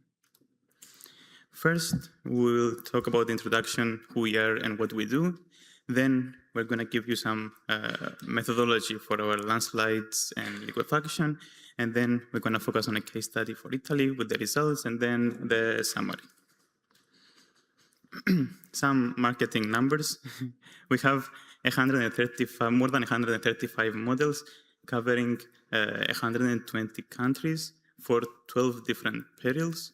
And our models are mostly used for primary underwriting, for insurance, and for reinsurance placement. And they are used by over 150 reinsurers and insurers. More specifically, we are part of the earthquake team. And this, as you can see here, this is the geographical coverage of our earthquake models. The recent introduction of ERN into Aon brings expertise for the Latin American earthquake models, and we have also models for North America, for Europe, Africa, Australia, and Asia. And we also include triggered perils, landslides, liquefaction, fire following earthquakes, and tsunami, where there is, of course, marketing need. And our models are based on Elements loss calculation platform, and they're also available in Oasis loss modeling framework. And also, a tool we have available is the automated event response tool, which has gained a lot of demand lately. And we collaborate with academia and other research institutions to bring the latest advancements into our earthquake catastrophe models. And as, for example, our long-standing collaboration with GEM. So yeah, thank you. So I'm going to try to be fast because we know that it's already late. So yeah, when we think about earthquake, we usually focus mainly on the ground shaking, right? But we already saw like plenty of interesting presentations yesterday about like trigger periods. By the way, we used to call them before like secondary periods, but due to the impact, I think it's, I like more like trigger periods. So yes, earthquake, as we know, earthquake can trigger landslides, fire-following earthquake, liquefaction, and tsunami. And these perils can amplify the impact of an event. And despite the impact, these perils are often not very well documented. Like, we cannot find a lot of losses or like other damage information. But however, like in Italy alone, there is like this database, landslide historical database from INGV, where they document more than 1,000 earthquake-induced landslide events. So these highlight their widespread occurrence. And also other very well-known events. Actually, some of them were mentioned yesterday as well, where we can see like liquefaction and landslide they demonstrate that they drive a lot of damage, even during when we don't have like high seismicity. And in this, I will focus on this liquefaction and landslide, and mainly because now impact forecasting models has these two as like standard component. So first, landslide, it's a downslope movement of rock, soil, or debris. This is triggered mainly by rainfall, but also earthquakes can trigger and human activities. And this is, of course, more significant in steep or hilly regions. And I will try to briefly summarize like what are our methodology and how we implement these landslide risks in our earthquake models. So first, like I like to divide this in three steps. The first is, of course, like susceptibility estimation, and we want to know like how likely is to have landslides. And we use this geotechnical data, like such as slope or soil conditions, water component. And then we have like the hazard interaction. In our case, we are using PGA because it's the output from our earthquake models. And we use the stochastic event set, which is calculated with OpenQuake. And with this, we can calculate the probability of landslide occurrence. It's based on PGA, and we use this Cauchy et al. Approach. And then as last step, we want to transfer or to translate this into physical impact. And we use the Newmark displacement method to with this we can calculate the probability of building failure. That for us means total the total of the buildings that we have, the total loss, sorry. Yeah. Oh, yeah, okay, liquefaction now, well, we already hear a lot of liquefaction, but yeah, it's occurs when saturated soil lose strength during earthquake shaking, and yeah, okay. So it's very similar, the workflow, of course, is different process, but we also use this geotechnical data.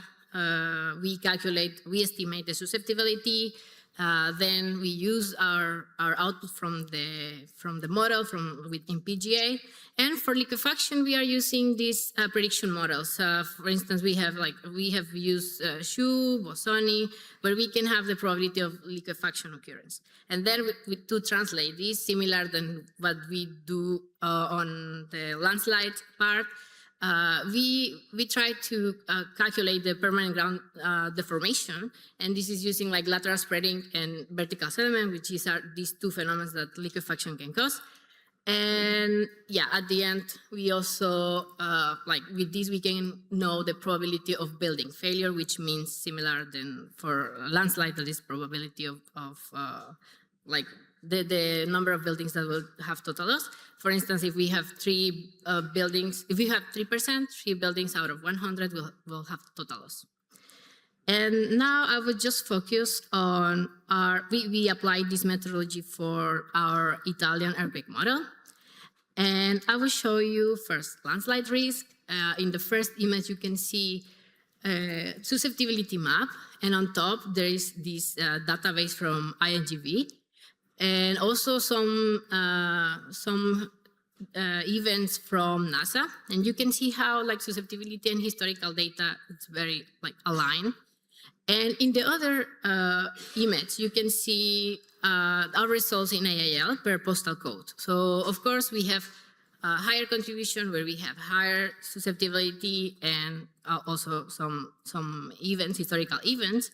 And what we saw, or our experience on this, it's we saw that at PML 250 years, the percentage, it's around 2 or 3%. It's few percent, but when we see this at the location level, we can see some contributions around 20 or 30%. So I think for primary underwriting, this can be very important. And yeah, now liquefaction, similar. We plot here the liquefaction susceptibility map. On top, there is these events from the liquefact database. And yeah, same situation. We have high contributions where we have high susceptibility. And yeah, it's very spatial correlated well. And now, Savi, we just hit. So to summarize, including trigger perils is essential for realistic earthquake risk assessment and to avoid underestimation of potential losses. And it's we have presented an efficient way with which we integrate them into our multi-peril models, and they combine simplicity and accuracy, and they are highly influential for site-specific or high-resolution administrative units. And the framework is transferable across different regions, even though a case study for Italy was presented. And this paves the way towards a more comprehensive seismic risk assessment that better supports financial risk transfer. And we are excited about an ongoing development, which is the compound landslide model, because landslides can happen not only due to earthquake, but also due to extreme precipitation. And on top of that, these two triggers can interact when they happen in close temporal proximity, and they can increase the probability of liquefaction. So this is an ongoing development, so stay tuned. Thank you very much for your attention. These are our contacts.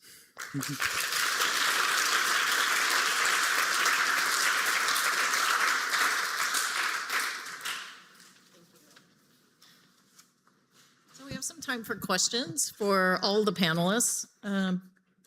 Ivan, are you still on?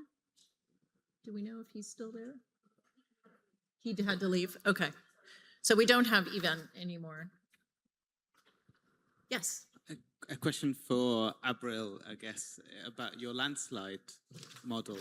To what extent do you account for the different types of landslides, whether they're topples, debris flows, rotational failures, etc.? This methodology is only earthquake trigger.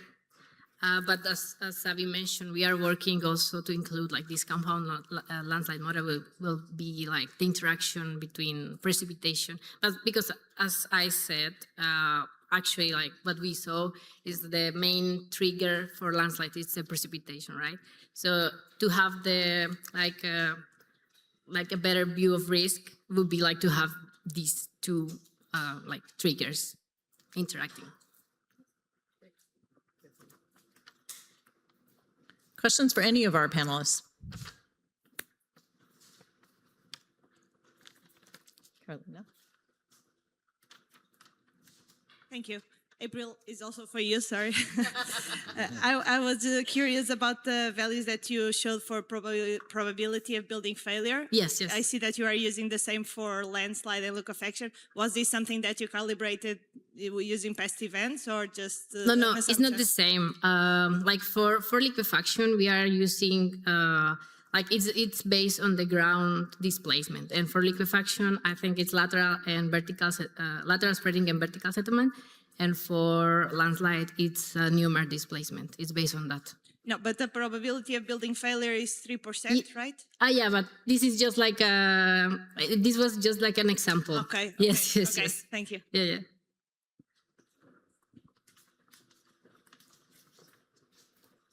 Go with Paul, and then did I see another hand over here? Hi, I have a question for Matthias from Guy Carp. Go ahead. Matthias, it was interesting to see the augmentation work or the building characteristics work that you're doing with remote sensing and other data. Are you using that output of that data and that analysis to augment insurers' portfolio with these building characteristics? Thanks. Yeah, that's exactly a really good point. And there's a separate initiative going on in Guy Carp at the moment where we're pretty much doing exactly that. So trying to utilize that built environment data that we're updating regularly to also then append it to that long location data. So yeah. Thank you.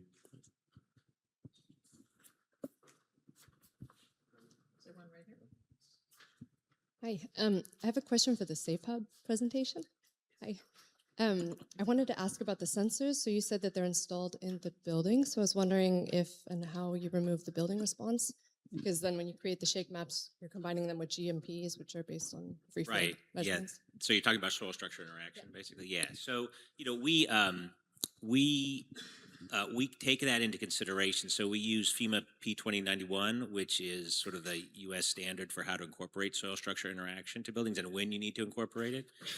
So if the soil is stiff and there's no basement and the building is relatively short, then there's essentially no meaningful soil structure interaction. And so we can assume that the shaking that comes out, it's always at the ground anyways where the sensor is. So we can assume that the shaking produced by the sensor is very similar to the ground.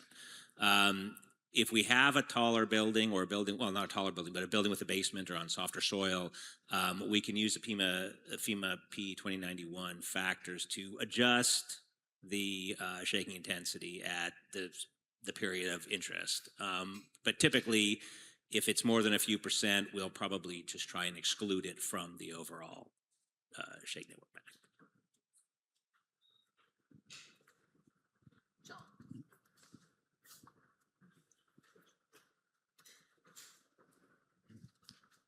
So Evan, that just triggered another question. So if all your sensors are on the ground or in the basement and you're nominally getting free field ground motions or perhaps some soil structure interaction, how are you actually collecting damage data? And if so, how are you incorporating that into model validation or into I guess feedback to pricing for your insurers? How is that? Is it contributing to reducing model uncertainty in some way? So you're talking about the damage side of damage to the building, yeah. Right? So the vulnerability functions that we use that are based on GEM or HAZIS, are based on an estimate of the spectral acceleration at 0.3 of a second or 0.6 of a second, based on the building type. So if we have a sensor at the ground floor, that acceleration that it's measuring, regardless of soil structure interaction, is the acceleration that the building is sort of experiencing. And so we align that with the vulnerability function to make an estimate of damage. Now, we do put sensors in other parts of the building for clients that are solely part of the damage process, because they may want to know what the floor acceleration at the 5th floor where they have a whole bunch of computer servers are. And that's useful for their engineers. It's not used to necessarily calculate the overall building damage, but it's used for their engineers to say, well, I should look at that floor first, kind of thing.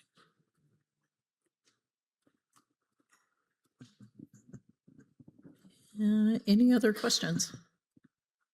So this has never happened to me, but we had a 5.6 earthquake in Northern California while this session was going on. And we have the USGS earthquake notification team here.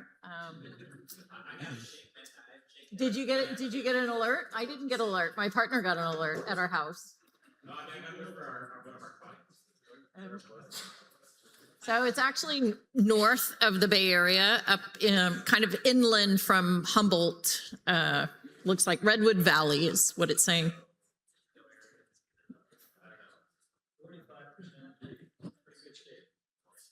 Yeah. So anything you want to say, David, or team, Kishore?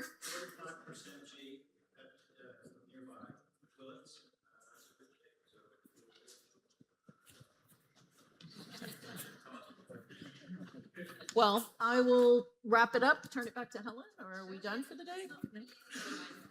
Okay. Well, thank you, panelists. That was a really exciting and insightful series of applications. Thanks, Laurie. Thanks to everyone.